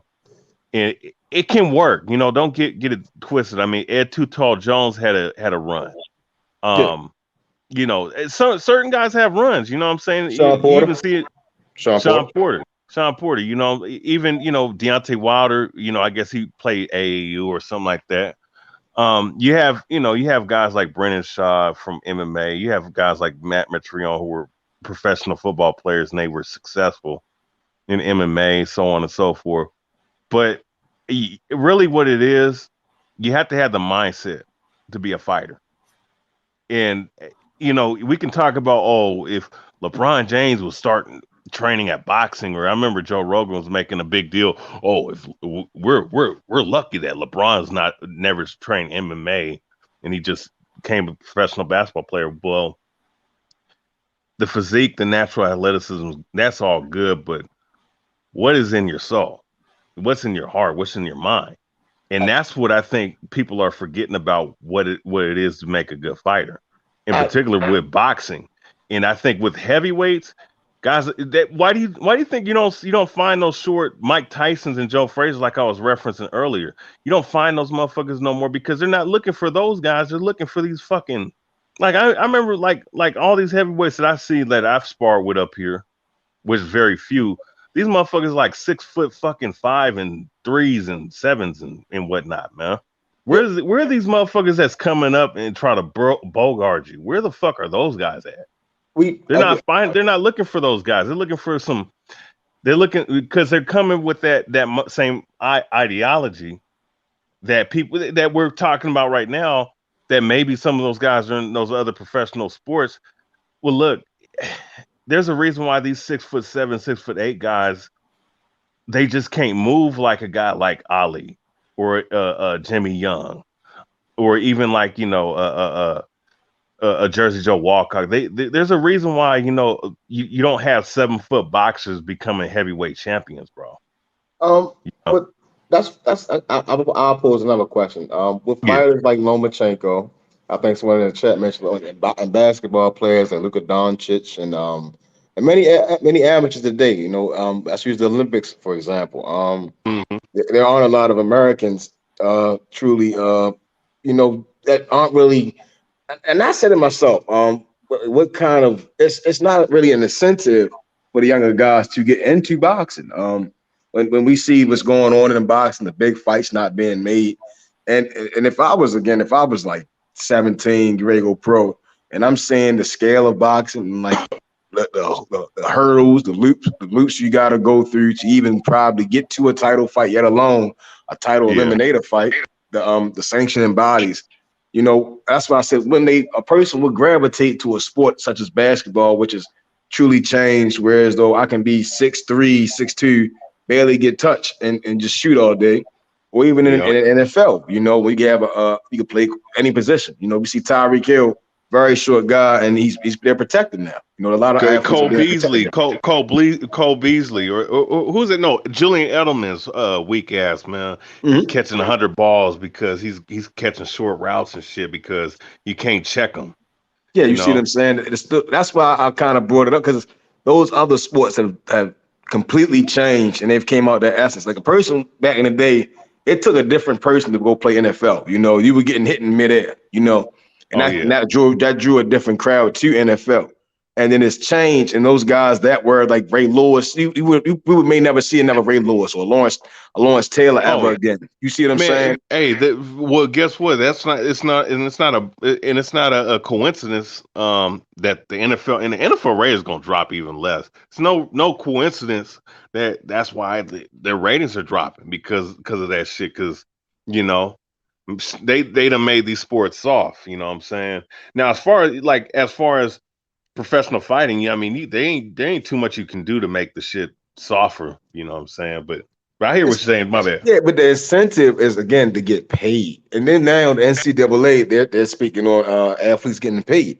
You see how the entire demographic of sports is changing, and then when we look at boxing from the amateurs, you don't really get paid. You know, you don't get paid, and we see guys like Devin Haney, Keyshawn Davis. These young guys are trying to. And Ryan Garcia, I'm gonna use Ryan Garcia, like where they have to do all these extra things, and then when Ryan Garcia says by 26, 27, he wants to retire.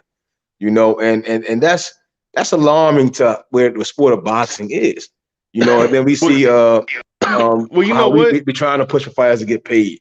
And then we look at MMA, how Ngannou, he's trying to bring awareness to those fighters being robbed and not being paid. You dig what I'm saying? Right. The combat sports has to. I think they need to. Because when guys like Floyd, at the age of whatever age he is, can come in and make that type of money, and Logan Pauls and Jake Pauls can come in there off their couch and music videos, whatever the hell they doing, YouTube videos, and do what they're doing. Blueface in them, and then the fans of combat sports support it and watch it and entertain it. Then that's the problem for the amateurs. We're not going to get that talent pool ever again until we, in my opinion, put our foot down on what boxing needs to be. Yeah, no, I agree wholeheartedly, and here's the problem. Now, cats might say, "Oh, well, Seattle's not a big boxing community." No, nigga, it was at one point up here.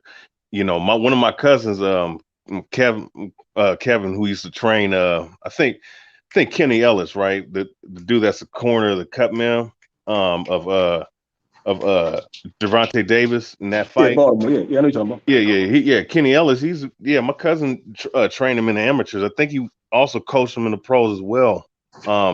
You know, there was a time up here, and he had he trained an IBF heavyweight champion. I don't know who he was, but there was a time, you know, I'm just speaking from this standpoint up here, and then of course it trickles down to every other aspect. You know, of course, Philly, Detroit, you know, New York, California, the big boxing areas, right? Texas.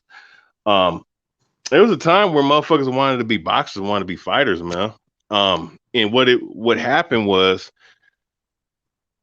somewhere along the line, man, motherfuckers just stop wanting to be boxers. They want to be other things. Not everybody's gonna make it in the fucking professional sports team leagues. So it's not just the basketball shit.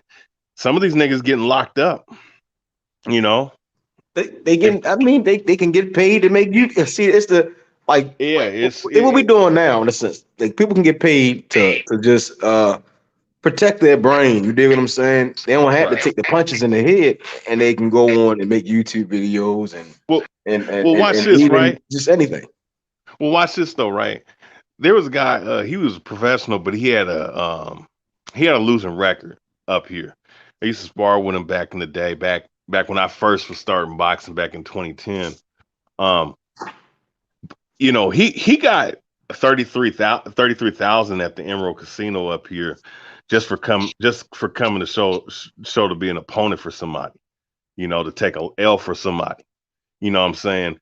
Boxing, the thing about with boxing, for MMA fighters, like if you get paid, you get paid, but you got to do it because you love it. You know what I'm saying? For boxing though, when I first came in, motherfucker was saying, look, man, you get up high, you get your money and you get the fuck out. Because eventually, if you stay in too long, no matter what level you're at, boxing's a dirty game. Like the cat that I used to spar in amateurs, even just going from an amateur standpoint, right? The cat was 2-0, right, in amateurs. He ended up fighting a guy, and did well against him until he got knocked out in the third round. This guy ended up fighting a dude that was part of the Irish Olympic team and had 86 fights, but they kept that hid. You know what I'm saying? Like completely destroyed that man's whole fucking aspect of wanting to box again. You know what I'm saying? Like boxing just in general is a dirty sport. So like if you're able to succeed and make your money and get out with your health, that's one thing. And that's why you see guys saying, oh, let me go ahead and get up in here and get my money, like Nate Robinson and shit, man. You have to look at it from that business standpoint, from that aspect. And I can understand why guys look at old fighters, they look at the cauliflower ears from these old fighters. They look at the brain damage of a guy like Meldrick Taylor, Terry Norris, even Joe Frazier, when you saw him talk in his latter days, Ali with his Parkinson's disease and all this other stuff, guys be like, you know what? Eventually, man, boxing's probably not the sport for me to go. You know what I'm saying? The route to go, unless I really need to make some money. That might be one of the aspects, just based off of some of the things I just mentioned, that it can like the payout can be really good, but the risk reward for doing boxing can hurt you in the long run. And I think that's what kind of has pushed away a lot of people from doing it, from wanting to engage into the sport. You understand what I'm saying?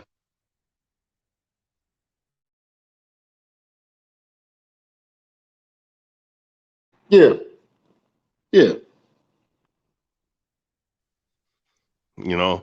So I mean, and it's like, and plus, like for boxing, I'll say this, it's kind of like I'll say this even for like MMA as well. It's not for everybody, you know what I'm saying?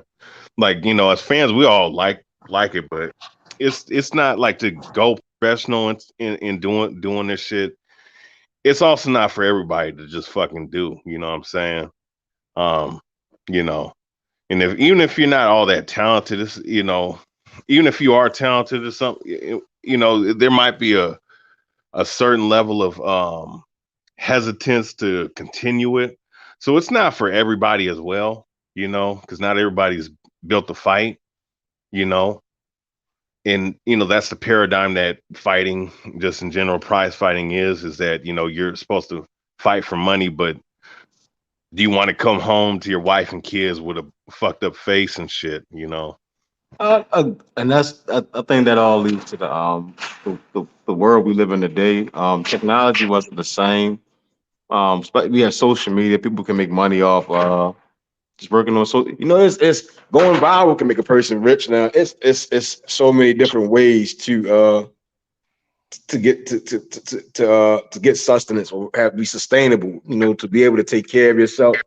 Boxing It was like some called the poor man's sport. You know, especially during the time of the Cinderella Man and Joe Louis, those guys. You know, Ray Robertson. Those guys, they had to fight in a sense to make a living. Yeah. And then when we got to around the Sugar Ray Leonards, Roberto Duran's a perfect example. You know, fighting on the streets, Manny Pacquiao fighting on the street. You know, fighting barely getting by. Then when we had Floyd Mayweather as well. Then today, when we do have guys, they may have like rough backgrounds, but it wasn't to the same level of eating cans of beans and having to rob and steal to live, or living out on the streets of Jack Dempsey. You know, right? Yeah, and then also too, you know, just as men in general as well over here in America and everywhere else in the world, where you had that grinders mentality. You know, you didn't have all this bullshit technology that takes up all of our time and shit, and you also have the aspect of what other aspect? You have fighters. I mean, my bad. You have the fact that, you know, especially with our people, you know, getting the short end of the stick, you know, and other minority groups as well that came over here as immigrants, and you know, and did other people as well.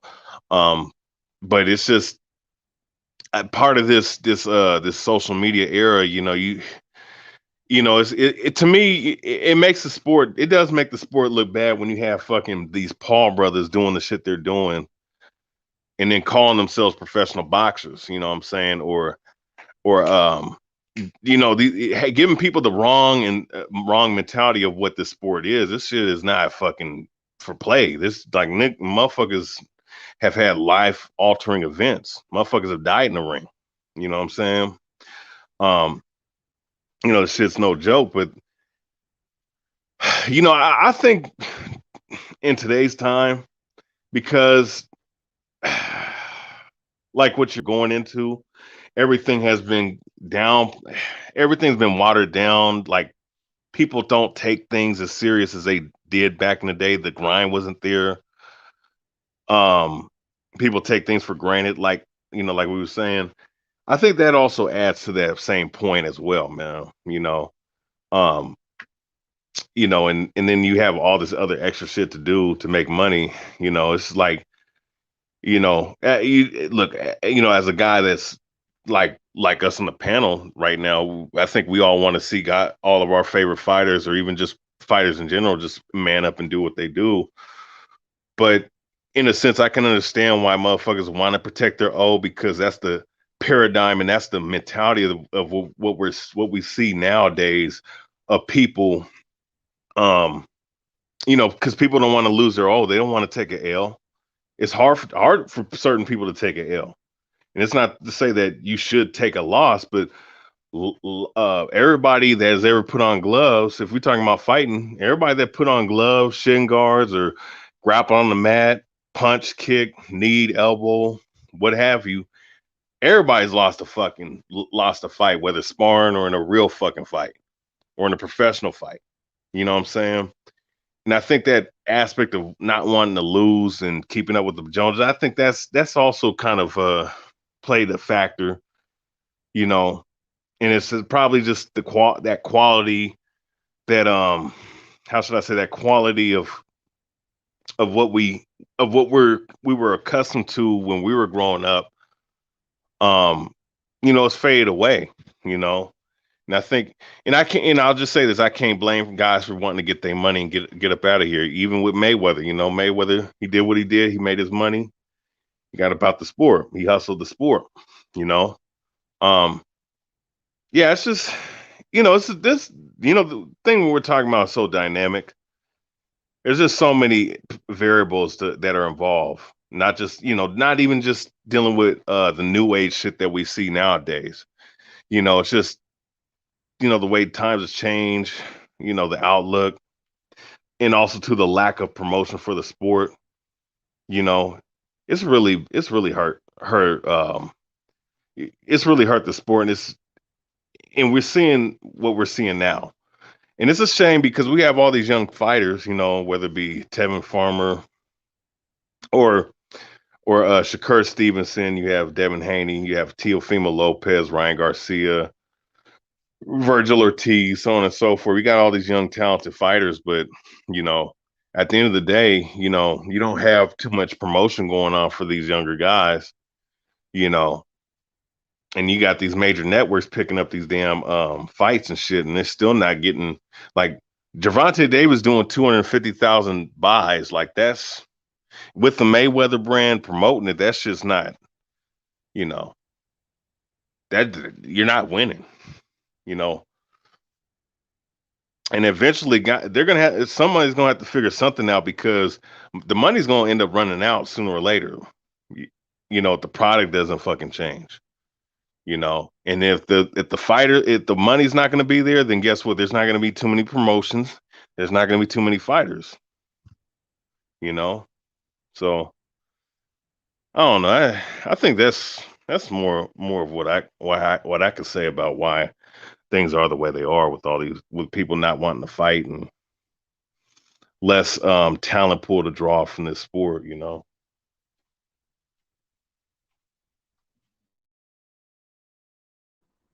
Yeah, for sure. Yeah, I agree. You know, I'm, you know, my whole thing will probably be, you know, within the next like 5 to 10 years, the landscape of boxing, you know, whether grow or deplete, because, you know, promotional companies investing in their money into guys, in my opinion, that, you know, are going to be here today and gone tomorrow. And then the idea, or I guess they try to say that it brings more fans to boxing, you know, and I totally disagree. Because then we see how the Blueface or the Lamar Odom situation. You know, I don't know who hosted the fights, but I know that's a different side of revenue, and it's not truly a desire for the sweet science or the sport of boxing. You know, guys is going in there, and then what we seen with Triller, you know, the whole environment wasn't boxing. You know, boxing was at a point people got dressed up real well. You know, they made their bets and they came out. You know, and it was a time, I guess, when we would say when they were in the fight clubs, and that was a form of boxing, a state of boxing. I think that was the lowest state of boxing. So we could be probably going through the lowest years, you know, the dark ages of boxing. And then until we get back to the bronze and silver, gold years, you know, it might be a time period. You know, especially when the heavyweight division is in the state it's in. We can't get an undisputed champion. It's boxing is in a bad state. Yes, it's definitely not looking like. I still have my own. Well, shit. Look, as long as you have your life, you winning right now. As long as you're not in damn prison, you winning right now. I'll just say that much, you know. So if you're surviving, you're winning, you know. But like you were saying, I mean, it's in a bad state, man. And like I said, man, you know, look, you know, it's like this for me. You know, when I look at it, I'm like, you know what? I hope the sport gets better, but you know, I need to get mine, man. You know, from my standpoint, I need to get back in the ring, make my fucking money, however long I got. You know, don't want to be up in there too long because I ain't trying to be a cripple. I ain't trying to fucking have brain damage. You know. I don't think I'll ever get back in the ring. I know some guys now. They're in their 30s. They got back in the ring. You know, on their win streaks. You know, I don't think I would. I don't think I would. Shit, I just turned 30. You know, for me, it's training. Like since I stopped training back in 2013 because I had to deal with more religious aspects. You know. And also, too, I didn't want to cut my beard off for the amateurs for shit. Oh, you Muslim? No, I'm an Israelite. Israelite. Ah. Yeah. Right when I came in, they was like, shave it off. And I was like, nah, I can't do it. And somewhere along the line, I stopped training, you know, and I was like, fuck, man. But I've always wanted to get back. I always wanted to get back doing it. And when I started sparring last year with some, you know, guys that was actual heavyweights and shit, and it was like, man, no, you good. You just need to get your damn conditioning back to where it was when you was younger. But shit, man. When 22 and 30 is two different fucking legs, man. Shit, you can't explode up there.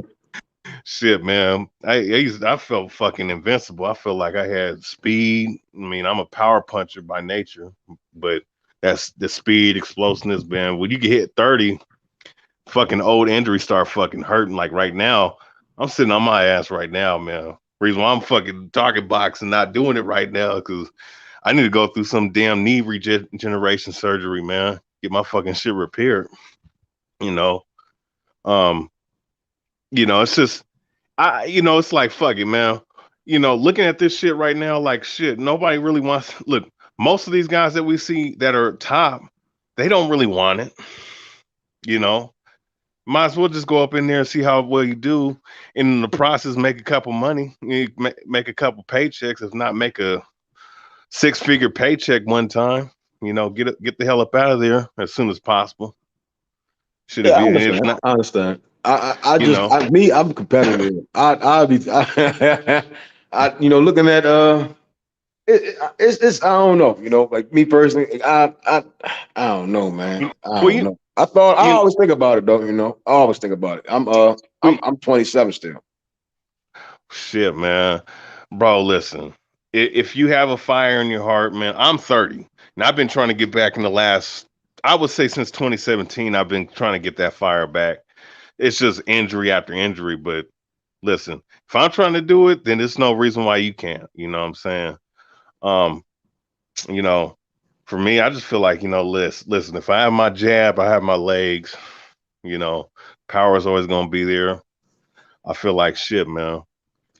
But especially if I'm boxing a heavyweight, I'm always going to have a speed advantage. And, I feel like shit, I'm 5'11". Well, no, I'm 6 foot, but I'm technically 5'11" and 3/4. But I got an 80-inch reach, and I got a longer reach than most of these big boys, man. Like shit, man. I feel like shit. Look, at least if I could fight some tomato can motherfuckers, I can at least go a couple fights undefeated until I fight somebody decent. Like fuck it, let's see where I go. I don't know. It's just the love of boxing, man. Just going to the gym, training, jump roping. Hitting the heavy bag, being pushed, man. There's something to that, man. That you love, man. Even if it fucking hurts, man. You know how it is. Yeah. Sparring, even to the sparring, even sparring, man. When H Money was showing them damn highlights of what's his name, Haney hitting the bag, it's like, man, fuck. I feel like, man, damn, it was a time when I was 22 and had that same kind of hunger, man. But when you get older, it's like, fuck, man. Especially when you get injuries. It's just you don't feel the same no more, man. But but one thing I will say though, when you get up in age, like 27 is when you really start to enter your prime mentally. Mentally, you is there. You know what I'm saying? Like, okay, what's your size, man? What weight class would you? I'm 5'5".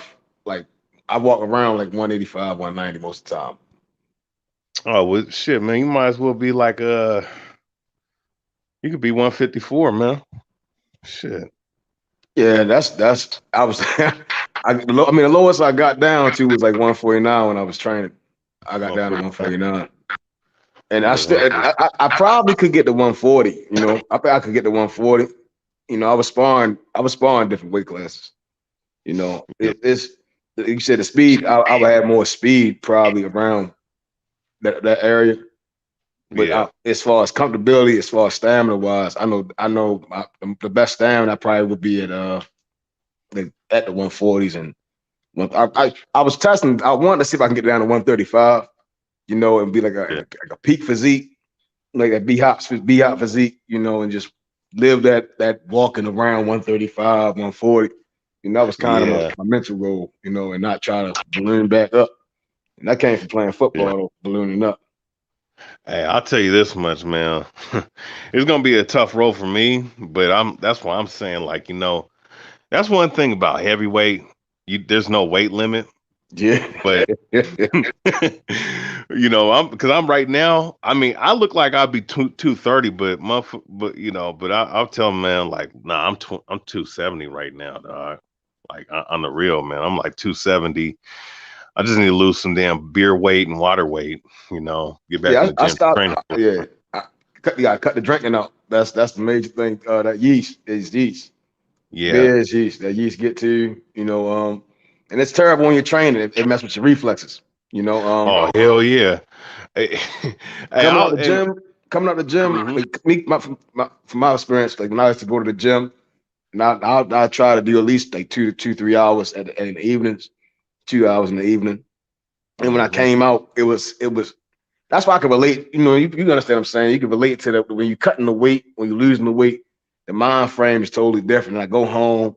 I eat some carbs and stuff. It's my mindset changes. It's a total. That's why I say I can understand what you're saying as far as the drive. It's a total different lifestyle. You going in there. It's like you really focus. You turn up the entire world, and that's why I understand. Kind of what Cuz DeMarlo was saying, and Tyson, like that whole lifestyle. You cut off. You separate yourself from everything, and then you just focusing on that fight in a sense. You focusing on your fights. You focus on your fights. You focusing on training. You get home, it's a total different lifestyle. Right. It's very dangerous. Yeah, no, it's definitely some clam. Get some. The one sister on there, she's funny. Get some clenbuterol. No. I'm not doing that. What's it called? I mean, I started. What was I doing? Fish. Eating fish. You got to really damn near completely get rid of carbs. You have to completely get rid of carbs. Do a lot of smoothies, and it's the discipline, And then the running is the key. Running is completely the key. Yeah, man. That's like fuck, man. I came back in the gym like 2 months ago, but I already had a pre-existing injury since I was 17 and never took care of.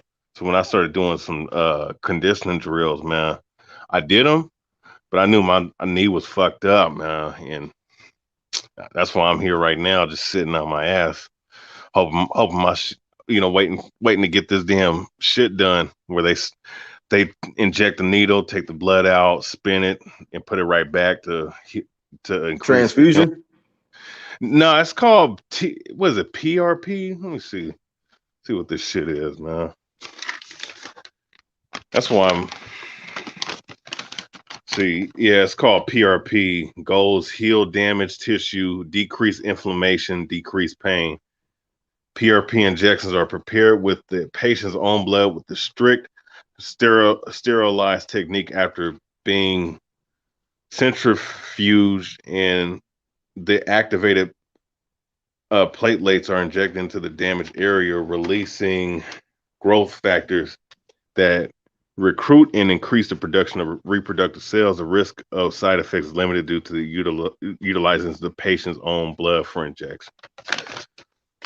That's probably the best thing for me right now, because I ain't got no broken bones or anything, but shit, And I'm, and shit, man, everybody needs their knees. I can't even fucking run right now, but shit, I can't run, do jump rope. I mean, I could work, I'd go to work and shit, but it's not as strenuous.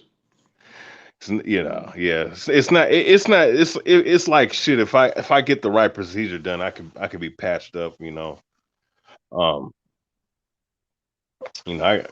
got a whole bunch of other injuries on my legs, but fuck. You ever thought about training? You never thought about training? What is that? Being a trainer. Hell no. No. I'll be Ben Davidson. Ben Davidson is a young trainer. What's his name? Teddy Atlas. He started training young. And I'll be a trainer after I'm done at 41 when my career is done. Shit, I gotta see what I could do, man, both in the cage and in the ring as well. I'm gonna try to do a career maximize my fucking talents and money making potential. You know, see if I can still do it. Cause look, man, you gotta try it. Shit, man. I mean, look, I was watching The Zone. I mean, I ain't gonna be no damn loser, but look, if a listen, if you got a motherfucker that had 2 wins, guess how many? He was fighting an up and comer, right? Guess how many wins this man had? 2. Guess how many losses he had? 40. I'm gonna say 40. 70 fucking losses, 73 losses, and he's still making a paycheck boxing. You know, I'm like, look, man, I ain't gonna go that bad, man. I'm not. Even if I was to be bad, I couldn't go out like that. I'm like, shit, man. Like I said, I got the natural ability, got the power, got the foot speed, got the reach. Fuck it, man. Let's see what I can do. You know, might need surgery. Yeah, probably do. Shit. You know, but there was the last time PBC had a fight though, when they were showing fights on Fox. There was a dude that started his career at 31. He's 34 now, and he's like he's undefeated as a heavyweight. You know, so it's definitely not impossible. I mean, you got James Bone Crusher Smith, motherfucker started at 28. Yeah, you know, it's common. It's common. I know a couple of guys that they made it to I was training when I was training one of my trainers. They trained a guy that before Anthony Yarde. Oh, really? Yeah. He didn't win the fight, but he fought Anthony Yarde. It was before the Kovalev fight. Right. You know, bad game. He changed trainers. Oh, he did? Yeah, you know, that's a bad idea. You gotta stick with the people that get you where you're going, you know. Oh yeah. Yeah, man. I mean 38. He's about 38. I think 35, 38. You know, he made it to that big fight. He just he ain't win. You know, I know he was compensated though. Yeah. Yeah, man. So it's it's different. Definitely not. Look, you 27, man. You go ahead and do it. If you're thinking about it, go ahead and do it. Shit, get it done, man. Because let's say if you don't become a champion, you still gonna make at least a couple paychecks somewhere. I'm gonna beat somebody's ass. If I do it, I'm gonna beat somebody's ass. I'm gonna get that damn. I'm gonna fuck somebody up. Yeah, I'll be damned. I will be damned, man. Listen, that's the only reason I'm gonna be mad. I just cannot deal with the politics. You know, I'll be pissed to get there, and then all the crazy shit going on. You know, I would hate to be on a black murderer's road. You dig what I'm saying? Oh, yeah, that. But see, you know what? That's why, like, look. You know, the guys that are there, like let's say, you know, like H Money's boy, like Devin Haney, that dude's blessed to be where he's at right now, man. They have a belt, because how many guys could have potentially had a belt and they had the same talent like him, but we don't see him out there, you know. Or even like young Gervonta Davis, how many motherfuckers could be or still is as talented as he is, but they're not being promoted, you know.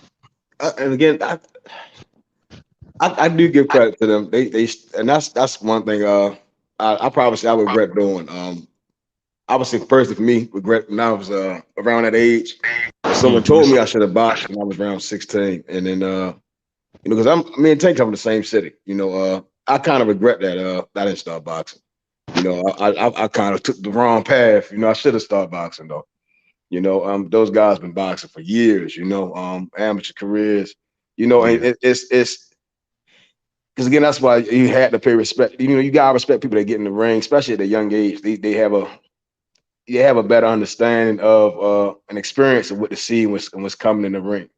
You know, but if you're good, like you said, you know, I think about it. And I just keep thinking about it. I just keep thinking about it. I'm sorry, my brothers, but y'all ready to look at some real numbers to see who had a better resume at 168? Now we got the numbers right here. Roy Jones Jr., Hall of Famer, all-time great. You know what I mean? Shout out to Roy Jones Jr. He was robbed from his gold medal. You know what I mean? Let's go check him out at 168. Let's go take a dive into it. So I'm gonna pull up the numbers right now. Y'all can hear me, right? Hear you clear, crystal clear, brother. Okay, so we going to 168 though. So we got to look at his weight right here. Exactly what weight he is. So this is where he had at light heavyweight. He had to run at light heavyweight. You know, Roy Jones was undisputed at light heavyweight. Special shout out to my brother, the one and only Fat Apples in the building, the legend. He said, "Hey, H Money, my brother, Andre Ward was a beast in his prime. As we know, so was Roy Jones." So we looking at Roy Jones' resume at 168 pounds. So we gonna see who got better wins at 168. Let's take a look. See, Roy Jones Jr. was undisputed at 175. All-time great, like you said. He went up to heavyweight. He beat John Ruiz for the WBA super title at heavyweight. So he was a heavyweight champion, Roy Jones. So let's see, he spent a lot of time at 175. So at 168, here we go right here. So he beat Vinny Penzienza at 168. That was a good win right there. Antoine Bird, James Toney. So James Toney was his first fight at 168. So he moved up to 168. Remember, he beat Bernard Hopkins at 160 for a vacant title right here in 1993. Let me zoom in a little closer for y'all. So as you can see, Roy Jones Jr., he beat Bernard Hopkins in 1993. Okay, that was at 160 pounds for the vacant IBF title at middleweight. So then he fought against Thulani Malanjanina. He fought a couple of other guys, you know, people with no big names. But then in 1994, Roy Jones Jr. beat James Toney at 168. So he got James Toney on his resume, undefeated James Toney. James Toney was like pound for pound, I think, at the time, because James Toney just knocked out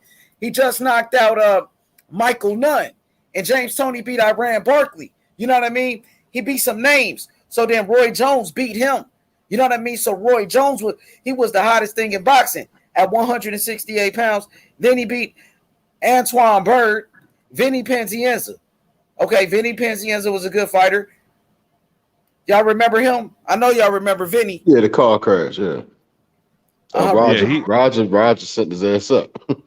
Yeah, because he came up from like lightweight. I think he was on steroids, to be honest, man. Because he started off at 135, and you could tell by his body type, like he was like just all muscle. You know what I mean? Like he looked like a bodybuilder.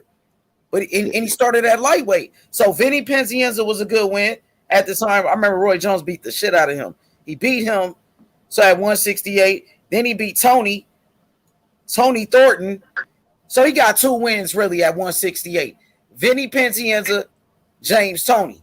We know Andre Ward. We can go to Andre Ward right here. So he won the Super 6. So we see who got the better resume at 168. What you think about his resume at 168? Y'all break it down. Vinny Penzienza and James Toney. Roy beat who he's supposed to be at 168. He didn't stay long though. He had a few fights right there. Who was that? There was a guy that he fought who was a bully. I forgot his name, man. He did him dirty. He was a pretty solid fighter. But at 168, Roy Jones got really 2 notable wins. He got a great win against James Toney. You know what I mean? And he got a win against Vinny Penzienza, who's already beat. So Fat Apple's right here. Fat Apple says Iran Barkley didn't have that good fight with Nigel Benn. Oh yeah, Nigel Benn knocked him out, right? He said he didn't have a good fight with Nigel Benn. Nigel Benn destroyed Iran Barkley. Destroyed him. So Andre Ward at 168. So we see what Roy Jones did. Andre Ward, 32 wins, undefeated, 16 knockouts. You know what I mean? Gold medalist, Olympic gold medalist, the last American to win a gold medal, but the last man from America to win a gold medal, Andre Ward. So we go to 168. Andre Ward. Let's go check him out. Chad Dawson was the last one. Yeah, Chad Dawson too was at 168. You're right. So let's Chad Dawson won a gold medal. Nah, he didn't win a gold medal. I don't think so. But so he got Edison Miranda, heavy hitter, and I remember Edison Miranda was a knockout artist. He was damn near like Deontay Wilder. You know what I mean? So he beat Edison Miranda, Mikkel Kessler, champion. Mikkel Kessler, 42-1. You know what I mean? Respected champion. Andre Ward beat him. You know what I mean? Alan Green was a good win. Saki Obika, former champion, a good win. You know what I mean? Arthur Abraham. You know what I mean? Who knocked out Jermaine Taylor. Arthur Abraham, heavy hitter. Andre Ward beat him. Unanimous decision. Carl Froch was a monster. Carl Froch was an animal. You know what I mean? Carl Froch knocked out Jermaine Taylor. He beat Andre Darrell. He beat a lot of guys. Groves knocked out Groves. You know what I mean? He beat Mikkel Kessler too. And he beat John Pascal, I believe. Carl Froch, if I'm not mistaken. Didn't he beat Arthur Abraham? Yeah, he did. He did, yup. So Carl Froch, he beat Carl Froch at 168. And then Chad Dawson. That solidified it. That solidified it right there. He beat Edwin Rodriguez as well. But so Chad Dawson, Carl Froch, Arthur Abraham, Mikkel Kessler. Come on. He got like 4 wins. So do you think any of those guys are better than James Toney? I think Andre Ward is better than James Toney. I like James though. James is a legend. I ain't taking nothing away from James, but he had too many inconsistencies. You know what I mean? He wasn't dedicated like that. That's why he lost those fights to Montel. But Montel was a good fighter too. But you know, Mikkel Kessler was a solid fighter, 42-1. You know what I mean? So he got more work at 168. Let me see what the people say in the chat. Danny the Great in here. What up, Danny? Well, go ahead, y'all. My bad. I didn't mean to interrupt. I just wanted to do that real quick. Man, since you brought that shit up, bro. Oh, somebody's saying Roy Jones is inferior to. No, stop it, man. Yeah, steroids. Hey, steroids. So Roy got busted. He did take steroids, bro. Yeah. Against John Ruiz, big deal. I think before that it was against I think Richard Hall. Richard Hall was a light heavyweight. I could pull up the article.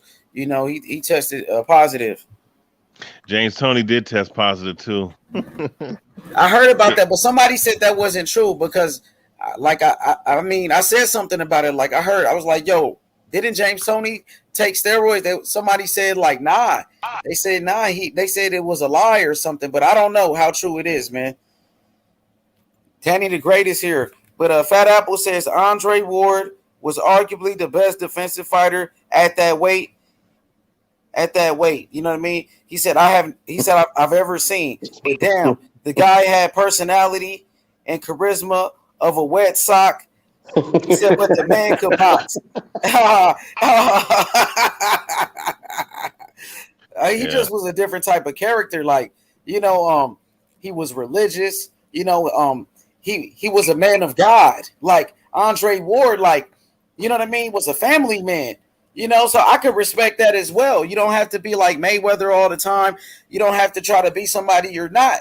He was like, yo, I'm a professional. You know, he never was smoking. He didn't drink. He didn't party. None of that. You know what I mean? He was like a throwback type of fighter.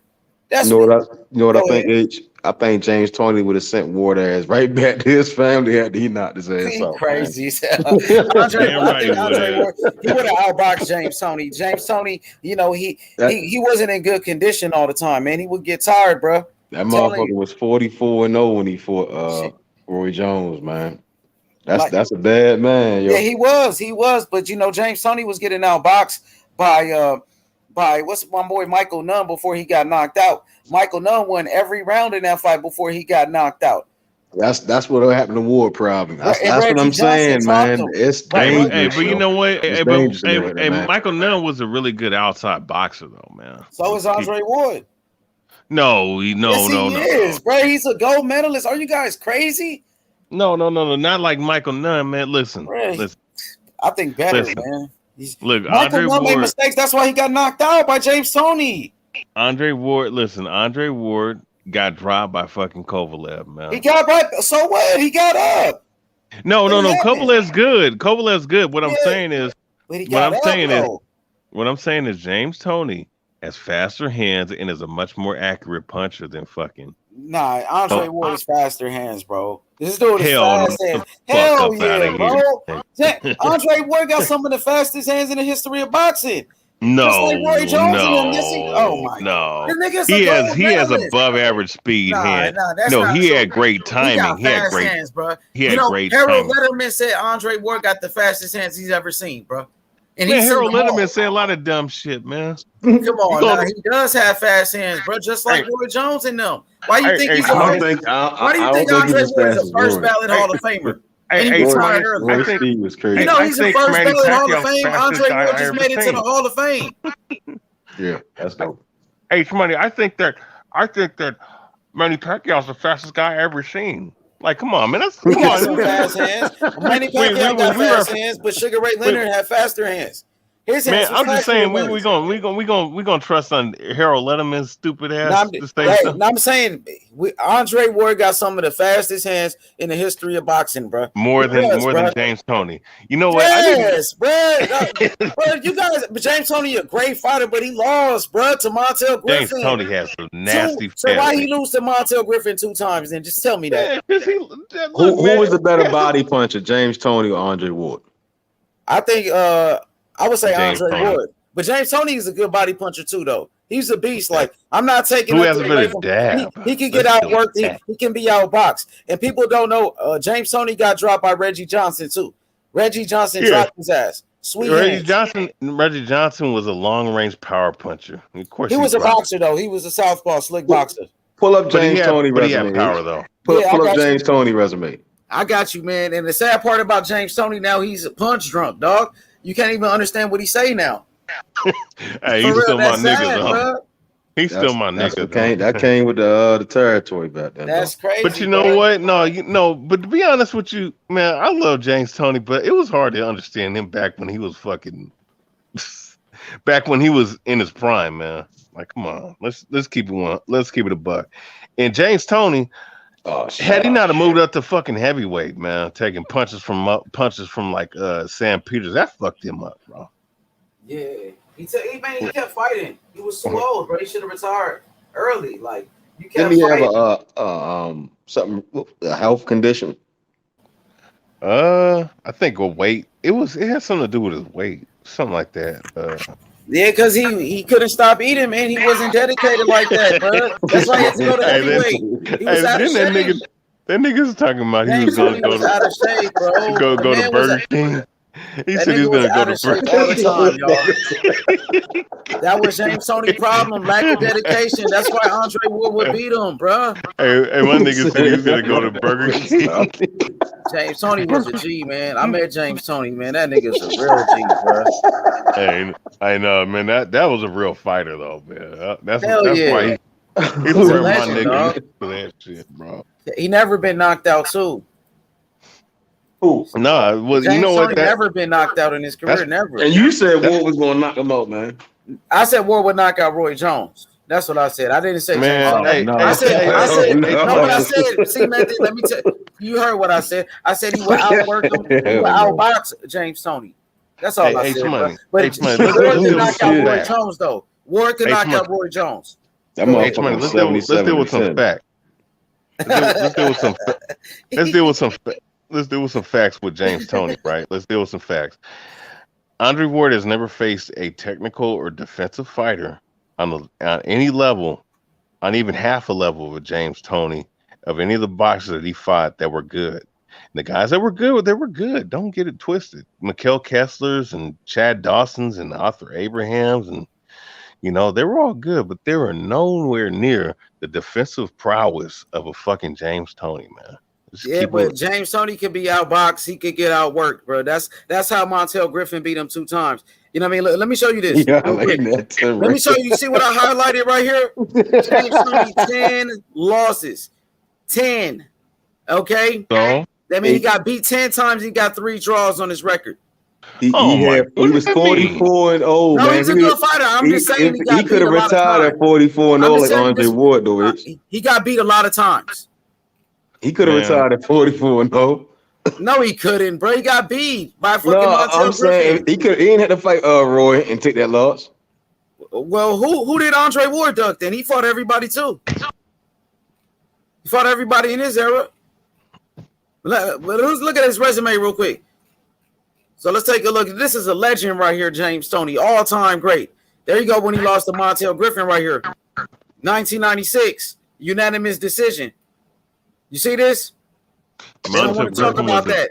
If Montel did it, I know my boy Ward can do it. I know that.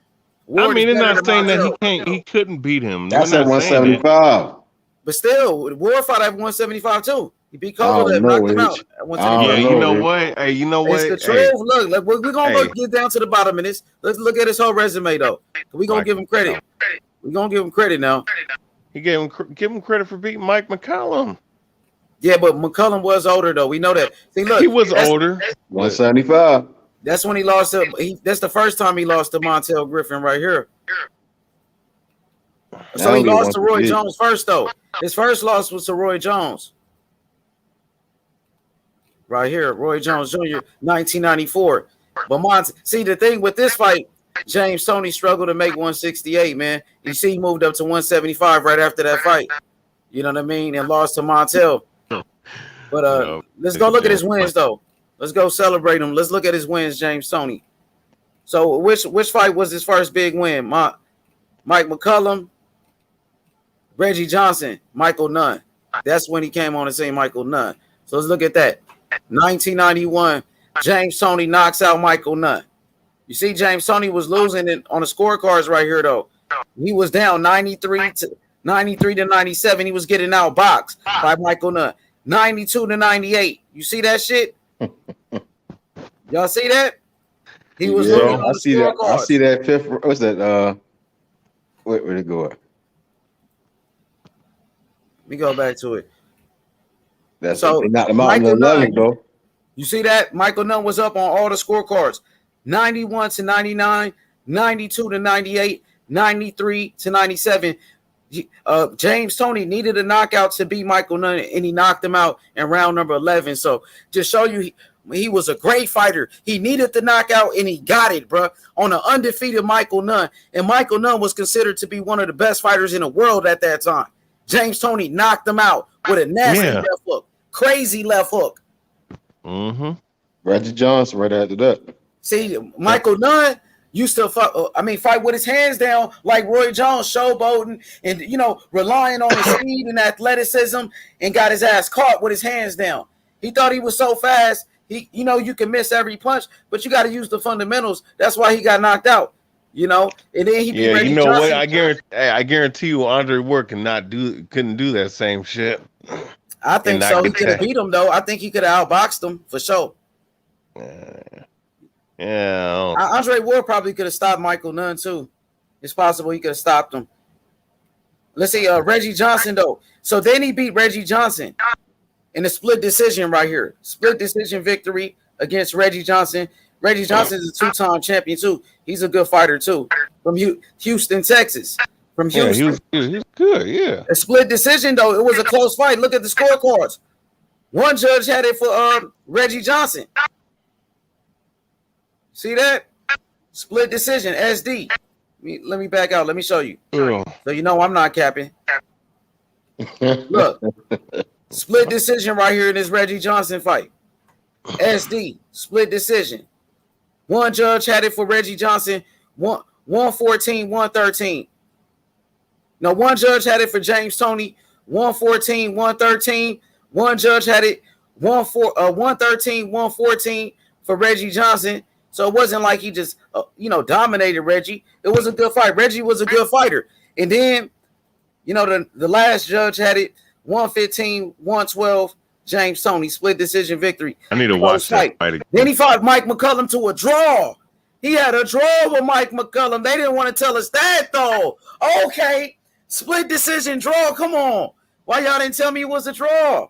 Yeah. The first fight was a draw. The second fight was a depletion. So he wasn't dominating. A lot of people thought Mike McCullum won that fight. It was a draw. And then his fight with Reggie Johnson was a split decision. And then Michael Nunn was outboxing him the whole time before he got knocked out. So you can see he was in some close fights, though. So then after the draw with Mike McCullum, go ahead, my brother. I'm sorry, go ahead. No, I just want. Hey, did you just come up?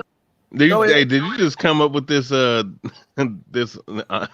We breaking it down. No, we said go to James Toney Box, Rick. We looking at. He had a split decision over Reggie Johnson. It was a close fight. Then he had a draw with Mike McCullum. Mm-hmm. These are facts. But am I right or wrong? Go ahead, correct me. No. I mean, this all happened. Okay, so after that draw with Mike McCullum, let's see what he did.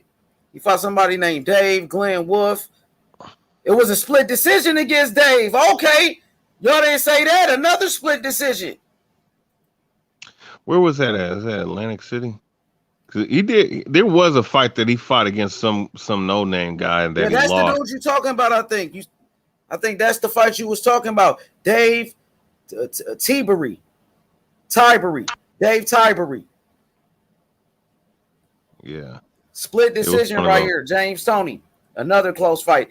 So right after a draw, he had a split decision. You know what I mean?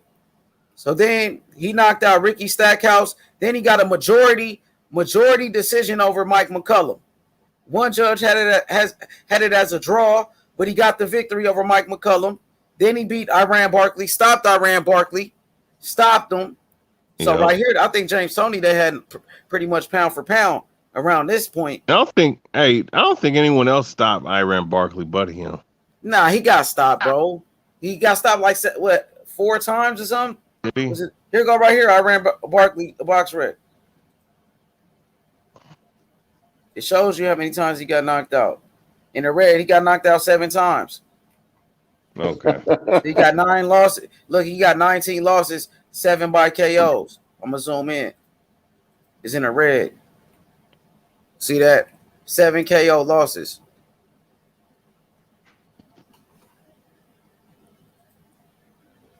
You know, but so he beat Iran Barkley. Then he fought Roy Jones, I think, not too long after that. He was rolling though, man. He was 44-0 before he took his first loss. Tim Littles, that was a good win. Underrated win. Tim Littles was undefeated. That was a good win right there. It was for a title too. So he beat Tim Little for the IBF super middleweight title. So he became a 2-division champion when he beat Tim Littles. Then he fought Roy Jones. Wait. Prince Charles Williams. Yeah, Prince Charles Williams. Man, he whooped his ass. Oh, my God.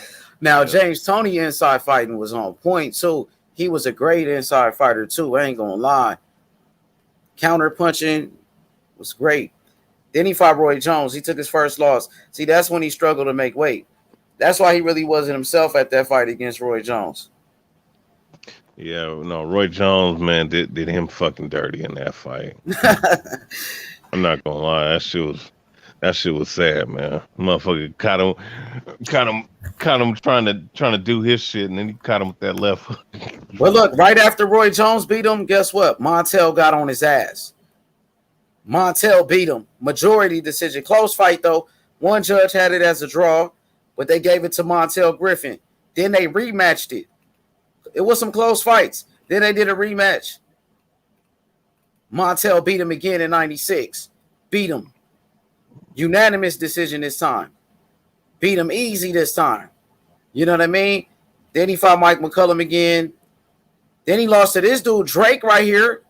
He lost to this dude? Oh, come on, man. What the fuck? Yeah. He lost this fight to Drake. That dude ain't a bum. Oh my, he got 8 losses when he beat him, nigga. Big deal about that James Toney. Oh, yeah, look, 30 wins, 25 KOs. 9 losses. He got knocked out 4 times. So he got beat by this dude pretty much in his prime. That's crazy. Dang, I fucked it up. I gotta go back to it. Damn, man. Come on, you ain't telling me he lost to that dude. Come on, man. I know my boy Ward gonna get him. I know Ward gonna get him if he lost to Drake. Come on, he lost to Drake, Coco, with 8 losses. Come on, my nigga. I'm happy we pulled up BoxRec. Let's go back to this shit. I didn't know about that though, Meth. I didn't know about that one, Meth. I would have to favor Tony because his size, and his power carry. You know, and that's a big factor. That's a big factor. James Toney lost to some dudes like Drake, man. Whoever. I ain't talking about the rapper Drake. I don't know who this other Drake is. B. James Toney. You think Andre Ward could take the punches of James Toney? Yes, he took Kovalev punches. Kovalev a harder puncher. I don't know about that, H. I ain't never seen Kovalev go past 175. Back to James Toney. So y'all know exactly who BoxRec we looking at. So you know I'm not capping. Coco the Don with the super chat. Oh, he switched his name to the Don. Okay. My boy the Don in here. Coco. He said H Moolah the best in the business. Man, shout outs to Coco the Don, my brother, man. And then I think this Thursday is the NBA draft. So y'all don't want to miss it. We're going to cover the NBA draft on Thursday, man. We're going to welcome the new stars to the NBA on Thursday, man. You know what I mean? So you can see who your favorite team pick up, man. So we're going to have fun with that one. But now we back to James Toney BoxRec. Because I think Andre Ward beats James Toney. So let's go look. Yeah, let's not go any farther after that light heavyweight run.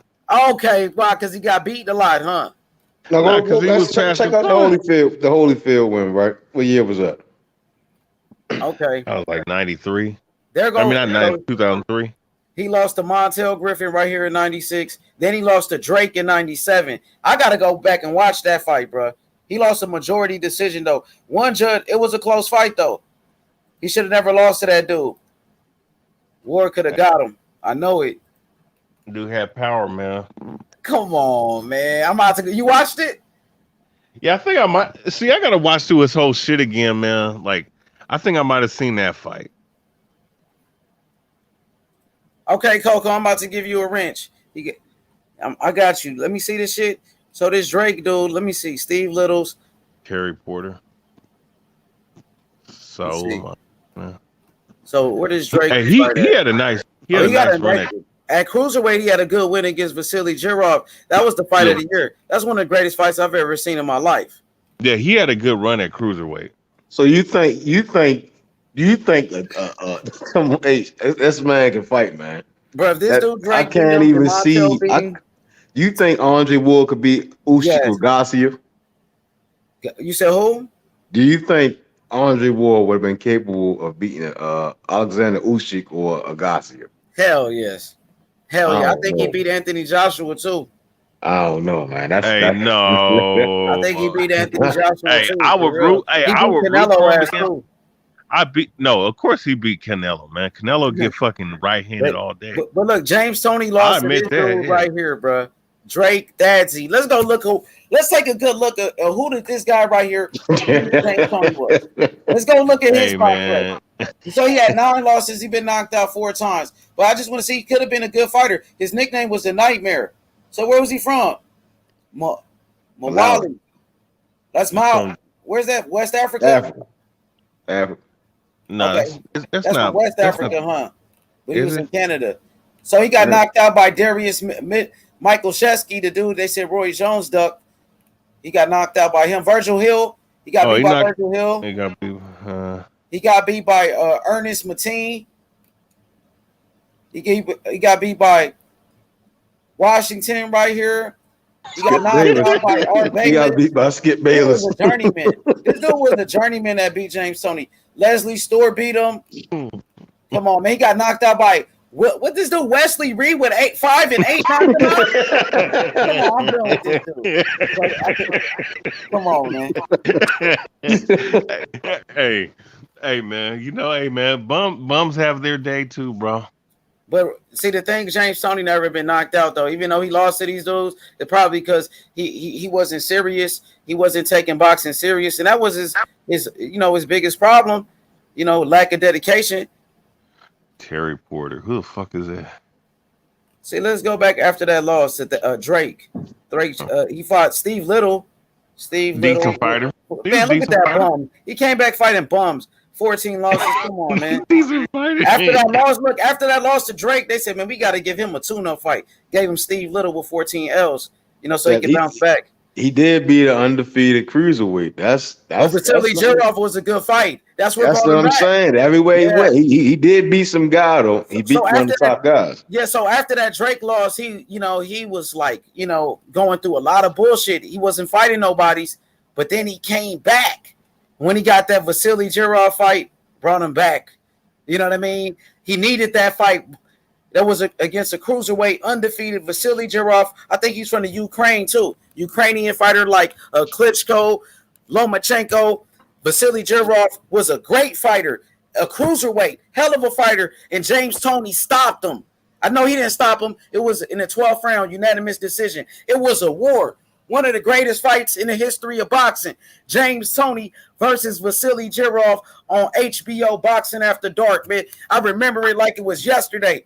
James Toney whooped his ass, but it was a close fight too, though, man. You know what I mean? Because Zhirov, he was like working. He was trying to outwork James Toney, but James Toney had a lot of punching power, man. Like he said, his power carried up to cruiserweight. Stop Vasily Zhirov, so that fight right there really brought James Toney back. He needed that fight because at this point, he was fighting Wesley Martin with 29 losses and shit. You know what I mean? He was trying to build back up. Saul Montana with nine losses. He was fighting bums. He took a loss to Drake, and James Toney was on the outside looking in. People forgot about James Toney. He just kept fighting, and then he got that opportunity at cruiserweight. Beat Vasily Zhirov. Then what? He fought Holyfield. There you go. That's what you wanted to see, DJ. 2003. That's when Holyfield had 6 losses already. You know what I mean? Holyfield wasn't the same fighter. He stopped Holyfield. You know what I mean? He stopped him. So then he fought Rydell Booker. Rydell Booker's still fighting. I think Hergovich just knocked out Rydell Booker like a couple months ago. Then he fought John Ruiz. What'd you say? Oh, that dude's still fighting, huh? Yeah, Rydell Booker's still fighting. I got you, Coco. I'm finna give you the wrench right now. So he had a no decision against John Ruiz. Something happened in that fight. Then he fought Dominic Gwynn. That was a good fight. Hasim Rahman, majority draw. But he won a heavyweight title. He got robbed right here against Samuel Peter. That's when I met him. I met him right after he got robbed in 2006. I met James Toney. So you got Samuel Peter right there. So he lost 2 times to Samuel Peter. But he beat somebody for a vacant title. Who was it that he beat for that vacant title? It was John Ruiz, I think. Wasn't it John Ruiz? Yeah, it was John Ruiz, and I think they overturned it because of the steroid bullshit. Oh, for real? So he didn't win the belt, or he did? Or yeah, I think something like that. Or no, I think he got. I think he. Okay. Yeah, no decision. Look right there. Yeah. See, look. Decision changed. It says it right here. James Toney tested positive. Okay. Come on now. I know what you feel about Peds. So he did. Okay, come on now, Method. Your boy tests positive for Peds. That's crazy. Hey, man, listen. Hey, look, a lot of these guys take it. Fuck it. He just got caught. That's how I look at it. He just got caught. That's a dangerous motherfucker, man. That nigga was, come on, man. Damn, that just fucked me up. He was beating the shit out of John Ruiz's weak ass, man. I still count that as a win, man. John Ruiz was a stepping stone heavyweight, man. For all them guys like Roy Jones and shit come up. He wasn't good, bro. He wasn't good like that. He was nothing special. I remember David Tua knocked the fuck out of his ass. You remember that shit? David Tua knocked out John Ruiz? Yeah, I remember that shit. But he was like a real dirty fighter, though. One thing about him, he was real dirty. Real rugged, though. Real tough, real dirty. But he didn't have skills like that, John Ruiz. That's why Roy Jones was able to beat him and shit. John Ruiz won the belt from a washed-up Holyfield. Holyfield was washed. Yeah, Holyfield was washed. I mean, that was just more. That was a money fight, you know. Well, shit, James Toney was washed too. That dude was fat as fuck, man. 5'9", man, weighing 240 pounds. This nigga looked like he had nothing but fat on his ass, man. James Toney beat the shit out of Holyfield, bro. Man, he was whooping his ass, bro. And Holyfield was my favorite fighter, but James Toney, at that point, Holyfield was washed up. James Toney was still fresh. He just beat Vasily Jirov for a cruiserweight title, so James Toney was doing good. He wasn't washed at that point. He just beat Vasily Jirov at cruiserweight, my brother. Mm-hmm. Andre Ward would have had some troubles, H. If he carried that power, if he had power like that at one, I don't know. We would have to see because NBC depends was used against John, but John, that's a way different time. It does put question marks, you know. Man, John Ruiz was gonna get knocked. He was gonna lose regardless. All that. John Ruiz wasn't shit, really, bro. But he was tough though. He was like a Sean Porter type of guy. Get real dirty with you, you know, real physical and shit. Rough you up type of guy. That was his style. Karma Serene said, "What did you cook earlier?" Man, I cooked some burgers. Cook some burgers for the family, you know, some burgers, some fries, you know, some Kool-Aid. We just, you know, feeling good right now. You know how it is, you know. Hell yeah. I think you're still making your point, H Money. But hey, look. Even though James Toney took steroids, I ain't gonna say he wasn't a great fighter. You know what I mean? Like sometimes they do that with people. Like they say, "Oh, this guy was a cheater. He's no good." But I ain't gonna do the same thing with James Lights Out Toney. You know, even though he might have took steroids, whatever the case may be, he still was a great champion.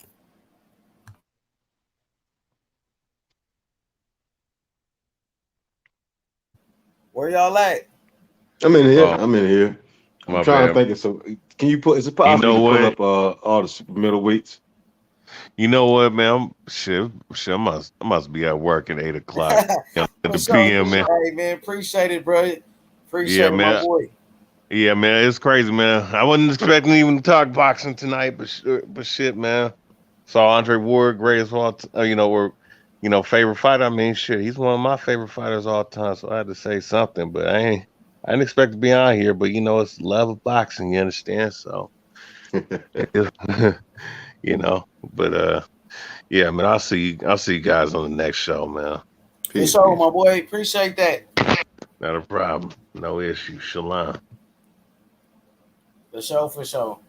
So look, this Saturday we got Conor Benn versus Adrian Granados in boxing. What you think about that matchup? Who was it? Conor Benn, Adrian Granados. Yeah. Well, man.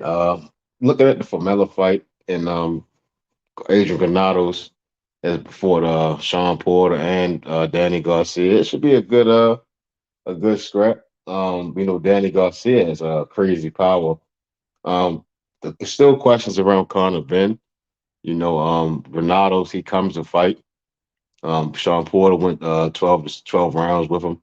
Conor Benn, he didn't knock out. He did get a knockout against who that guy he just fought? I don't remember. Sammy Vargas or something.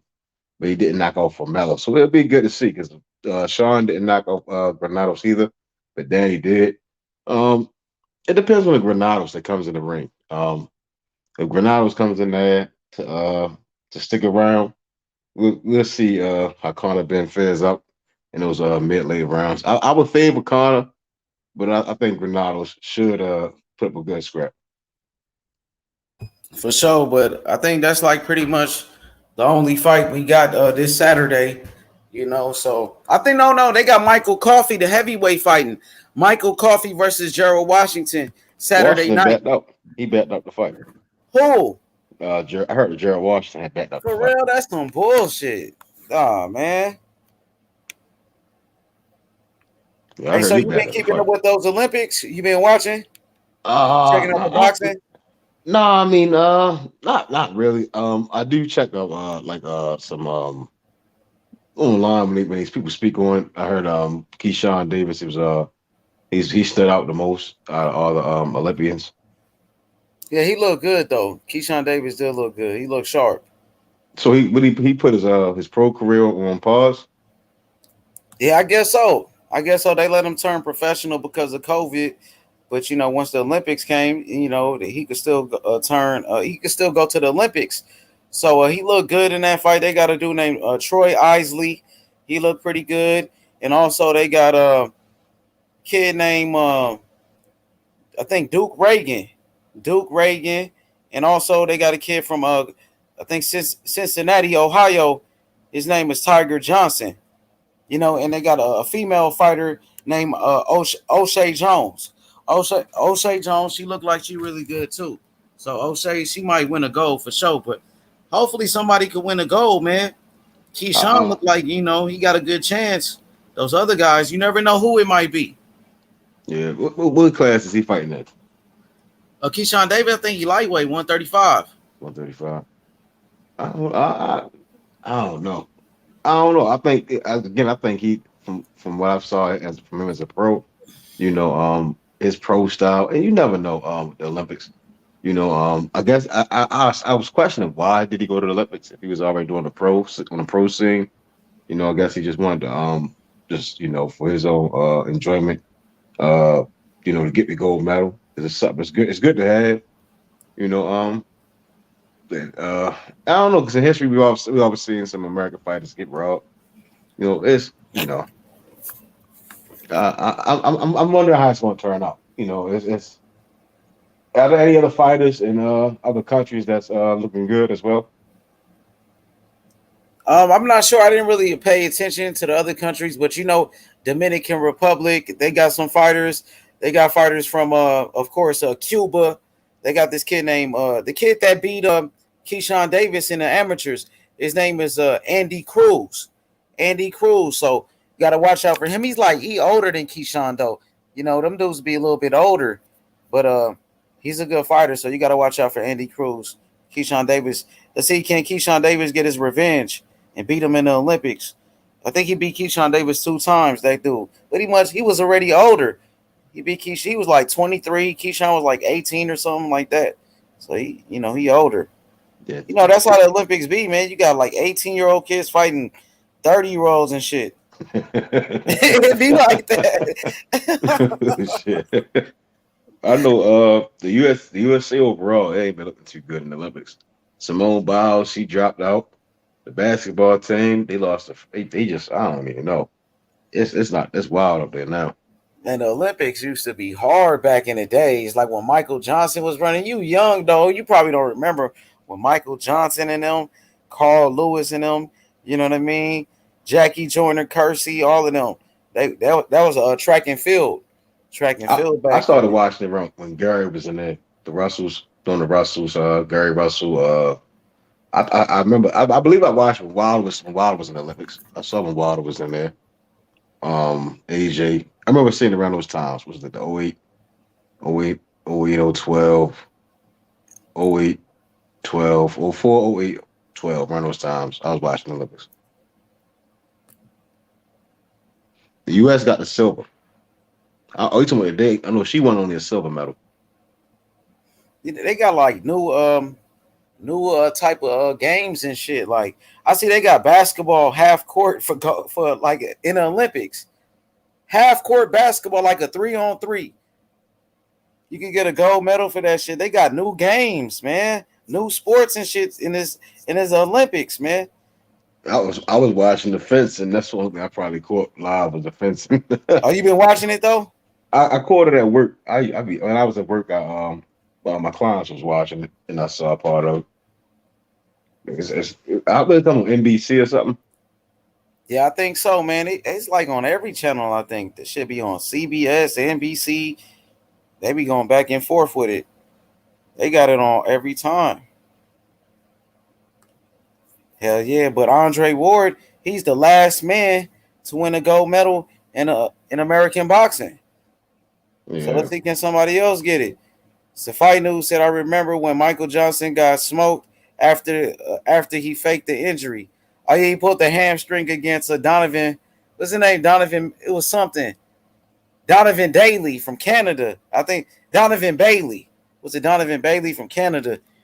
They had that rivalry, but then Maurice Green came. Maurice Green was hard back then.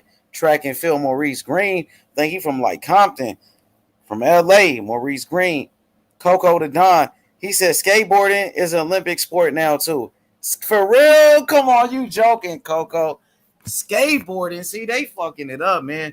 Back in the day, that shit used to be hard, my nigga. Hard back in the day. I'm telling you, Michael Johnson, Carl Lewis, and them, bro, that shit used to be the shit. So I watched the Winter Olympics when they used to do it in the winter with the snow and stuff. That's I think that's more appealing. They see, I think the American team got caught, man. They was taking PEDs. What's that? Marion, what's her name? That girl, Marion something. Oh, girl, she won all those gold medals and she took steroids. Let me find out what her name was, man. That girl, bro, they was like, oh, she the best athlete in the world. She turned out to be a fraud, though, bro. Method. I'm talking about this girl won every medal. Like, she was the biggest star in the world. And next thing you know, all these athletes start getting caught, bro, taking PEDs. That's when Shane Mosley and them start getting busted. Because Shane Mosley, they got it from Victor Conti, the dude from Snack. You know what I mean? Marion Jones. Yeah, Marion Jones. Remember that shit? Man, she was the biggest thing in sports at the time. She won every medal, bro. And next thing you know, they said, oh, she took steroids and shit. I'm like, what? All of that shit came out, bro. I couldn't believe this shit. Shit was crazy. What's good, Jose? Marion Jones, that shit was crazy. I couldn't believe that shit. He said Roy got violated. And at the Olympics, yeah, he got robbed right there. He got robbed. I remember Roy Jones. Everybody know that. Floyd Mayweather got robbed too. Evander Holyfield got robbed. Everybody was taking steroids back then. That shit was like the biggest scandal in the world. It was the biggest scandal in the world at the time. Yeah, a lot of athletes at the Olympics was taking steroids, man. Plenty of them. For real, bro. Shane Mosley ass was in on it too. He tried to lie about it. They got that shit on the internet. You can see it. When they I think they got this shit on camera. They was questioning him and shit. He was lying. Then he admitted it. Then he admitted it on camera. So Victor Conti from Snack was the one, you know, applying everybody with them steroids and shit like that. But now he worked for Snack and shit. He run a clean program. But back then, he was the one juicing them up. But now he got it. You feel me? So she ran track. Marion Jones was a track runner. Yeah, she ran track. She did like hurdles. She did everything, man. I'm telling you, she was the biggest thing in sports, bro. She was the hottest thing in the world. She won like 4 gold medals and shit. And found out she was a cheater. And then she was a fraud, bro. After that, she turned out to be a fraud, man. God damn cheating. That shit crazy. That's like the biggest that should be the most shameful thing in all sports is parents. That's the most shameful thing. I'd rather lose fair and square than the motherfucker cheat me. It's all good, man. Great show, man. Shout out to everybody in the chat. Fight News, Coco the Don. What's good, everybody? Karma Serene. Man, we gonna wrap this one up, man. My brother, man, I just had to do a video talking about Andre Ward. You know, SOG, straight out of Oakland, the best super middleweight of all time, the best fighter at 168. Man, Andre Ward has smashed Canelo right now too. You know what I mean? Andre Ward would beat the shit out of Canelo. Andre Ward in his prime at 168 will fuck up Canelo. Matter of fact, Andre Ward could come out of retirement right now and beat Canelo, beat his ass. Andre Ward would beat the shit out of Canelo. If Canelo lost to Little Mayweather, what you think Andre Ward gonna do to his ass? He will punish Canelo, bro. You know what I mean? Canelo a great fighter, but Andre Ward will beat the fuck out of him. Yeah, I agree with that. He'll fuck Canelo up. Hell yeah. Armando, what's good? We out though, y'all. Hit that like button. We gone.